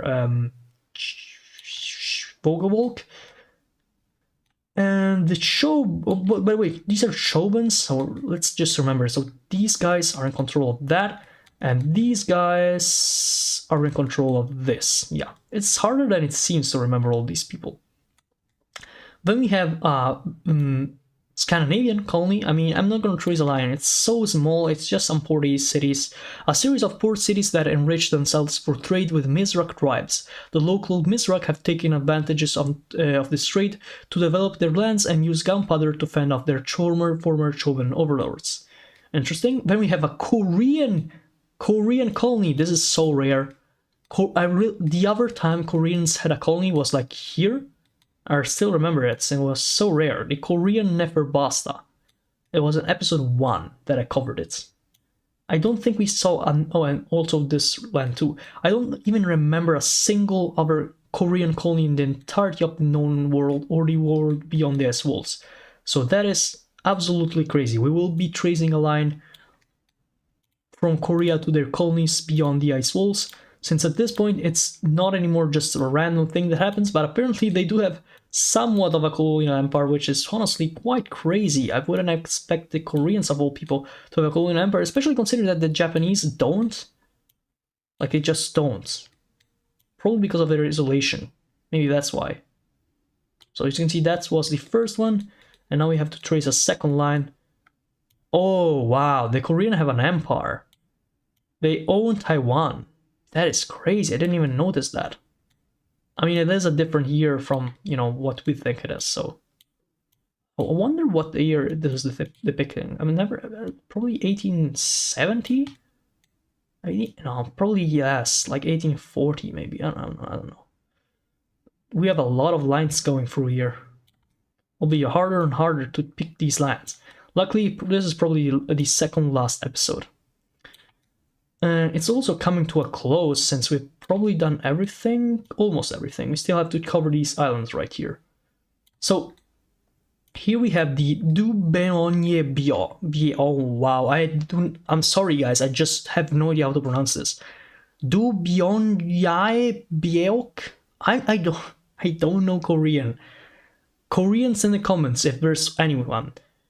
Leave a comment saying how you pronounce this. Anyway, it's a peaceful colony with a significant human population. Koreans have started taking a hands-on approach in developing the local infrastructure, with the local Vogel providing cheap labor in return. While they cohabit major settlements, they remain rather segregated, with most Koreans having little interest in associating with the Vogel underclass, and the Vogel for some reason avoiding the places where the Koreans make their homes. Something about the smell of rotten plants. That's interesting. So, you know, the food. Then we have Zetva Planina.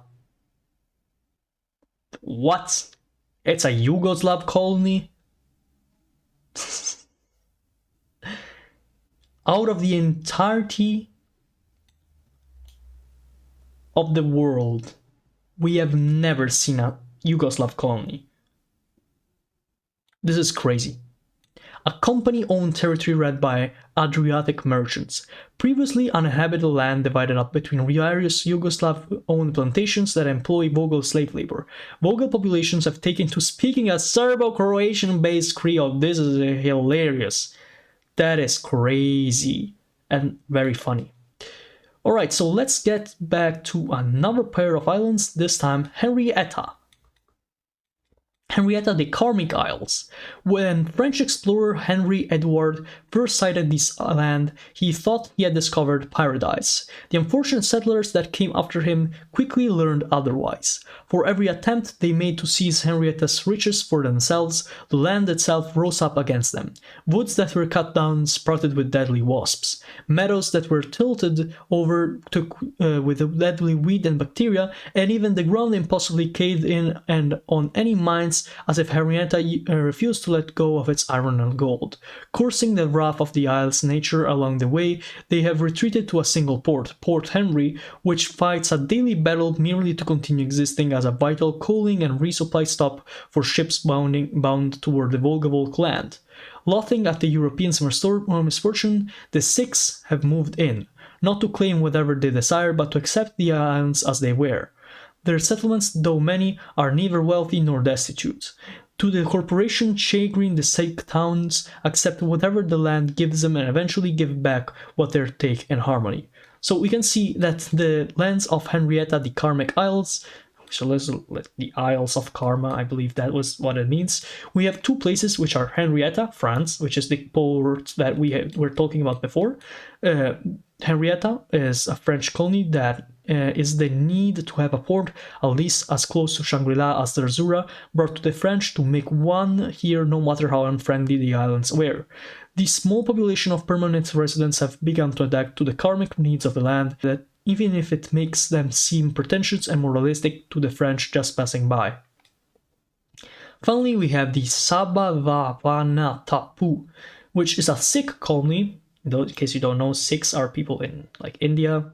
It's a religion. Anyway, these islands seem perfectly designed for inhabitation by those following Sikh philosophy, allowing this colony to expand steadily, not that it comes with any profit. Interesting. So we might have like Sikh owned island in the future. Let's finish up this episode by doing the Al Jazur Alduniyawiya Islands, the Earthly Islands.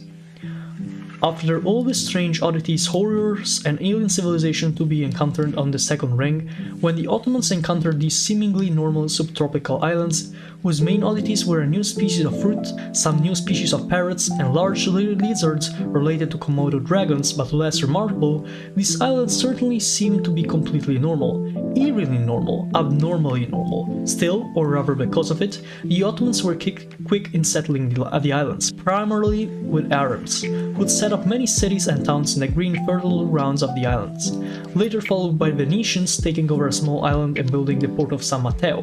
When the Ottoman Empire collapsed, half of the archipelago was annexed by France, while the other half sought protection under the Egyptians, the Mateans serving as the middleman between the two feuding factions. And still, there's something about the normality of this place that keeps the people on edge.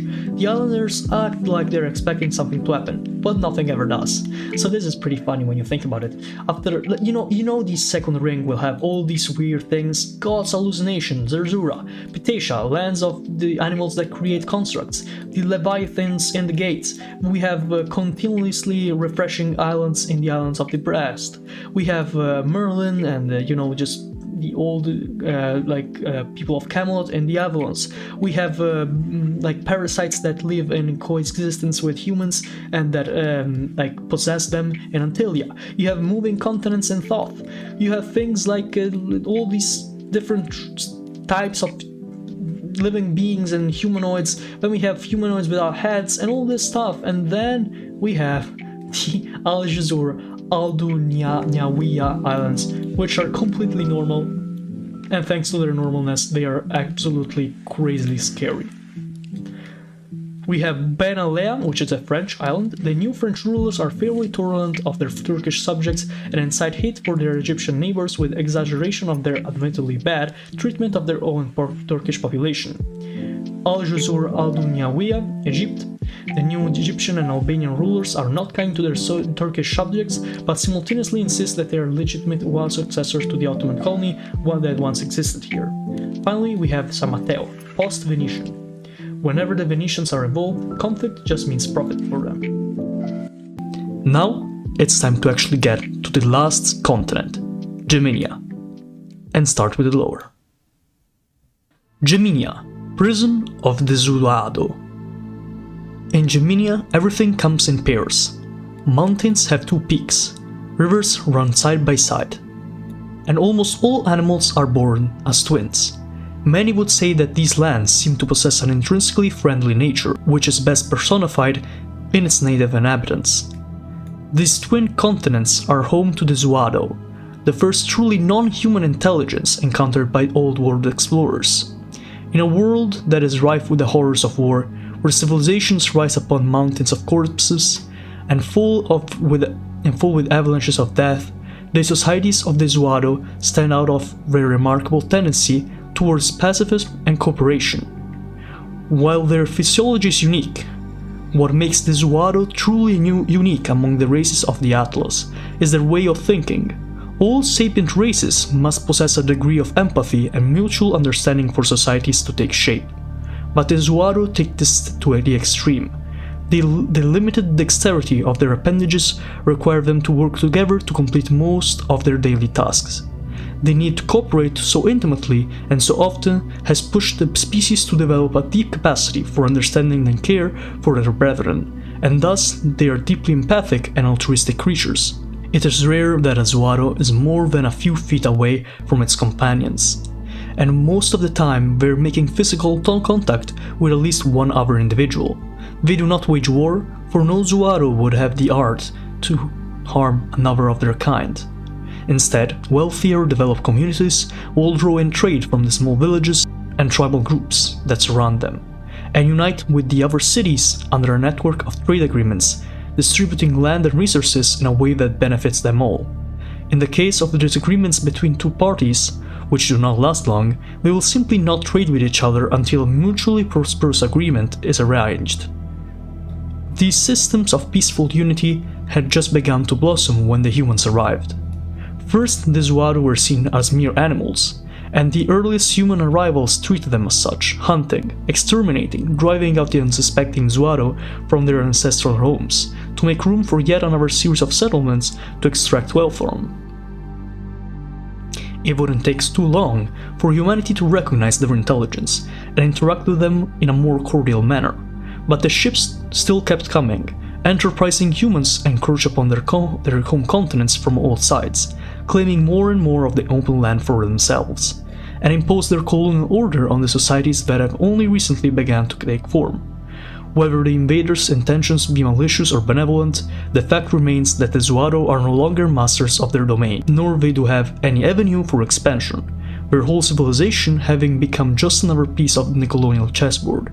And so it seems that Geminia, the cradle of Zuado civilization, would also be its grave.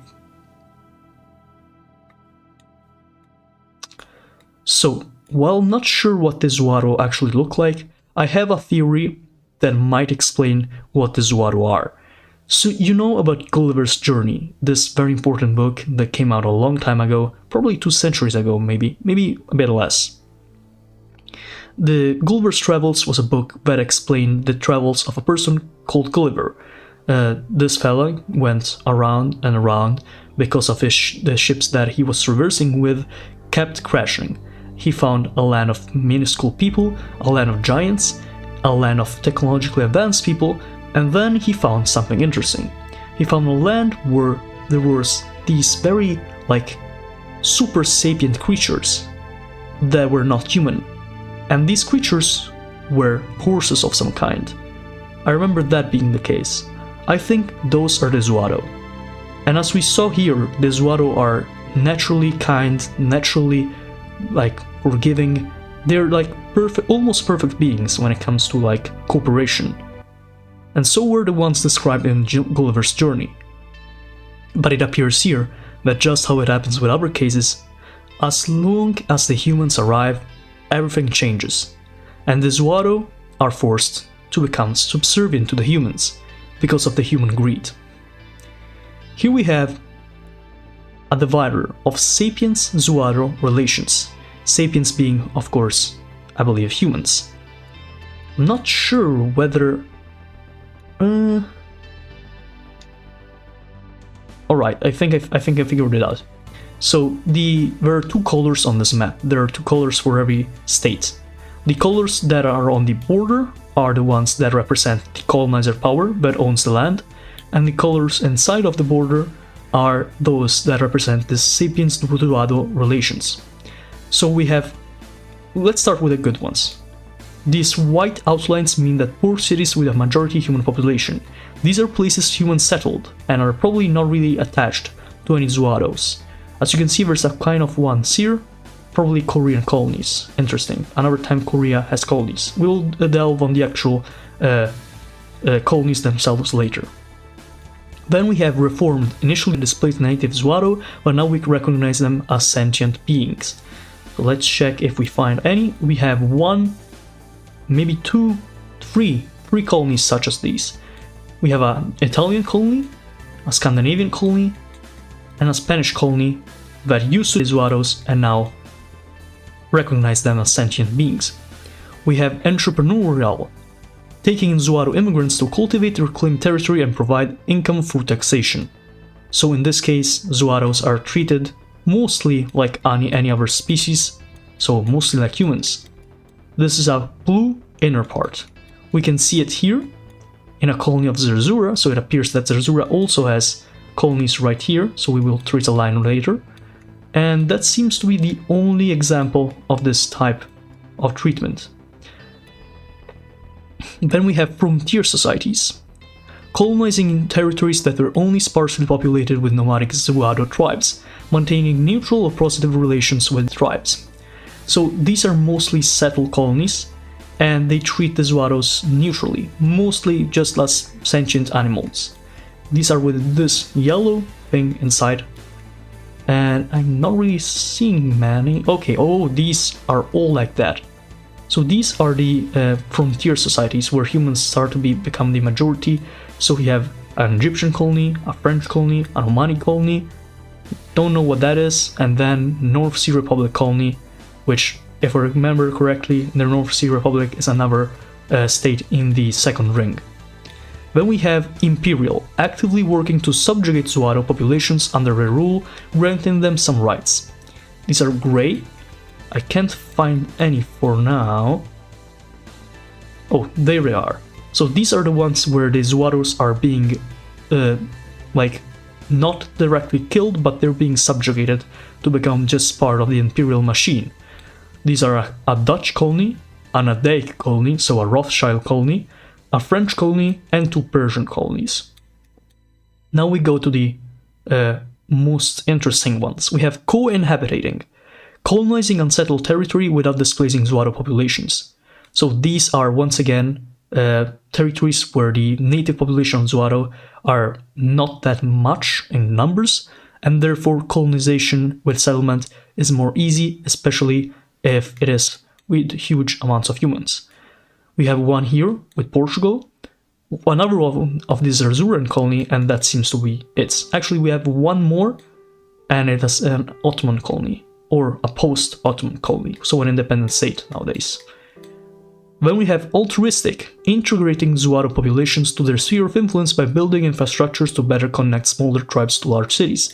So in this case, the humans are literally working towards gaining some kind of alliance with the Zuaro.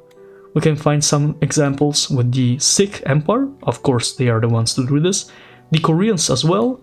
We have one example once again with the Sikhs, and that seems to be it.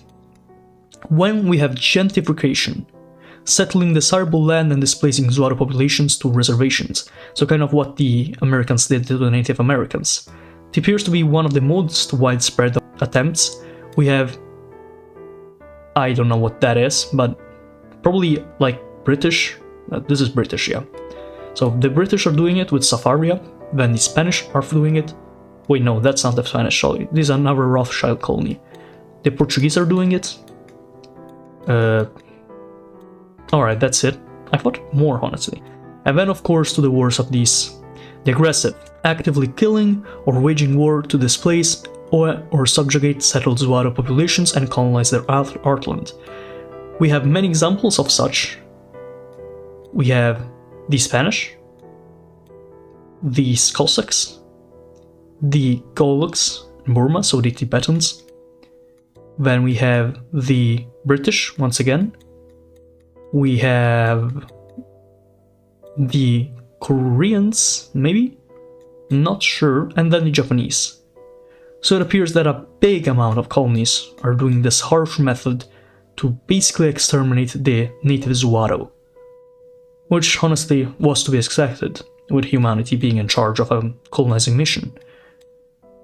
Here we have Zuaro-Sapien relations. Black borders indicate division between trade unions, grey borders distinguish unified urbanized regions, cities, from the surrounding disorganized tribal lands with dull colors. So in this case it's these. Like you have like city-states and tribal lands. We have some examples here. These are unaware, no interaction or knowledge of humanity. Okay, wait, I get it. So these are the ones that go from humans to Zuaro. So these are what the humans do to the Zuaro. While here we have the Zuaro just doing something with the Homo sapiens, so the humans. So in this case we have purple, which are these in their inner land. So because of their existence in the inner land, they have to discover humanity, so they live in peaceful ignorance. When we have a yellow one, that actually more than one, we have a lot of yellow ones, yellow governed societies of the Zuaro. So all of these are still in Zuaro control, and they are unsure, mixed experiences with or too few interactions to decide how they should engage humanity. And we have some green ones, which are welcoming, happy and eager to interact with their new neighbors. In this case, most on the southern coast, and some here near the yellow ones, and a lot of them near the Portuguese and the Scandinavian colonies, insanely. And finally, of course, hostile. Humanity has lost their trust and earned their vengeance. So these are the few Zuaro societies that actually go to war with humans, but as we saw, it is not in the nature of the Zuaros to actually go against the humans in this kind of manner, so it is weird for them to do it. We have one example right here, near the Cossacks, and some more example near Korea and Japan, and that is basically it. Once again, it is hard for the Zuaro to actually go to war with humankind, because of their inherently good nature beings. Alright, let's actually start with the colonies themselves now. I think the lore is mostly done. Yeah, I think it's done. Oh, we have one more thing that explains the Zuaro's language and interspecies communication. Zuaro language is highly nuanced and variable on an individual level. Their great aptitude for social interaction means that they almost can always tell what their brethren are thinking or feeling based on subtle cues and expressions, with spoken words only serving as supplements of communication. This lack of emphasis on words often results in each individual learning to communicate in their own way, but because of the strong social bonds of their communities, where the average acquaintance has a level of familiarity and comparable to the most intimate of human romances, the Zuaro can easily keep track of their brethren's unique idiolects. The subtlety of Zuaro's communications was not easily deciphered by early human explorers, giving the impression that the Zuaro were indeed nothing more than primitive animals with no language to speak of, thus justifying the cruel treatment colonial settlers would subjugate them to. And now most interspecies communication is done through clans of nomadic Zuaro traders who historically employ the most well-defined forms of spoken language as they interact with disparate communities. Yeah, this goes hand in hand with what I was saying before about Gulliver's journey. That was kind of what happened. The animals realized how bad the humans were, honestly, and they tried teaching them to be better. But of course, the humans aren't that good when it comes to, just treating anyone in a good manner. So let's start with one of the reformed colonies. So these are one of the colonies that started out as places that were subjugate and like displaced Zuaros, but eventually became one of the ones that tried to make amends. And this is a Russian colony, which is called Posebrosa. Despite a complex and messy history with the local Zuaro, their mending relations, a process accelerated by the pressure exerted by their hostile neighbors. The Russians are attempting to organize their Zuaro subjects into something of a military, with mixed results, in order to combat the surrounding common enemies of the Goloks, Cossacks, and Kontratians. So the Kontratayans are one of the places that are treating the Zuaros horribly, aggressively, basically trying to eliminate them, and it's one of the post-Spanish colonies. In their decades of isolation following the collapse of the Spanish colonial empire, they weren't exactly able to stay up to date with the international discourse surrounding Zuaro rights, and focusing only on survival, have established themselves as the Zuaros' new primary predators. Interesting. Once again, if you guys don't know, the Spanish Empire collapsed around the time that France won the the French Revolutionary Wars and the Napoleonic Wars, which is why in the map of Europe we can see France basically owning much of Europe in the form of either their own territory or their vassals, and those that are not directly owned by France are influenced, such as Spain, which unfortunately, or I guess fortunately, if you see it that way, lost the majority of its colonial empire, only retaining things like the Caribbean islands of Cuba and Puerto Rico and maybe the Philippines, not really sure. That said, let's move to the next colony. We have another one of the ones that are aggressive towards the Zuaro, and it's Mikhail Andreevich Revolt. Cossack rebels who terrorize Zuaro and Russian settlers alike.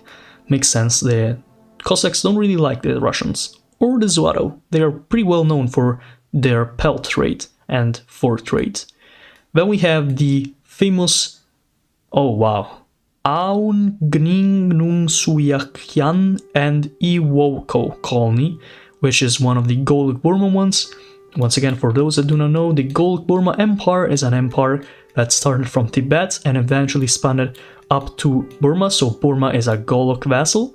And that is why the colonies of the Golok Empire are always Golok Burma, since the population of the Goloks needs to go through Burma, and therefore Burma technically owns the colonies, even if realistically they're governed by the Goloks. Two very different colonies, one an island populated by the Burmese fishers and traders, so this one, and the other a path of destruction tearing deep into the mainland, where Golok marauders lay waste to an alien civilization, their favorite activities being looting, ransacking, raiding, destroying, slaughtering, and Zuaro barbecue. Damn. Poor Zuaros, man. They really wanted to kill them all. Then we have the Antimonia colony here. It's a colony of Sarawak. This is pretty interesting. So Sarawak is a place in Malaysia. Actually, no, it's in Indonesia, right? Yeah, it's in... Oh, wait, no, okay. In the modern day, it's in Malaysia, but it is on the island of Burma. Sarawak being one of the only states in history where the rulers were of a European stock, while the rest of the population remained native to their state.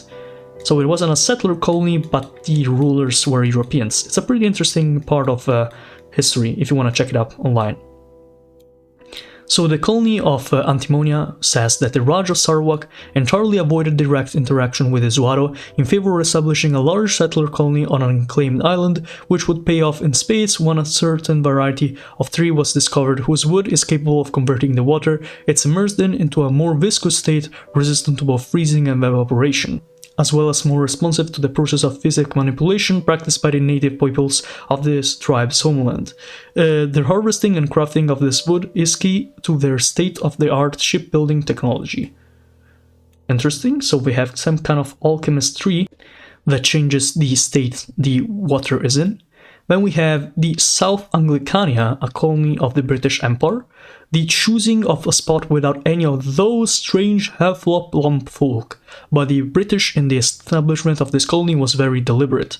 The point emphasized by the name, pointing out not only the species of the inhabitants, not just their country of origin, but the particular part of the country that they're from. So literally South Anglicania, so like South, like England, literally. Which of course they are certain is the best part, lol. South England, West England, I don't know. The society and the accent is remarkably similar as well. It just all seems a little out of place in a jungle, so it's a jungle biome. Then we have, okay, Zerzura colony, so we have to trace the line of Zerzura. Let's get a new level and trace the lines. We did this last episode as well. So from the new Nestoria, we will trace a line that goes something like this. And finally has several colonies. So one in this area here, Ziwilingara, which will be like this. No, not like that. More like this. And then we have a colony right above the land of the Zuado.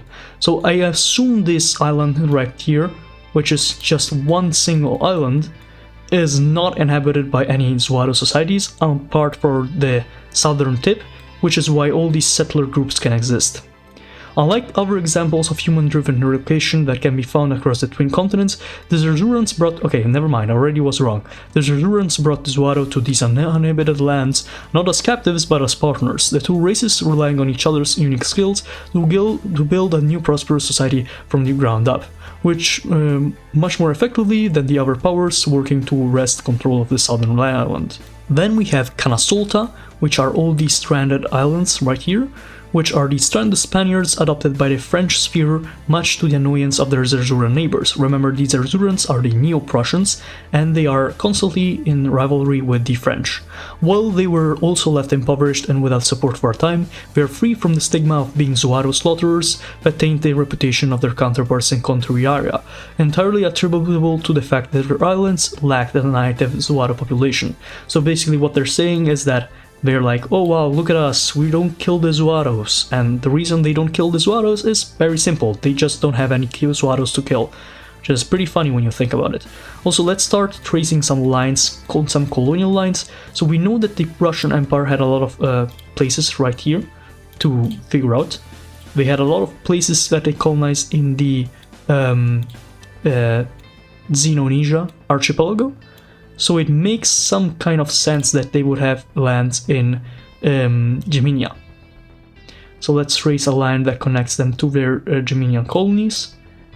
And even Sarawak here also has some colonies, but I'm not really going to trace a line from them. Then we have the Sarawaki colonies. We haven't been tracing lines for the Golo colonies. We did do that for the British ones, so we will be doing that for the British colonies. Let's go right here, above the land that is independent, and trace a line that goes right there. Also, I just noticed something pretty interesting, the fact that the British also own this very small island right here, off the coast of Antimonia, which might or might not be something very weird, depending on what the trade routes of this world are. So then we have all these Zuado societies, which are not really labeled or explained, so we just have to accept the fact that some of these are neutral to humans because they are not really sure of what they're about, some of these hate humans, some of these don't even know about humans, and some of these here kind of love humans, or at least they are partnering up with them. So here we have a Scandinavian colony that treats humans very well. We will be tracing a line for the Scandinavian colonies, even if the last colonies that we saw of the Scandinavians were so minuscule we didn't really care for them. And wait, did they even have colonies here? Yeah, they did. Alright. They did have this colony right here, with the Kongens Kust, or Kust. We will be tracing a line that goes from here, so their trade routes and shipping routes will probably be similar to the ones— actually, let's make the line smaller because I don't really want it to confuse with the ones of the British because they were much more bigger. So these guys will probably go parallel to the French, since the French, if I recall correctly, are allies of the Scandinavians. But probably they want to avoid Zerzura in some manner. But since they do have a colony in these lands right here, they might just be very close to Zerzura when it comes to actually doing this passage right here. Funnily enough, Zerzura and Scandinavia on the map have a very similar color, which can confuse the paths. It's unfortunate. Actually, let's just connect these small colonies. Even if they're so minuscule, it is still relevant enough to make it a stopping point for resupplying the colonies that they have in the lands above. So they have one colony here, called Kyujuluatsafi, which we will read very quickly, originally having thought that these Zuado were just animals and treated them as such. The Scandinavians worked very hard to mend their image in recent decades, with remarkable results. The neighboring Zuado civilization greatly appreciate their gifts of art and fine fabrics, constructing their first museums to house their foreign treasures. So it appears that the Zuados were very happy with what the Scandinavians done to just, you know, get better, even if they started with their more deathly approach. So here we go, we can connect the colony of Scandinavia right here. Let's see if there are any other colonies that are Scandinavian, but it does not appear so, so we should be fine. Let's see what the other colony is about. It's called Stolfantolanda, an extension of their efforts to a reconciliation that began in this one, alright. The Scandinavians arrived here preparing with gifts and teams of skilled Zuado translators. This is probably the colony of Germania where humans' presence is the most minimal, with all jobs but the most important being filled by the Zuado. So even if Zuado are hoofed animals, I think that's the case at least, they do seem to have some capability to do jobs. They did mention they had a lot of like abilities, so I'm not really sure how their extent of like power goes. Then we have a Portuguese colony, Zuilingria. Though it does conduct trade with the Zuado city on the other side of its walls, it is an entirely human city and is little too proud of that fact. Alright, so Portuguese supremacist, I guess. We will be tracing a colony from the lands of Colinas de Encontro, right here. Luckily enough, these were also, I think they were like French allies, so it shouldn't be too weird to have their same roots. Just to be sure, we will take the same route that the Scandinavians had. And we will trace the colonies right here. So we have one big one right here. Wait, no, that's the Zerzuran one. So where is the Portuguese one? Oh, it's this small thing, man. So from here, right above here. There we go. Then let's see what's next. They have other colonies, if I recall correctly, somewhere, right? Am I wrong? Yeah, they do have this one, where they don't really treat the Zuado populations that well. In fact, this is one of the ones that are gentrified, so it's segregated. It's called Fariberelia. The colonizers are somewhat more overt in their gentrification of the Zuado, who are constantly being convinced, pressured, forced into relocating to the most densely forested areas to make way for Portuguese settlement. Doesn't feel very correct to the Zuado, but you know, Portuguese have to colonize. That's just how their empire goes. So let's trace this line pretty correctly. It's hard to trace lines when they are so vast. You can see just how big the connection between these like trade centers are. We've done this job since episode 1, by the way, in case you don't know what we are doing. These are like the lines that connect the main powers of Earth to the colonies, so it's very important. Oh wait, they have like part of Portugal, Australia too. Interesting. We'll be tracing a line from Portugal itself to this small part of Australia, since we noticed it. I mean, why not, right? It's interesting that they just go through like the Antarctic Strait. No, what am I saying? That's not the Antarctic Strait, that's the Bering Strait. Why did I confuse those two? There we go. Then I noticed there's an Italian colony, which once again we will have to trace since it's extremely rare for Italy to have colonies. Like straight up, they have like 3 in Ptatia and that's kind of it. You just have those. They just don't have much colonies. So it's very interesting when they actually find out they have some. And it's one of the ones that are reformed, so the ones that started out as bad for the Zuado, but eventually realized that the Zuados were living beings and they were sapiens, so you know, just don't do bad things with sapient beings that are living. Just as what we saw with the Vogel-Valk, but with the exception that the fact that the Vogel-Valk literally own humans as slaves. Yeah. Don't really know if I like that, honestly. Not really sure what that was about. So we have like different roads here. Probably next to here, since of the fact that the Italians do not have any colonies in Shangri-La. Anyways, let's get back to it. So the Gemisoria colony, that is the name of the colony, is like the Scandinavians. They feel similarly guilty about their initial mistreatment of the Zuaro, but had a much stranger way of going about their apology that somehow evolved into annually donning Zuaro masks and mimicking their behavior, while the local Zuaro, quite amused with their impressions, humor them and don their human costumes in a bizarre but heartwarming festival that serves well to strengthen the bonds between the two species. That is very cute and does sound like something the Italians would do after realizing they weren't that good with a population. Really respective of what Italian colonization was like. I mean, what it should have been like, what it actually was like was Libya, which, in case you don't know, not really cool. Then we have Anterunku. It's an Egyptian colony, and we don't trace lines for Egypt. It's too much. They had also ambitions of expanding into the desert, though perhaps more rational, but found the lack of major rivers and French expeditionaries an obstacle to so have reoriented their strategy towards befriending, arming and trading with the native Zuaro nomads, making this the only claimed human territory where nomadic Zuaro conditions have been improved. That is actually interesting. So there are some nomadic Zuaros that apparently even live better through Egyptian colonies that without. So these yellow ones are frontier, so the ones that just go where the Zuaro are nomadic or sparse populated.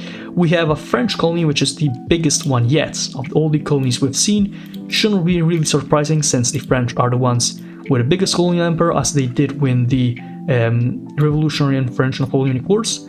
It's called Sablé-Couzia, a large colony that is, it must be said, isn't very productive, but is useful as a port and is sending all manner of exploratory expeditions out into the desert.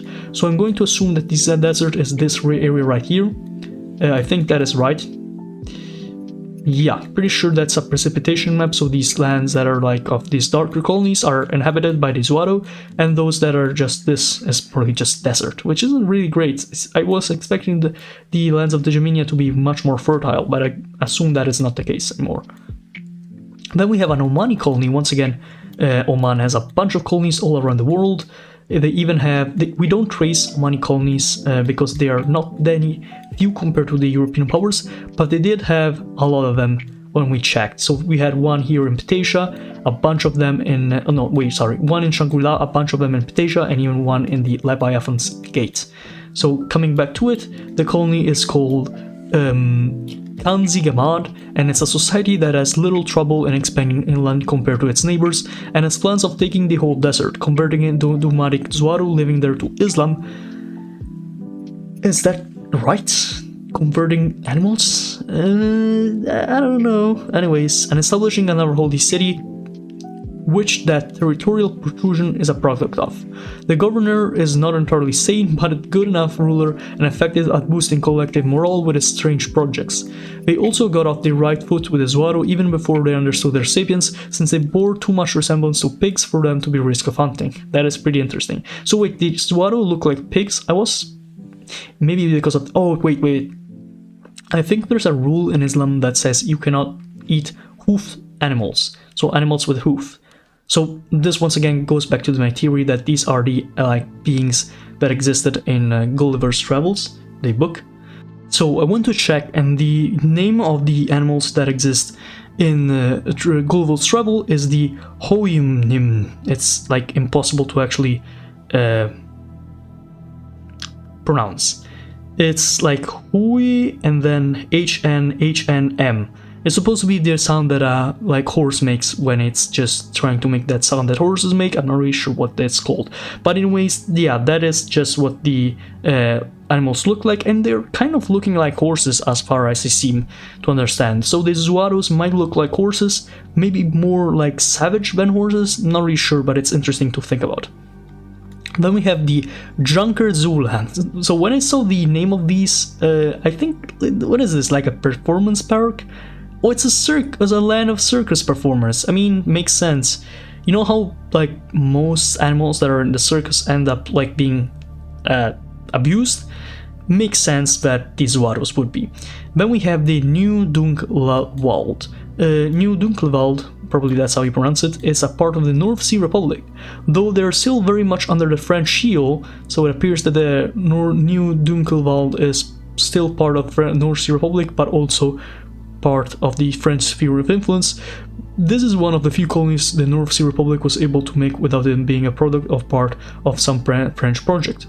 Their opinion of the Zuado is rather low, but they rarely have a need to interact, as overgrazing by their cattle does more than enough to push the native nomads to flee elsewhere. So it appears that the cattle they brought in from their lands made the Zuados flee, which is unfortunate, I guess. I'm going to have to check where the North Sea Republic was, because I cannot remember like where it actually originates from. Like, we can see there's also a colony here in Ptasia of the North Sea Republic. But what even is the North Sea Republic? Is it like the United States? Nah, that can't be right, right? North Sea Republic. Where would that even be? Isn't this the North Sea? But that's Scandinavia. I don't know. It's just one of the things that will remain a mystery, I guess. It's good that some things remain mysteries. So once you can get the map, you can explore yourselves. Then we have the Sikh colonies. As we saw earlier, the Sikhs are one of the peoples that like treat the Zuado populations better. They have an altruistic kind of integrating the Zuado populations with humans. So in this case we have the Navim Budi. The only thing stopping the Sikhs from disbanding this colony is a pity for the nomadic Zuado, using it as a refuge from the encroachment of other humans. That is very sweet. Then we have one of the places that are imperial, so trying to subjugate the Zuados. So these are 3 places, actually 4 if you consider this ones too, that subjugate and imperialize the Zuado populations, which is why the populations above them of the Zuados are not really a fan of humans, but they don't explicitly declare war against them. So one of these is Geest Barien, which is a Dutch colony, which is right above the line that divides the 2 continents of Gemenia. They are part of the Kingdom of the Netherlands, and though they insist they are very different from the humans across the channel, the Zuados struggle to differentiate humans in general, let alone ones that seem to speak the same language. Oh, I get that. Okay, I get it. So these are part of the Kingdom of the Netherlands, which in case you don't know is not the actual like Netherlands, since the Netherlands were conquered by the French and the puppet state of Batavia was formed. The Kingdom of the Netherlands remains and exists as a state in exile, so they own Indonesia and other parts of the world, and they were basically taken like from the British. They were like replaced their capital in some other part of the world. I remember them having a part of them in Ptasia that was called New Ranj, and was so royalist that we wanted to relocate the capital right here with the royal family. So that is the lore of the Kingdom of the Netherlands. While we have here Ver-Kalimans, which we will ask, why the same language? Why are they talking about the same language? Well, that's because the Aden, which is actually owned by the Rothschild family, is the union of both the East India Company of the Netherlands and the East India Company of the British. So technically the settlers are Dutch. While they do horribly mistreat the Zuado, it isn't exactly discrimination, since they horribly mistreat people in general. Then we have the Zuadoulini, so it's another French colony. We have to trace a small line that connects them to the other French colony in Subarcusia. I hope this is more of a better place to colonize. It doesn't seem like the other one was that much valuable, as it was explained. It was mostly in the desert, but it appears that the other one might be a bit better, I think, right? But they do treat the Zuado worse. They try to imperialize them, move them around. While on paper the French recognize the sapience and humanity of the Zuado, the native species intelligence is seen more as an amusing novelty than anything to be respected, as they can only be considered truly equal once they adopt civilized French culture. So wow, I mean, that's pretty French, honestly, if I ever sound something that is French colonizing related. We have the Filtamistan colony and the Sibjaz Persians in the comments. Say how you pronounce this, I have no idea. And they are both Persian colonies, although they are divided by a place where the Zuados live. And much like Darius the Great's treatment of the Jews, Assyrians, and other minorities, the modern Persians are willing to allow the Zuado much kindness and autonomy as long as they act as a functioning part of their empire, which is honestly not that bad, honestly. it appears that these guys treat them much worse. Then we have a post-Ottoman colony, which appears to be non-Zuaro populated, just seems to be completely populated by the post-Ottoman population. It's called Uzunikeslaria, and it's a stranded Turkish settlers that resorted to piracy and raiding coastal Zuaro cities for survival, which is becoming increasingly difficult as their targets receive more support from the Koreans and the Sikhs. So not that well towards the Zuaro, but at least they aren't killing them, I guess? Alright, never mind. Then we have a number of the Sikh Empire colonies. Once again, these guys treat the Zuaros very nicely. While the other empires have made attempts at converting the Zuaro to their faiths, Sikhism is the one of the Zuaro accepted on a wide scale and with any kind of Hinduism. So, wow, these Zuaros converted themselves to Sikhism. That's pretty cool. I mean, it makes sense. Some of the precepts of Sikhism are to be like all these sorts of kind and generous and non-war, anti-war, anti-violence and stuff, so it makes sense that a population so naturally loving and good would kind of want to convert to such a religion. And then we have a Korean colony, which seems to be... Okay, so I'm a bit confused in this case. Are the Korean colonies these? Like, what are the actual Korean colonies? Are these? Let's read. Daiwa Doli. Though the islands are nearly indistinguishable from Korea, the port cities of the mainland are really quite remarkable mix of Korean and Zuaro rubbing shoulder to shoulder. The Koreans still have no idea what the Zuaro are saying, and the Zuaro aren't much better, but that doesn't seem to matter. Interesting, so the portal cities are mainly very well connected to Zuaro civilization. As you can see, all these other states are kind of loving the Zuaros, but the island itself, so Daiwadoli, the island, is only settled by the Koreans and is similar to the mainland of Korea, so the actual Korean peninsula. We have some more states to mention here.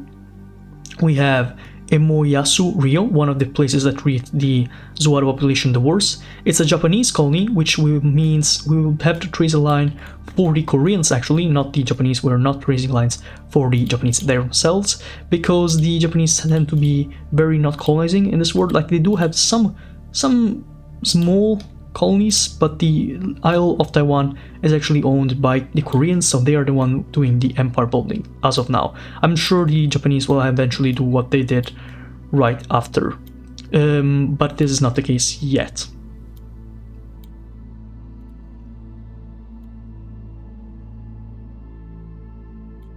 Okay, line is done. Now let's go to see what the Emoyasu Rio is all about. The Japanese have remained staunchly opposed to recognizing the humanity of the Zuaro, as they continue to ransack and drive the natives out of their homes. However, the Zuaro's recent efforts to push back and retaliate against the Japanese beginning to earn the respect of their samurai. That's pretty interesting. So the warring states of the Zuaro are starting to actually defeat the Japanese population that lives in the settler states. Then we have Faribrilia. Oh wait, we already talked about this. Then we have Vermoidasa, another Adaik colony, so one other of the Rothschild-owned colonies that are both of the East Indies of the British and East Indies of the Dutch.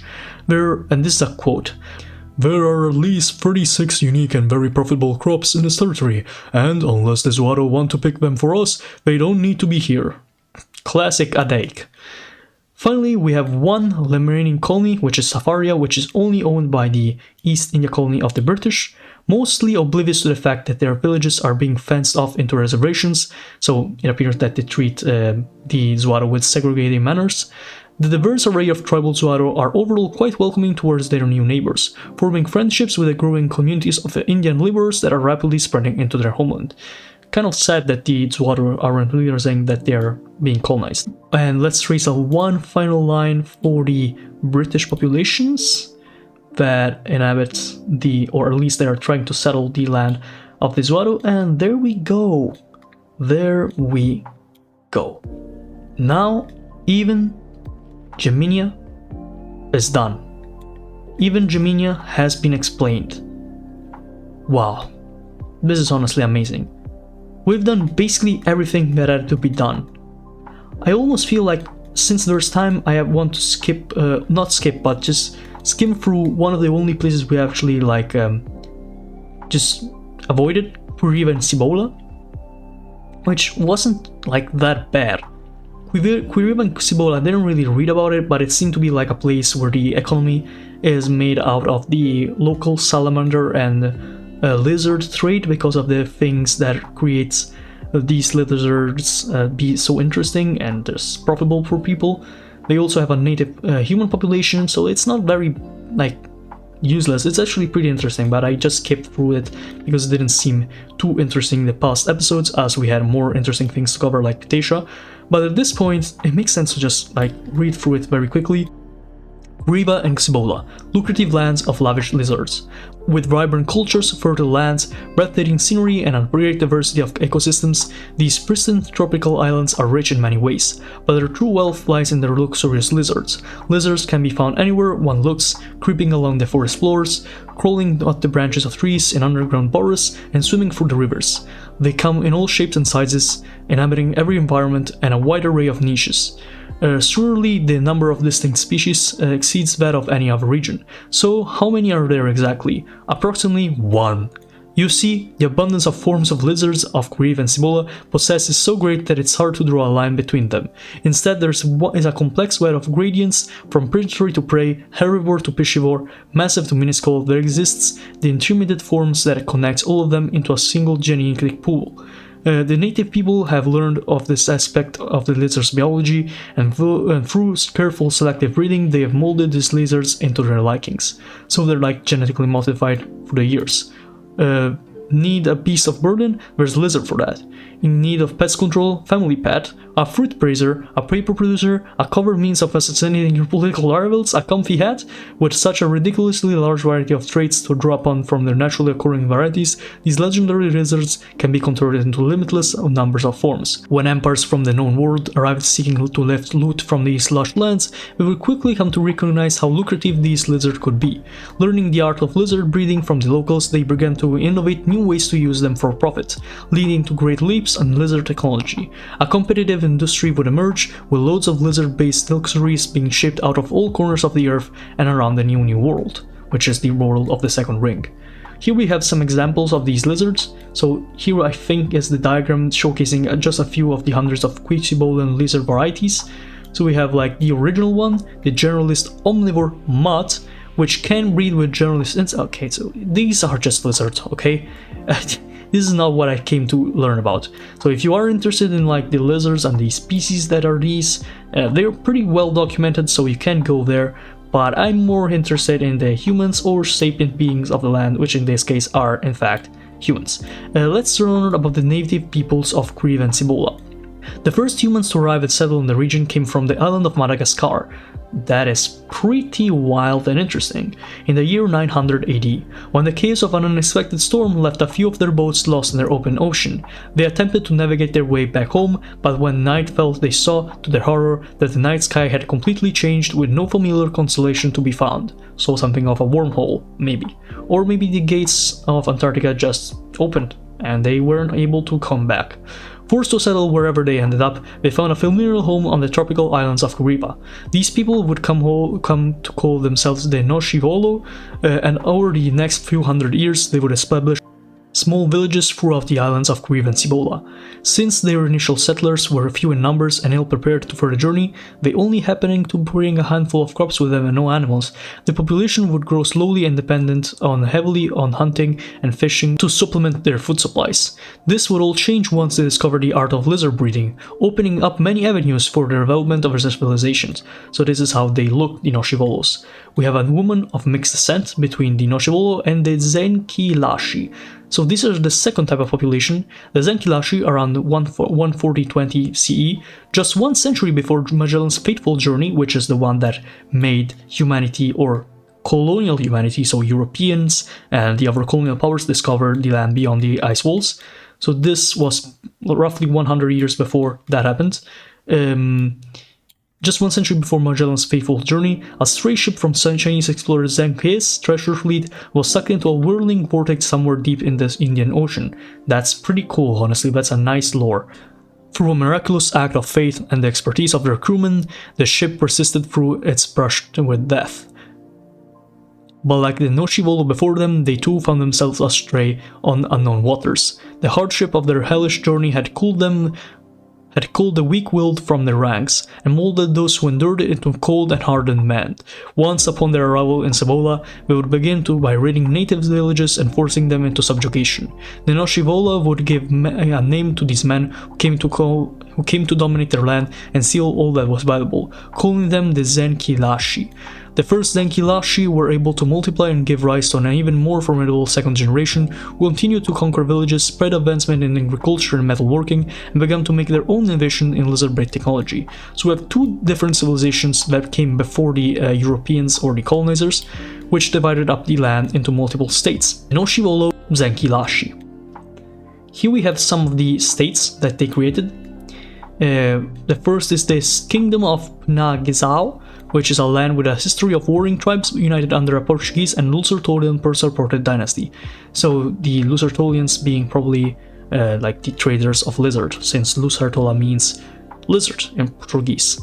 And we have Kikoforesiaia, which is this part right here. Underprepared Greek adventurers seeking to found their first Greek country in Atlas, so the second ring, got lucky and managed to overthrow a Noshivolo kingdom with their general support of the population. Now they're busy converting the natives to Christianity to distract them from the slow trickle of Greek migrants infringing upon their homeland. Jeez. Then we have the Escamas Santa. This colony right here. The Portuguese transformed their cities of this colony into hubs for gambling and shady deals, drawing in Portuguese, Greeks, Lucertolians, Zengilashi, British and known world Chinese, all supported by countryside of Noshivolo farmers worked endlessly by their governor. We have an island here, and it's a isolationist Zengilashi society. We have a French protectorate, Vere-Éclair. Technically a vassal state, but the largest and wealthiest four cities are directly controlled by the French, famous for glass-based form of artwork developed by the natives, which will be appropriated to the point of becoming a stereotypical element of French culture, much like we did with a lot of African lands. We had the grand cities of Lucertolia, which, post-Venetian, so another of these Venetian colonies. So in case you don't know, Venice ended up just not going that well. They used to own a lot of Italy and used to own a lot of territories right here, or I mean that's not correct in the slightest, but you know, the important thing is they used to own territories in Greece, and they used to use these territories in Greece to create a colonial empires where they settled the Greek populations, as we saw earlier with the appearance of other post-Venetian colonies all around the second ring. And in this case it appears that one of their colonies gained independence from them or from any other state that tried to counter them, and became a giant realm, even with a beautiful flag that is literally the Venetian flag with a blue background. Grand cities of Lucertolia, one of the few post-Venetian cities that were fully imperial. First colonizers to capitalize on the lizard trade, which they maintained control over through tireless innovations in lizard-based technology. Wealthy and rapidly developing, effectively a settler colony, importing skilled labor from Europe and Asia, selling land to foreign aristocrats and selling off the native population in droves to the slave trade. Wow. Yep. That's Venetian, that's for sure. Then we have Rinolo, a Portuguese colony in this island right here. The north is a mess of Noshivolo tribes used as source of labors and lizard expertise, as well as a strip of coastline populated by mercantile Zengilashi, who have become the wealthiest traders of this colony, appearing in many other parts of the Portuguese Empire. In the south, locals have been outpopulated by the African slaves and their masters with Portuguese heritage. Finally, we have one last island to cover. It is divided in the number 6, which is the Vaso-Maizo Empire, which is a French puppet state. Funnily enough, this seems to be exactly the flag of the French Niger colony. Niger, yeah, French Niger, I think that is the case. So the Vaso-Maizo Empire, French puppet, milk for resources and slaves by the French. Less wealthy and westernized than Vere-Éclair, with local rulers holding a peasant population at gunpoint to meet French quotas, just like the French African colonies. Yeah, as you can see if you've been keeping up with the lore, the French aren't really nice to their colonized lands. A Dutch nobleman recently fell in love with and married a princess of royal family of the Vaso-Maizo Empire. We also have another colony here, which is like directly owned from France, and it's Crépusculine, France. Though there are very few native Noshivolo remaining, their disappearance was not as unfortunate as one might expect, as most of the inhabitants, who will usually identify as entirely French, have a Noshivolo grandparent of two, so they intermixed with the French colonizers, which is honestly not that weird. Then we have a Dutch colony called Westart Boerdiers, and it's known for its main luxury export fattened lizard tails. These ones, I'm going to assume. Then we have an Egyptian colony, Egyptian Rabber, which is called Al-Sahali Jadira, Egyptian Arabs ruling over a very disgruntled Turco-Nashivolo hybrid culture that practices a form of Islam that is syncretic, mystic, and therefore haram, according to their overlords. I mean, yeah. Oh, so this purple thing is also part of the Grand Cities of Lucertolia. Oh, so that's what they were talking about when they said it went fully imperial.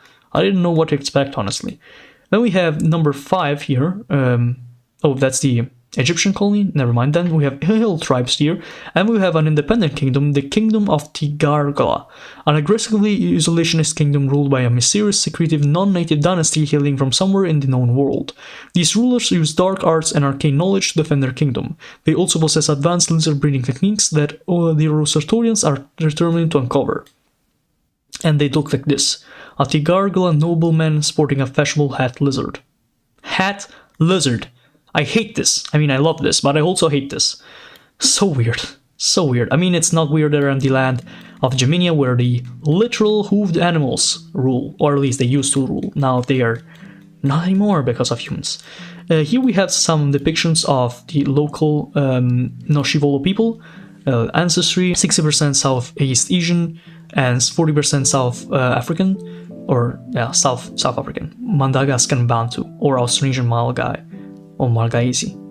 Then we have nobility, social trustification.